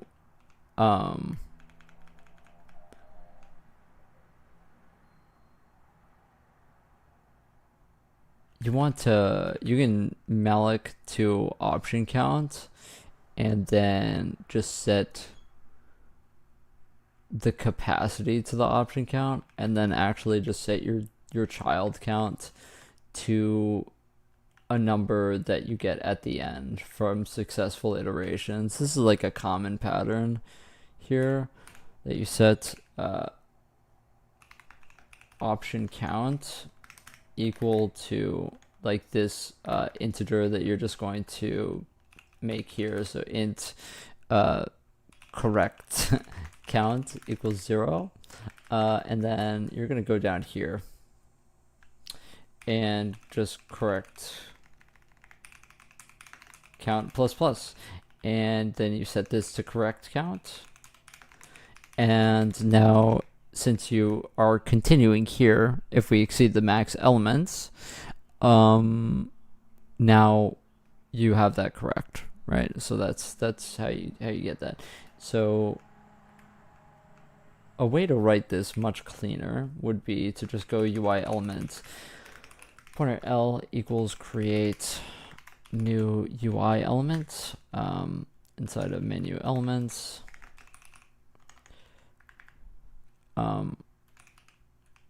With a pointer to the menu elements count. We still would have had to do this anyway, and the position is going to be, we have this position somewhere. It's this is the position. This is the calculation for the position of this.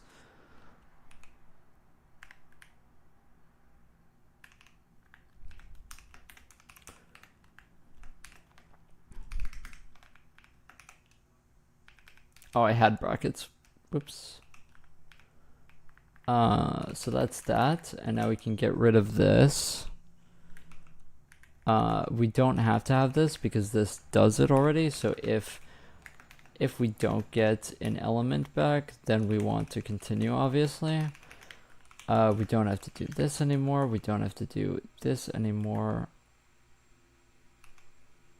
We can call, for example, copy element style, which is a function that I made for this specific purpose. We are copying from E into L with an offset ID that will be our, actually let's do correct count for that, just to be absolutely sure.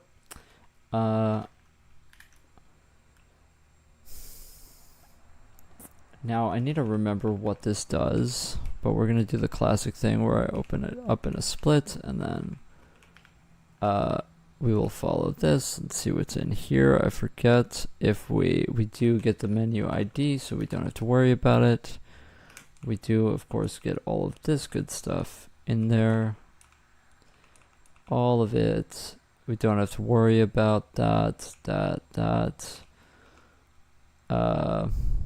We copy all of the IDs.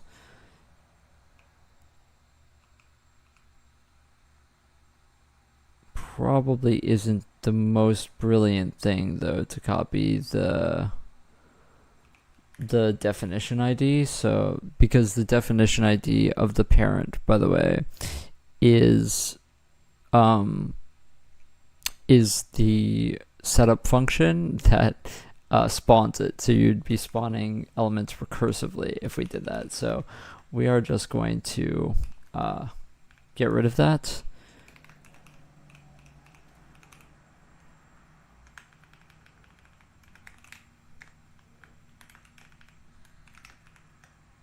And also setup function equals null. So we need to get rid of that pointer as well, or else we're going to call it 20 different times a frame. Okay, so all of this we can get rid of, obviously.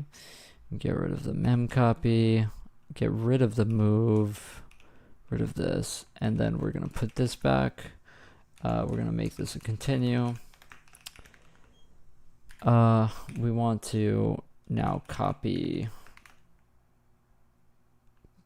Oh, we can't actually because we're stir copying this. So that's fine. Text size, font ID, color fill. All of that is good and dandy.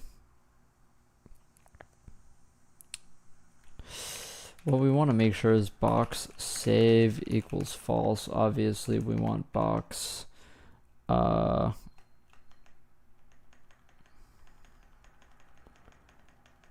what else? What else do we need? Not really sure.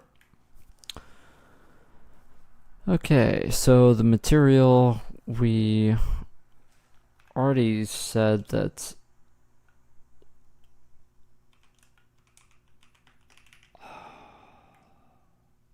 is the D material ID good? I can't remember if we fixed this or not. For now, while we're testing this, let's just keep this on that. The visibility ID, I don't care about it.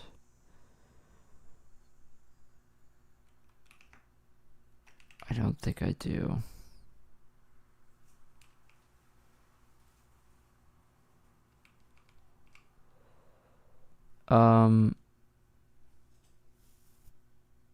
Now we set the pointer to box, we set the pointer to E. Change the alignment to set it up.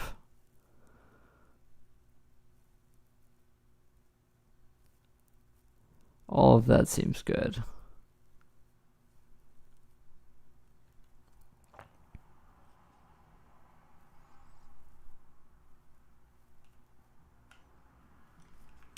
Okay, that should now be successful.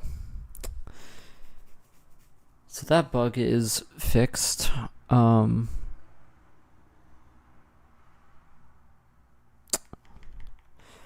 whatever reason, also I'm noticing though, our items aren't showing up from the inventory. So I broke something there. Iterate item. Oh, our element component ID isn't correct probably. So let me go into inventory here and change the component ID directly.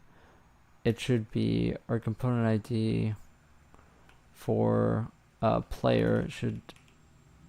Oh, it is player. Huh.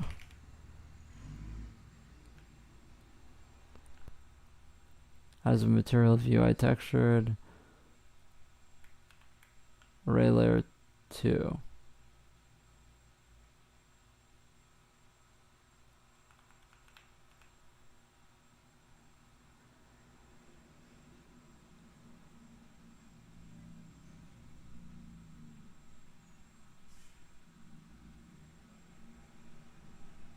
Huh.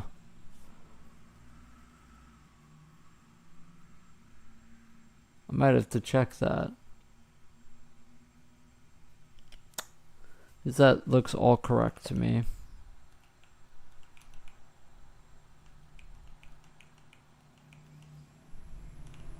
And we are no longer parenting all of them, right? To the... No, we aren't. Okay, no, we aren't.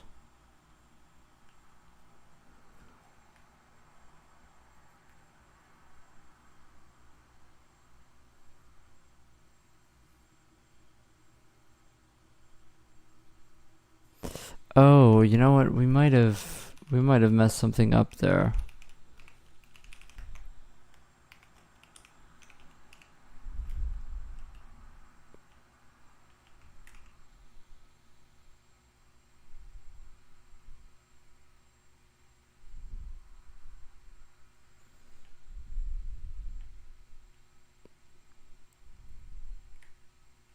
Yep.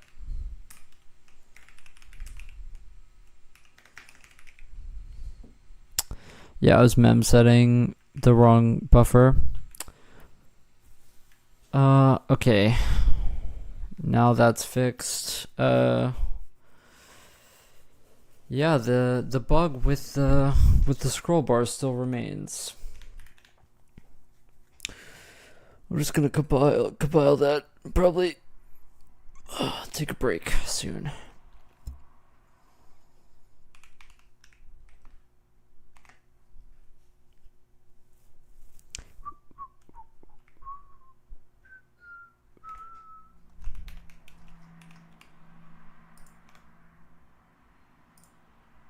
Okay, that works obviously. This works.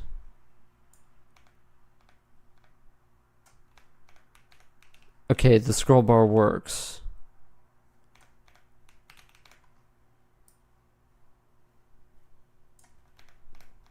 What? Okay, did we just fix it? Now it's good? It's all good now? Okay.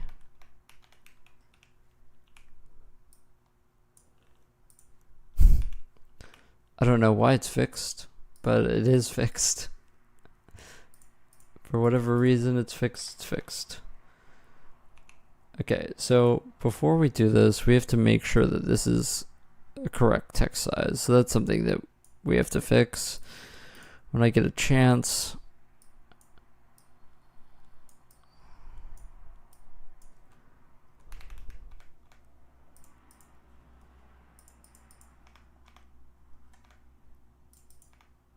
Now this completely isn't.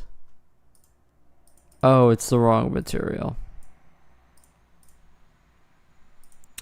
Wait, but this should be. Oh, this doesn't have options.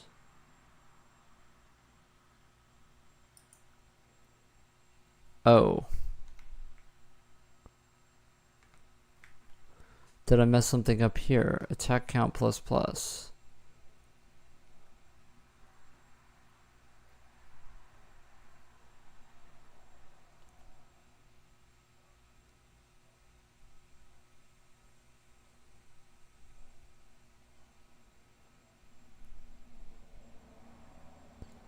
It is fixed. It is the scroll bar hopefully is just fixed now, which is good. Good for that.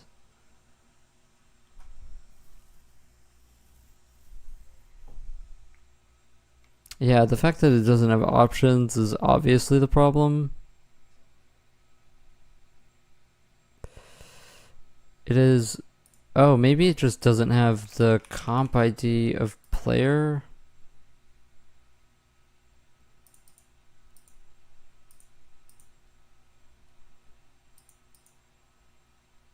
Oh, it didn't have the comp ID of player. Okay, now it's just not expanding.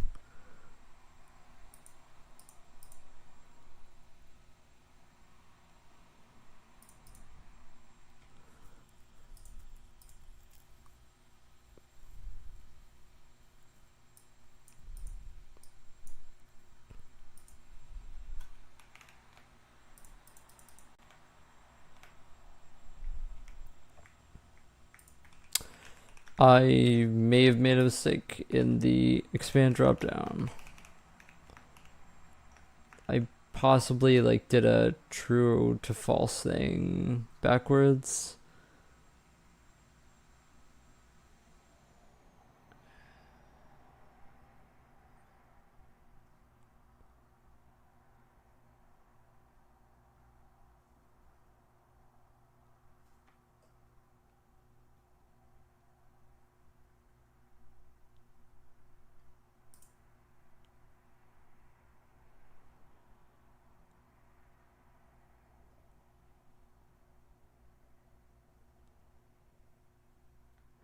Oh.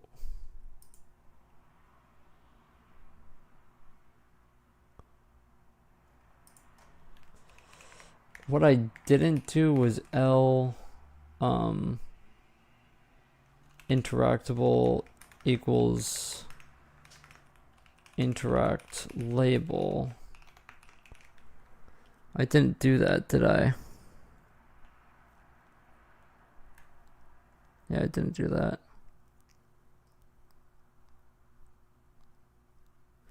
So this was probably coming back. Yeah, so create new label. Does it check if it's a label?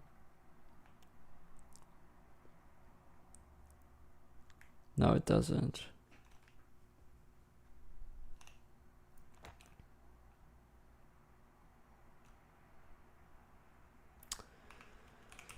Okay.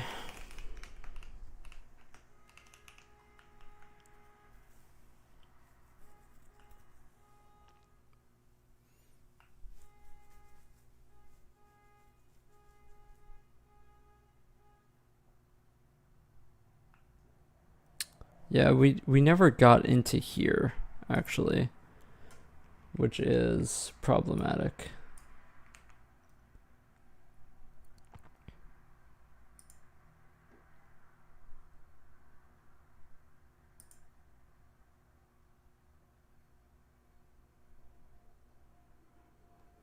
If not options or... So we were probably hitting this return.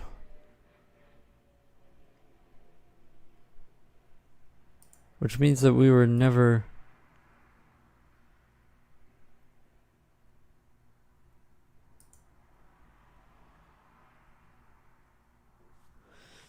Did we ever?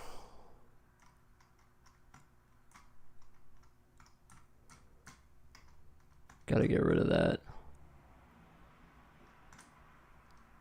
The thing is, we never spawn children, so...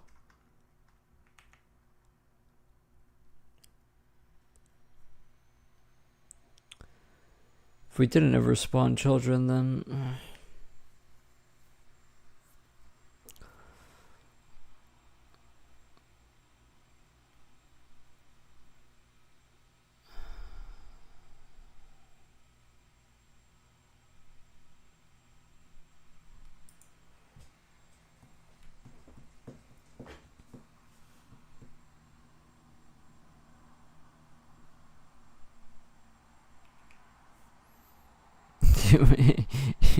Really? That's crazy. They allow you get away with that? Jesus.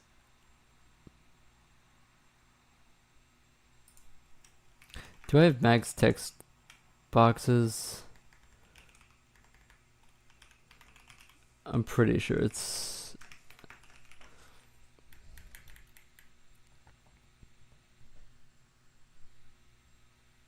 You get away with playing video games? Jesus.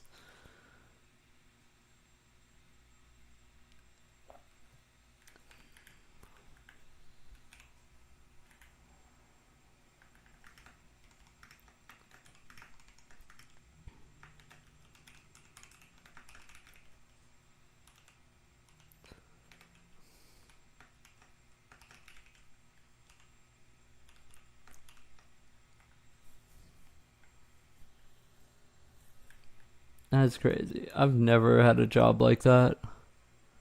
The only jobs I've had are like, you know, I've worked in pretty much food service my entire life.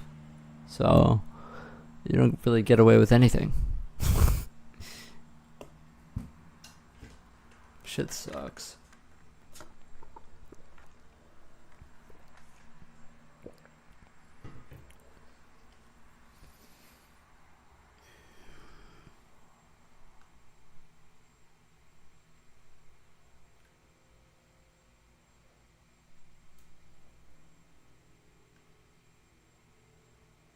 I know I should probably just like get a job in tech or whatever, but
trying to figure out.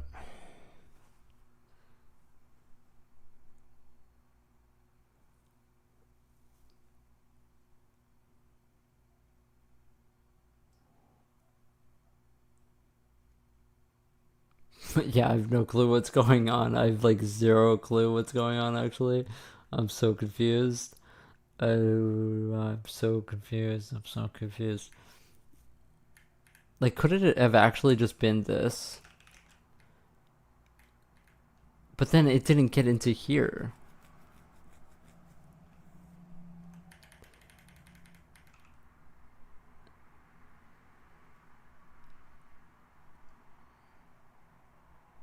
Oh, I'm moronic. I'm moronic. I'm moronic. I'm moronic.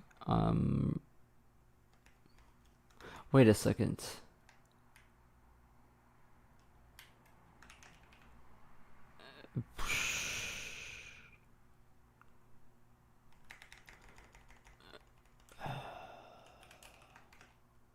Wait, child count is different than... Oh, wait, what did I have this? I had this as option count though. Wait. The child capacity was option count? Hold on. Oh.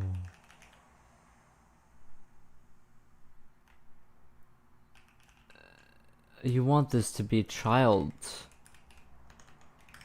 count. That still shouldn't be the...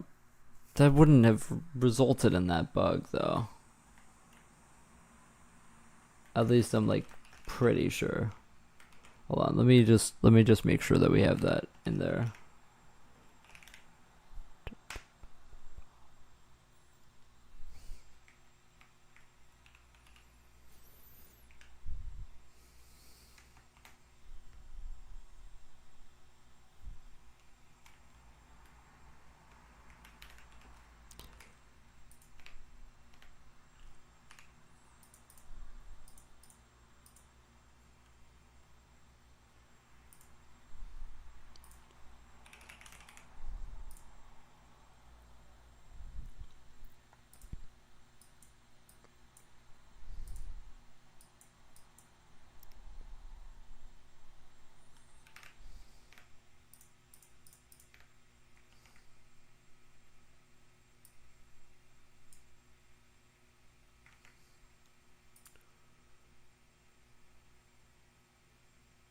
What the fuck are we talking about?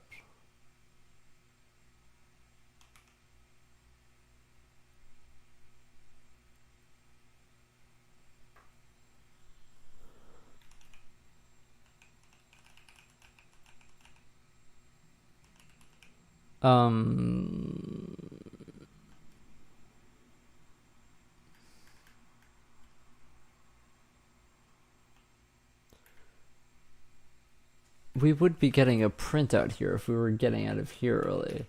It has to be under create new label that we're returning. I mean, this is the only thing that makes sense, is that this is... Hold on. Am I like super dumb? Hold on. Oh, I'm a moron. I get to be the moron today. Dang. Okay. Yeah, that's just me being dumb. I said I'm not going to assign the child count until after the loop, and then guess what? We were looping by the child count, which I no longer assigned before the loop. Oh, no way. Okay, well, last thing is going to be, we have to serialize dropdowns as well. So that's something else that needs to happen. Right now, the text color obviously isn't getting saved, and the text size isn't getting saved, so we have to fix that.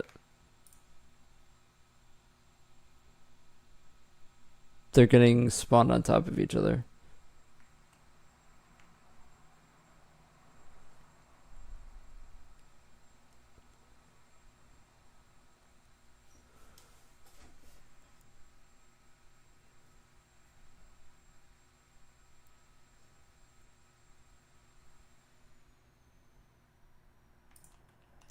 Why doesn't this move it?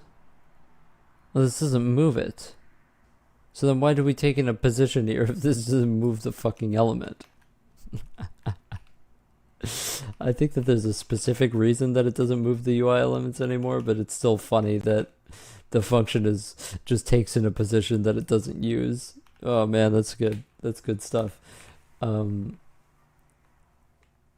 it's because of copy element style, right? Yes. Hold on, let me exit out of here. Some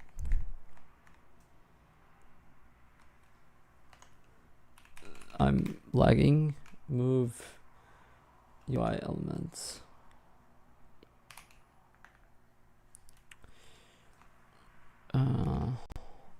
We're going to go to that position.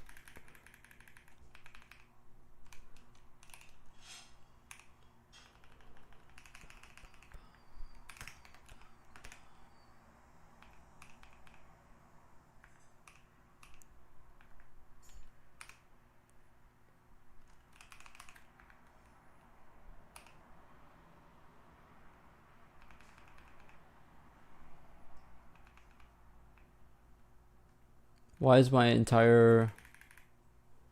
Oh, because of that. For whatever reason that deleted. Okay, so that's that bug. Finished.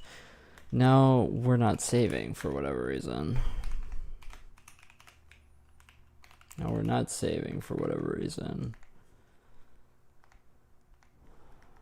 We need to go to the dropdown. If interact dropdown, we do save the color.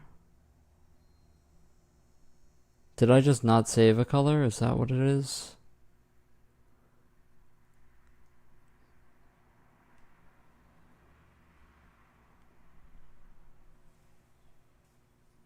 Maybe I just didn't save it.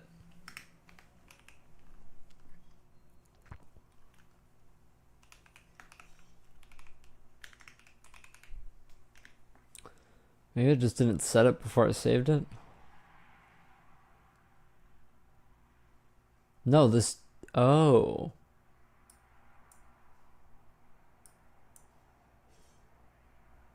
This doesn't have drop-down options on it.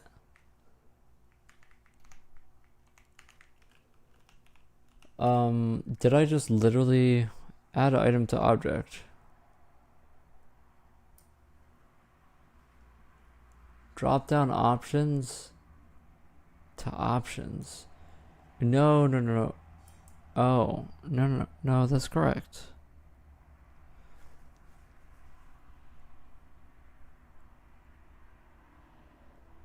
We add options to drop-down options, then we add drop-down options to object.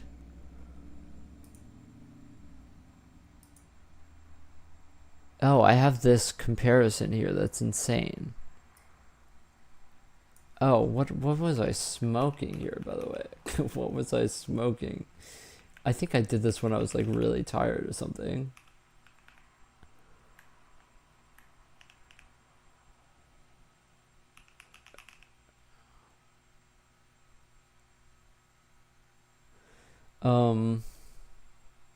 Does it need a selected option?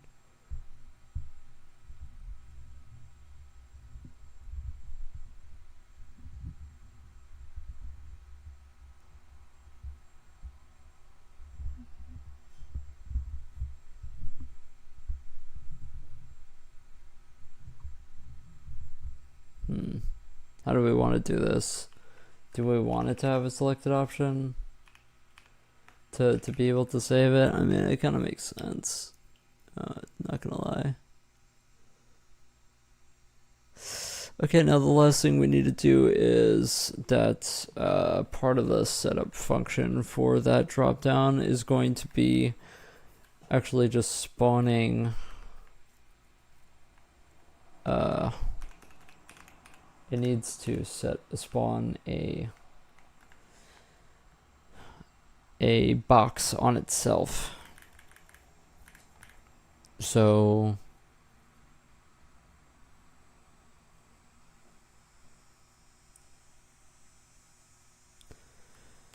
I guess we can set dropdown selected index equals 0.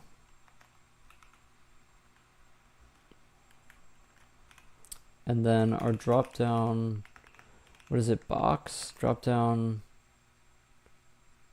selected option. So we have to straight up create a new text box here. So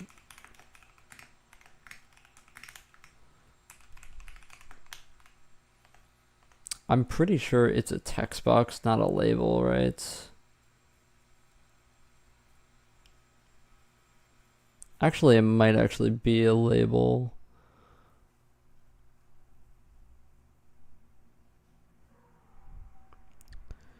What are you using to build the game engine? I personally love using Mason.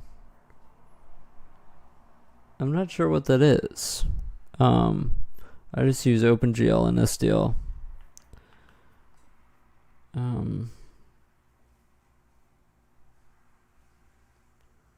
So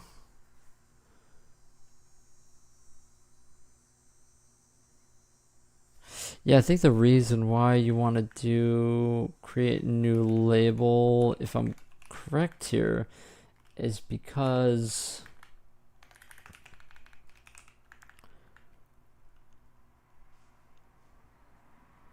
Oh, I just used GCC. I didn't know you were talking about a compiler. Um,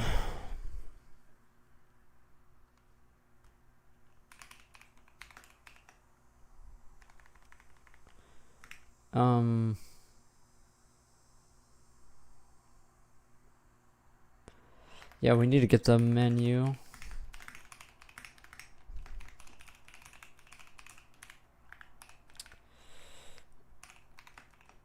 Menu index. And this is going to be menu text box count. Now I need to check if this is at all correct here. So we make a new text box equals default.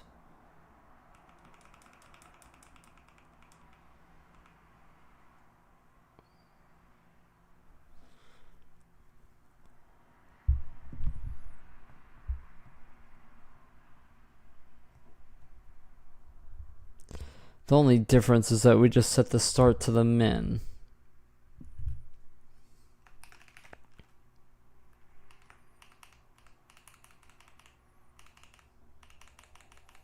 Yeah, I think to be honest, you just want it to...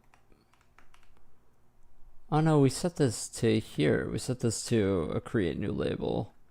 Then we parent it. Okay, well then let's just do this. I mean, it makes more sense to actually make this a function that does this, but whatever. For now, it's just... Hello, first time being here. First time seeing you. What's up? What is up?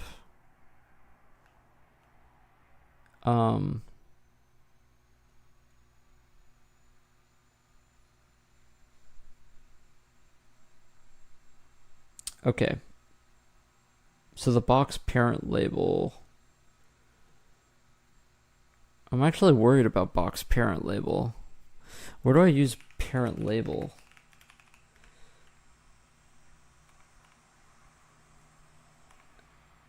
As label.box. Oh, that's bad. That's bad. Yeah, you don't want to assign that. That's for sure. Yeah, yeah, you're gonna want to do it the other way. So this is gonna be on setup. What's the name of this function here? We are going to do all of this here, and then set selected option to equal the box. Is this a... Yeah. And then D is going to be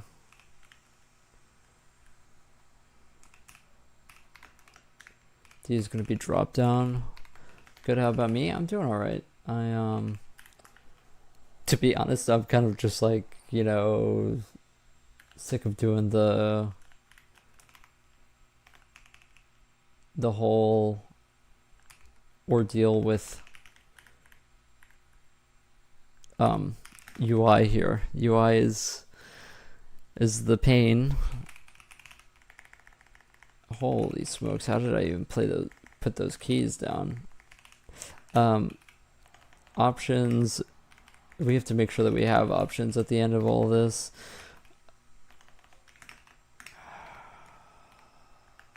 Then we do this. We also want to make sure that if we don't get a box back, we return.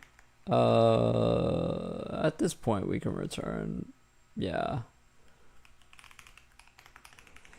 Then we want to, this is good, this is good, this is good, this is good. And the menu index is from L, menu ID is from L. We want to say we have a selected option, a box, and then we also want to make sure that we sprintf into dropdown. Selected option ID, the box ID. The issue is that this box ID is actually just going to be default.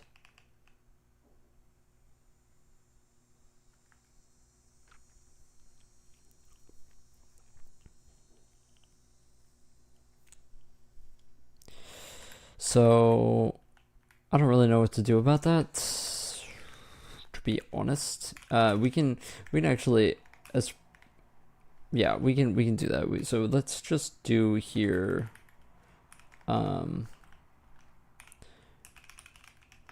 Into box ID, we want to go in sprintf the ID of the dropdown.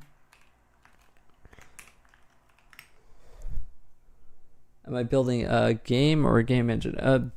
Well, both. But yeah, the game engine is the main thing. It's been like the past 5 months of my life coding a whole ton of game engine stuff. I don't have those. I don't have specs because I don't have a very good computer. That's kind of my whole point in making a game engine, is that nothing runs good on bad hardware anymore. So I said, okay, well, I have a shit computer, so I kind of want to be able to play games. So that's what I did. So this is going to actually be LID, and then we want the we want to do 0. Okay. Yeah, and then we can just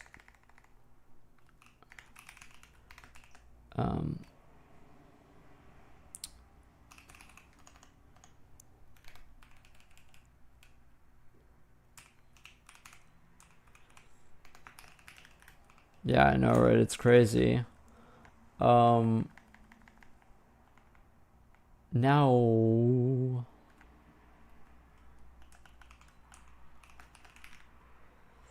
what we want to do is every time, now when we where's the create now? When we go correct count, we want to do correct count +1. We want to start at 1 because our copy element style. Oh, actually, good point. Our box doesn't actually even have.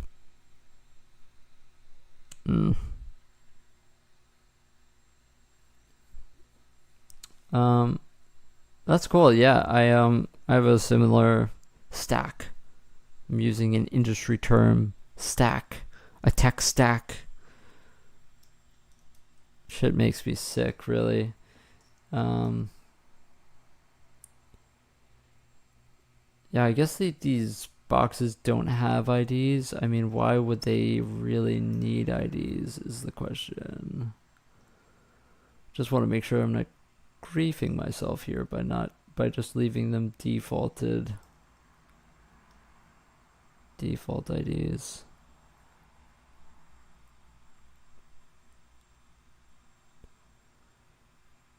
Yeah, I mean, I don't really want to deal with verifying it.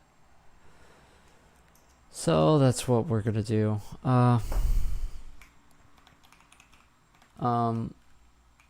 Let's just leave this 0, and then let's go to expand dropdown.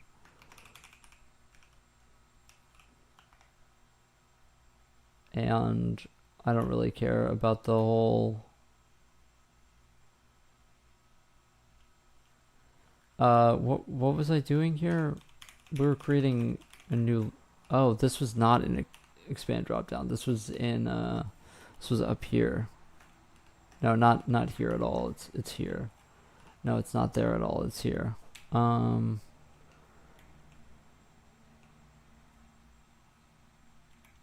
yeah, that's why I wanted to do this, because our box ID is default.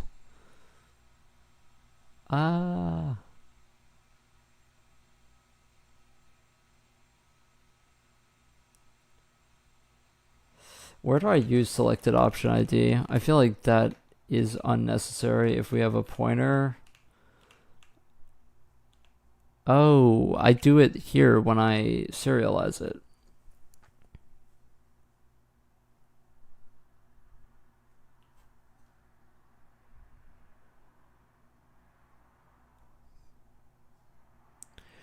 Yeah, I mean, I don't really understand why I did this when you could literally just do, oh, I do selected option ID.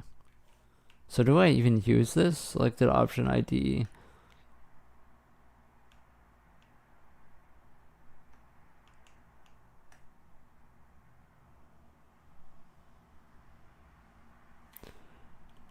Is this on the load in? Oh gosh, yeah.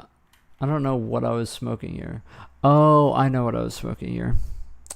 It makes sense why I have selected option ID, because I need to have selected option ID because I'm deferring searching for that ID until we finish loading. What doesn't make sense is why the fuck I did this.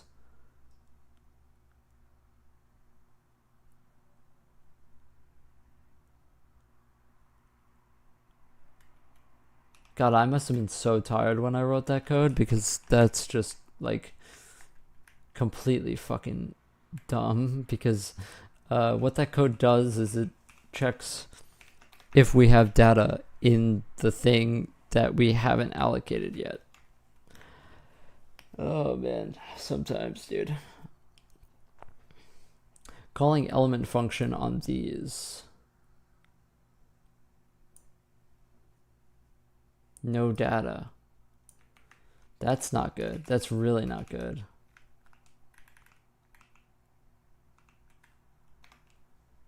Oh.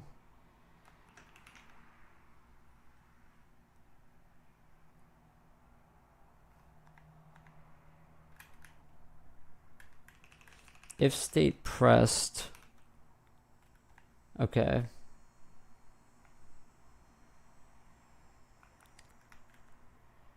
Interesting. So we're calling pressed on all the children of a dropdown at once. Wonder why that is.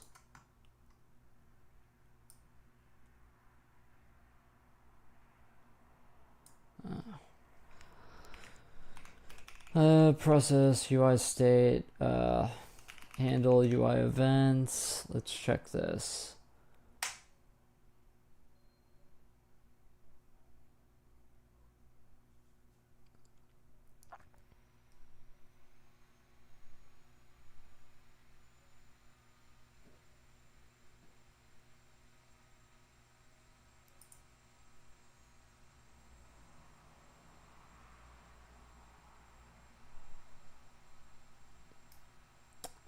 Huh.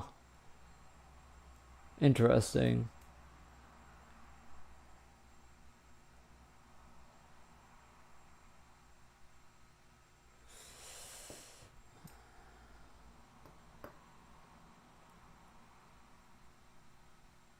We check top hovered element against this pointer.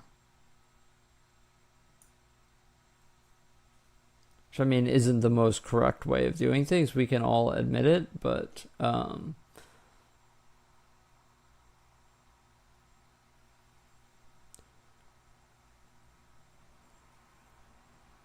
don't know how in one frame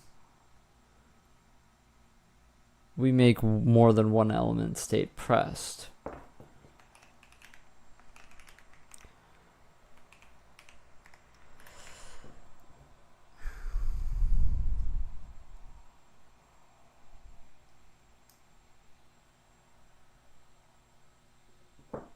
Strange.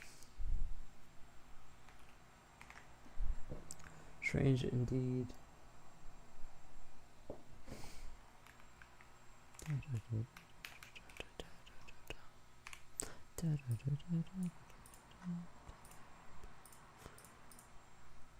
Interesting, that's a seg fault. Create new label.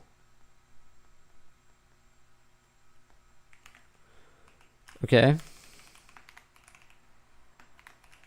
That should be a pretty safe function.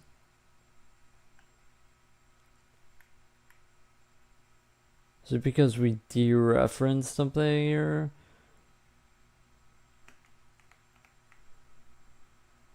Mem copy.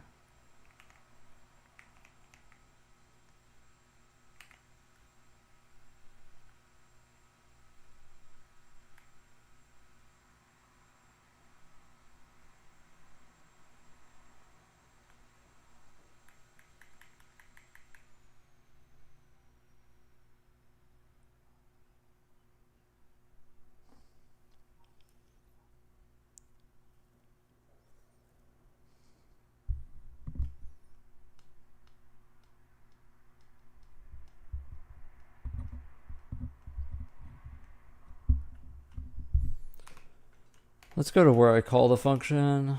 Maybe yeah, that would do it. That would do it right there.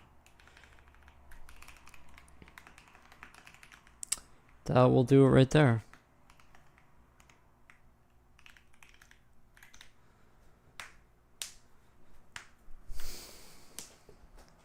I passed the pointer to a single box instead of the array of boxes. Whoops.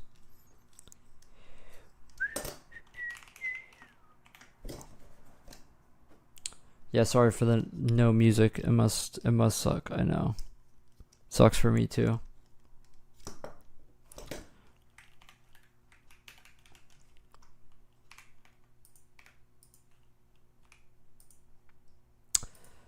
Okay, calm. Yeah, we have to save this again because this is saved with the wrong data. It got the attacks without me setting the comp ID. Maybe we set the comp ID somewhere else.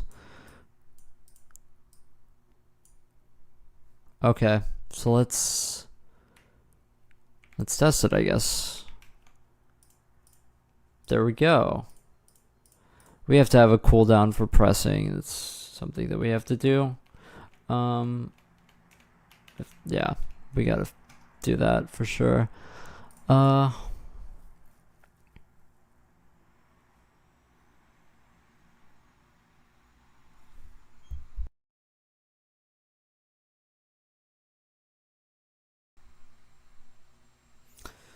Okay.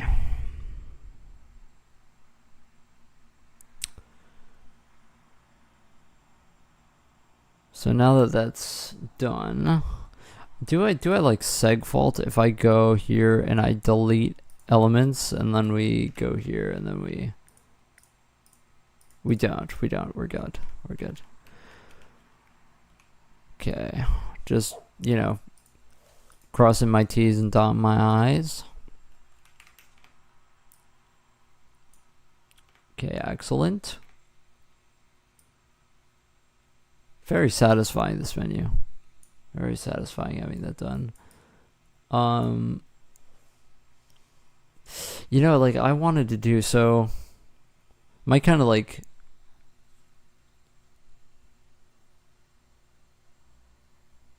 listening to a playlist from the Discord. So now YouTube is like that, yeah.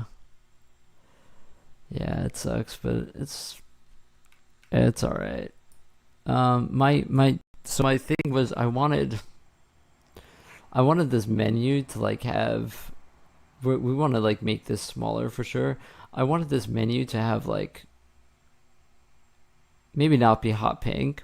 First of all, I wanted it to have like, I wanted it to say on the top, this is like your maybe inventory character screen.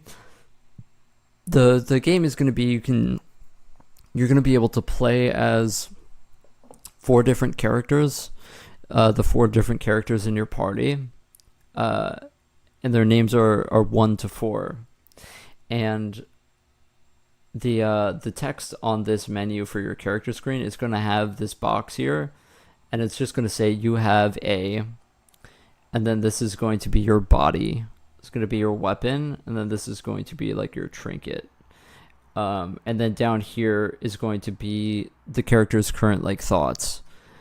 The idea for the character, for the body thing, is I wanted to do like a 3D render of the character itself.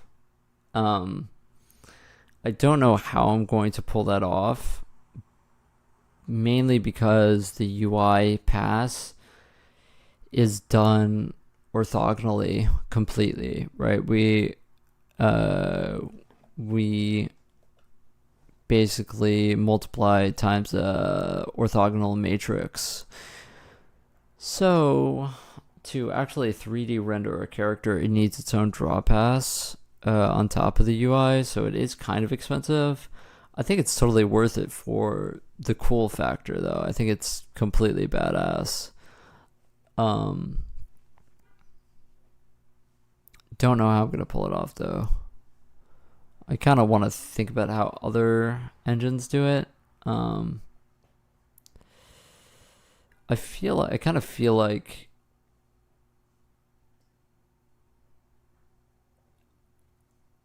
you would almost need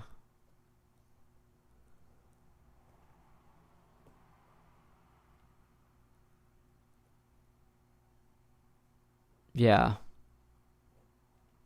You'd basically need, at least in my automated system, you'd basically need to load in the material for your model a second time after the UI pass. You'd have to have a second material that says that's called character UI that loads in your character texture.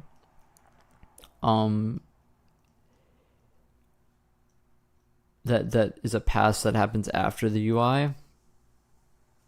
And so what we would probably have is just literally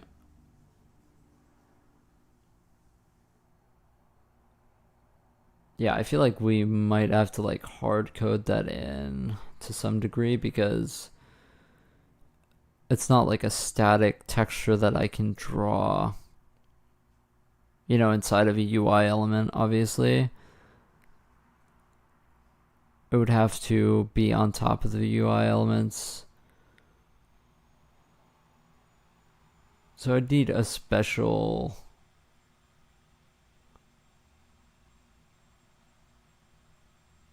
Yeah, I'm not sure how I'm going to do that. I'm going to need to do some research on how to do that. I can set up the rest of the menu now, though. That's something that I can do.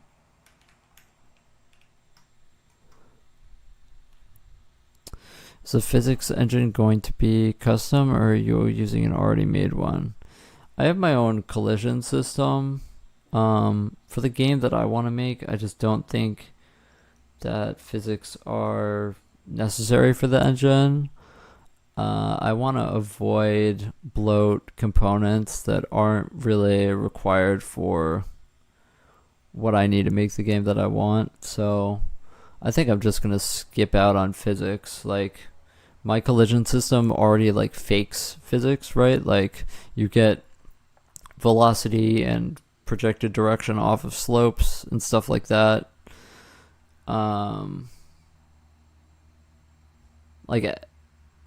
Yeah, so the whole thing is like, I don't really plan on for example,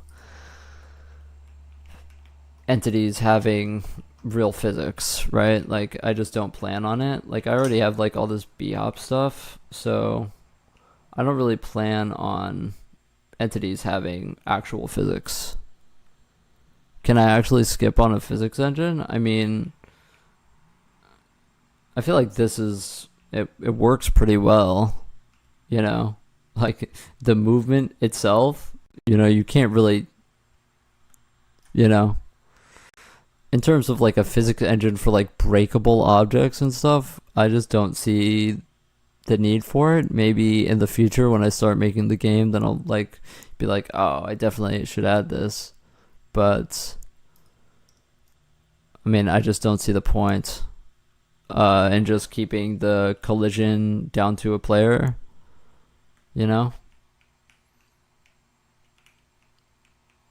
But I mean, maybe I'm just dumb. I just don't think that it's necessary. Like, I feel like most physics things in terms of games, it would be a lot cheaper if instead of solving for things, you just like literally faked it, Like, I just don't see the need for it. Like, I have callback kind of hooks for every single type of action. So if you want a certain interpolation or something, you can just literally like have a function that does that, So I don't see a need for a general physics component, to be honest. I think that's more like of a AAA thing. To be 100% honest, I don't see the point in a hobby engine.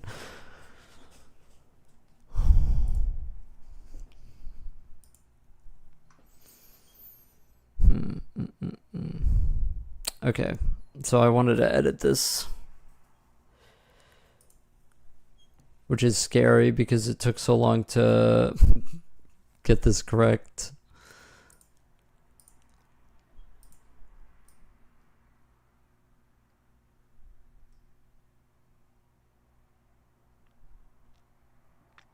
Yeah, you kind of want this to be small. Like, I don't really...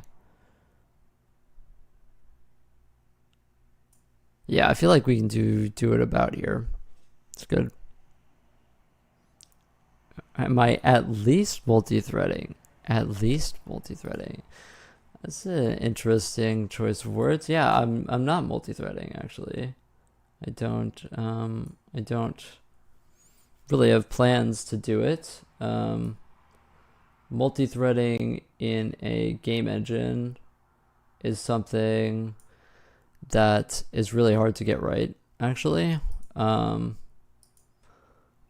it is useful for things like animation buffers, for example. But no, I don't have plans for it. I'm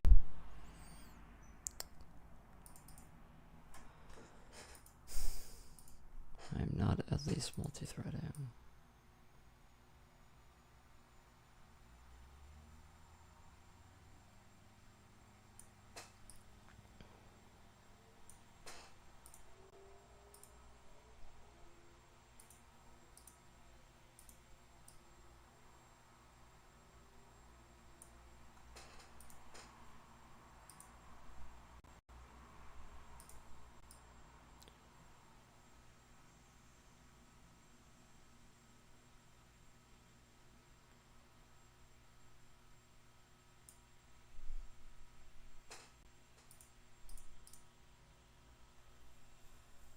Cool. I'm down to save it. I'm just worried that this is... No, this is correct. That's correct.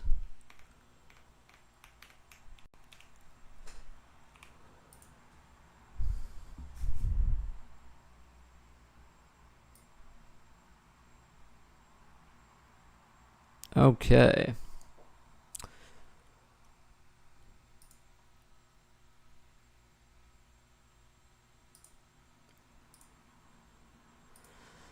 Yeah, that's an annoying thing. Actually, you know what? We should just move this toggle render properties and do this to 0, and now this is on top. That's good. So how do I want to do this? It's always a good idea, for example, to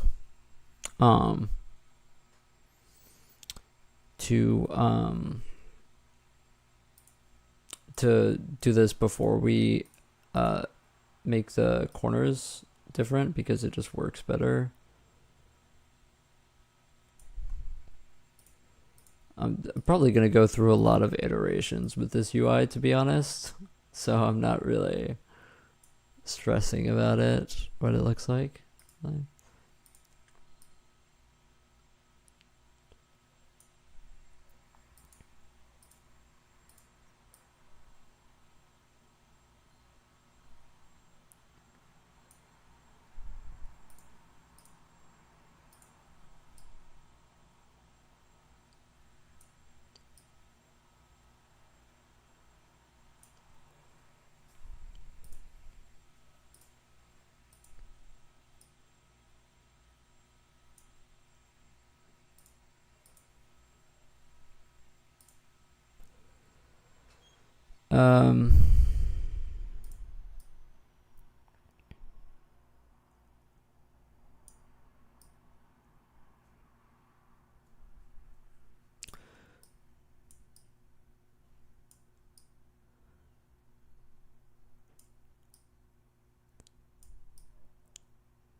Since it's all additive, this is kind of weird.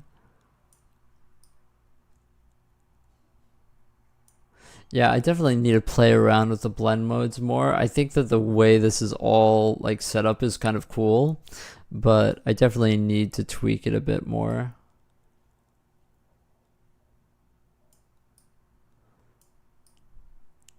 Because it's all additive, right? So it's very, very strange. It's not a very typical system, but I'm not a very typical person.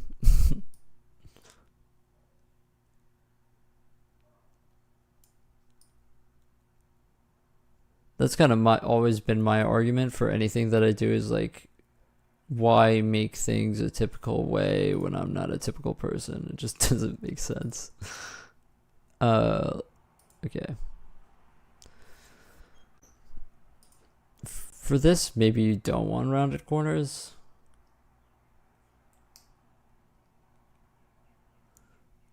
I'm not really sure. Maybe you just want a border for this. Make the border black. I like it.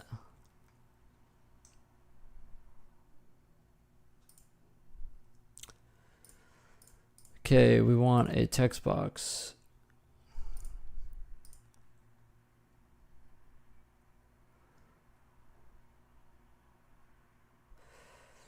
Interesting. It is on the right thing.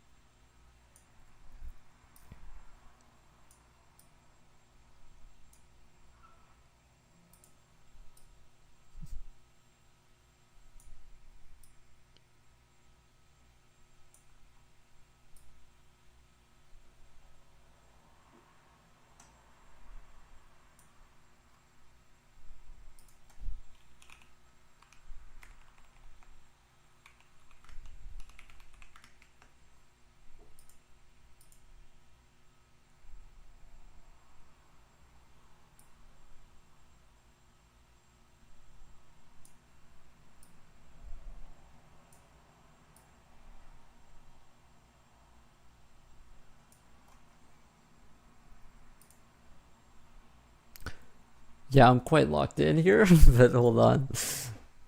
I'm cooking.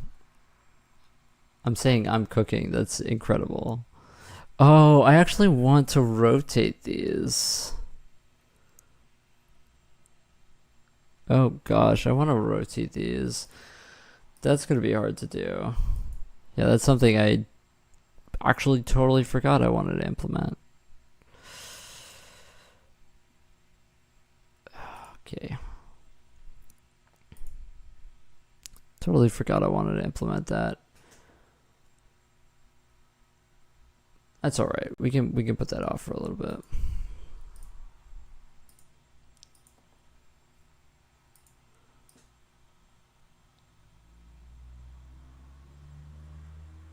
I also kind of like the fact that the UI isn't like perfect in a way. It's like all done handmade.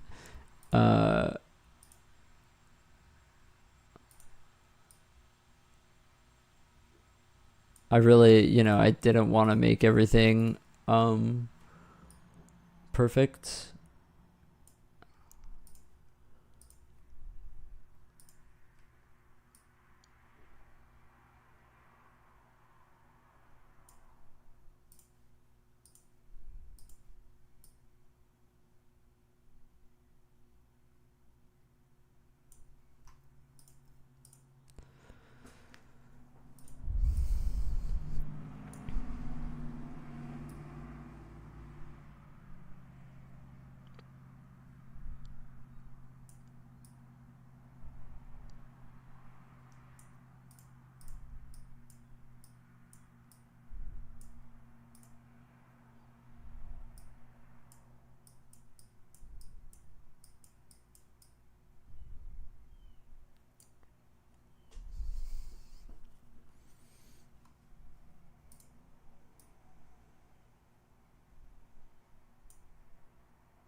Nice.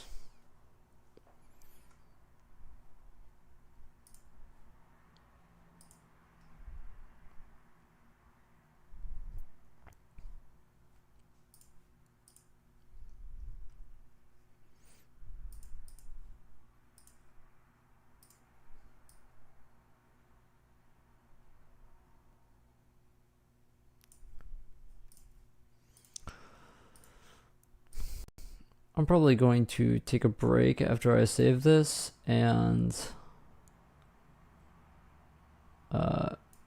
eat for a little bit, and then I will probably be back later, and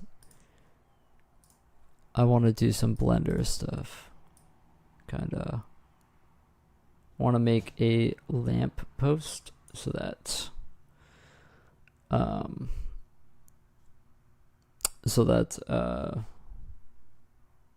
this aesthetic is so cool. Thanks.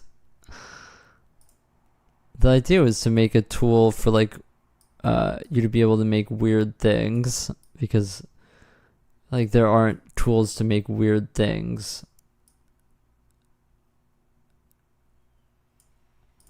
We could directly edit the JSON and make these the same exact color if we want to.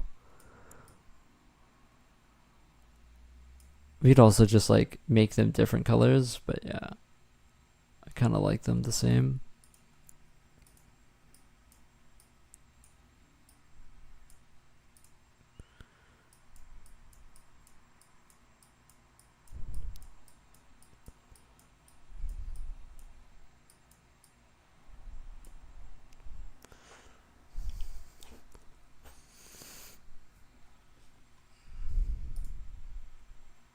Yeah, but my kind of what I had in my head was that there's like text going upwards. It says, weapon, or and then body, and then trinket, or this is going to be a slot for something. I don't really understand the gameplay implications of things yet. I've got like vague ideas. Like I want it to be kind of like a numbers go up type of game where throughout the maps are like enemies, and you get drops for killing the enemies. And I want there to be like some rare usable items that you get and stuff like that to like increase your crit chance, whatever, during combat and stuff like that. So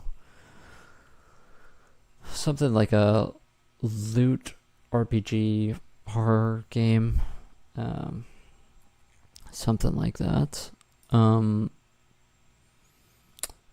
kind of wanted to put something down here, like a box. I think we can just like make a box down here. We have to select it first.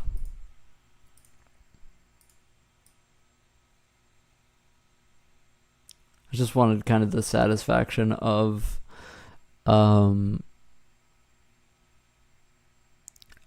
using my own UI system, since I've spent so long working on it.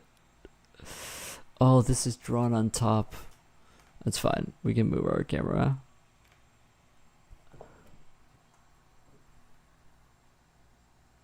Procedurally generated weapons. Yeah. I like, I'm a big fan of this game called Nightmare Reaper that has that sort of design philosophy. I really do enjoy Nightmare Reaper. I do think that, to be honest, New Game Plus is just such a slog for the specific reason that, oh gosh, I really messed this up. Okay, let's save just in case. But yeah, I love Nightmare Reaper, but the thing is that I just did the same thing twice. There are just some weapons that are just super overpowered, which makes sense, but the whole philosophy of the game is like that you can only choose some weapons to keep, and so you just choose to keep the same weapons over and over again, which just leads to you not actually using the procedurally generated weapons. Like, you just kind of stick with the same ones, especially when you're in New Game Plus. So I like the idea of it.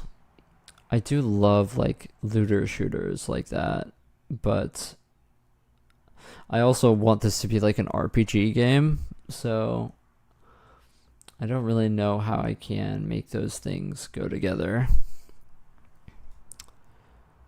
I'll try. I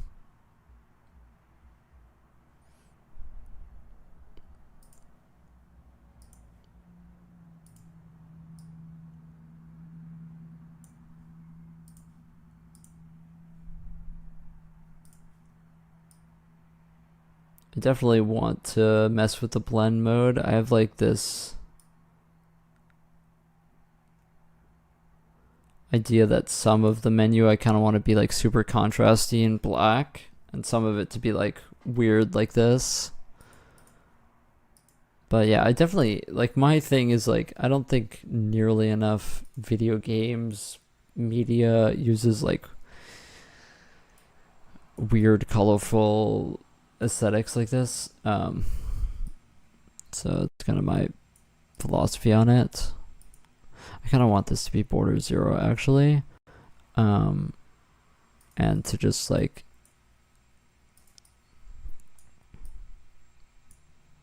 be black.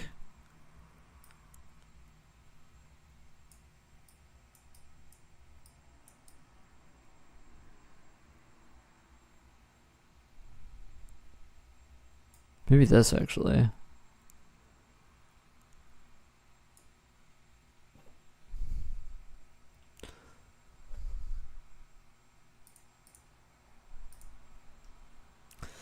Yeah, I wonder if I actually want to make that a label or not. Maybe later.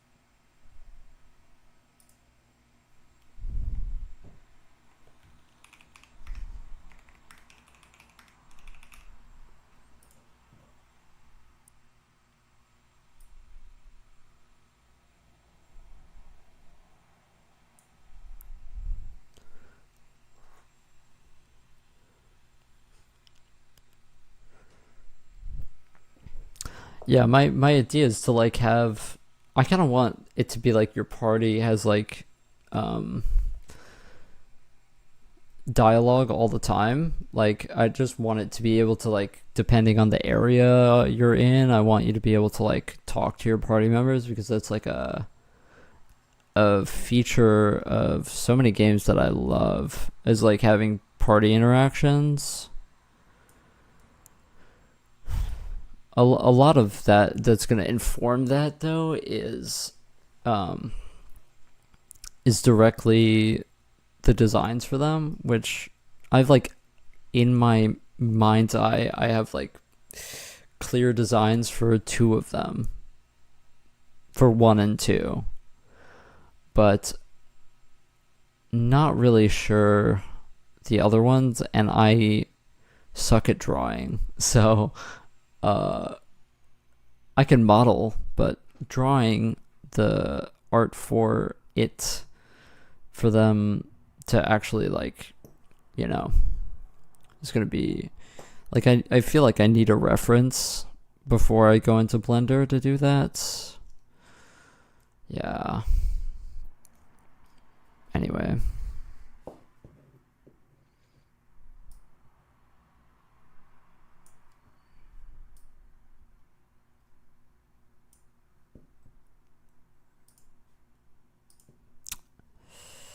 Okay, I think that I'm pretty happy with how it ended up looking. I'm just going to click save, and we will make sure that it's saving.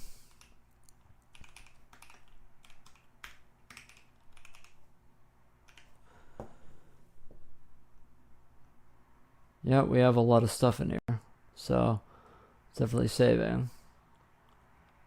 Question is it saving properly? I'm not sure. Oh, the text boxes aren't going to save. because I forgot to fix the thing with the text boxes not saving. Well, that's a disaster. Well, I mean, there are only like 2 text boxes, so it's not that big of a deal.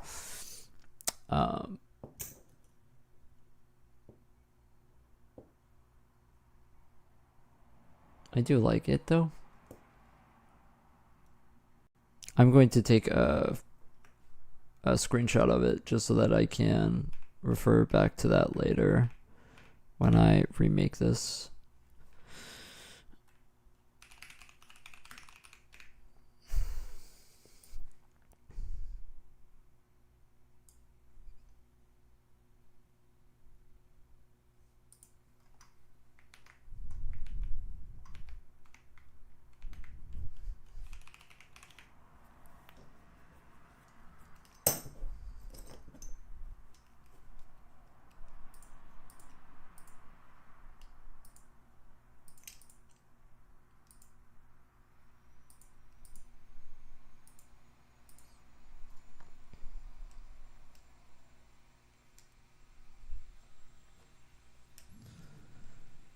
Alright, yeah, I'm probably going to take a break and then I'll come back later and model some stuff. But yeah, I definitely need to eat. I have a problem with not eating when I go live. God, it's annoying that this didn't actually like take the screenshot. That's like such a bummer, dude.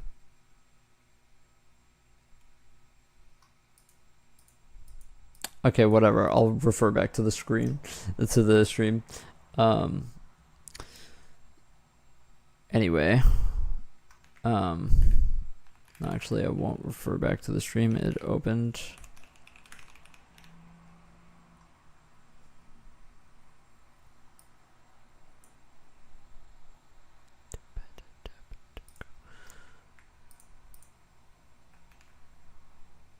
There's nothing in the clipboard to paste. Okay, well, there is. You just, whatever.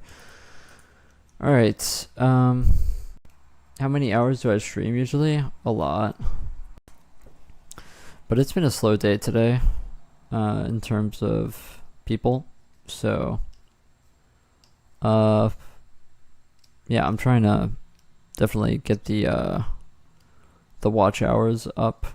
I kind of wonder if like not having music playing is affecting the viewership, so kind of worried about that, to be honest. But yeah, anyway, I will be back. I need to take these breaks because I typically don't, and then I don't eat, and then I become hangry and my brain suffers. So I will see you guys soon. Thank you for watching. I will be back. I just need to eat something and rest my eyes for a bit, and then I'll do Blender later.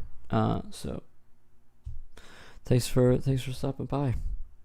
Join the Discord if you're into this stuff. All right, peace out.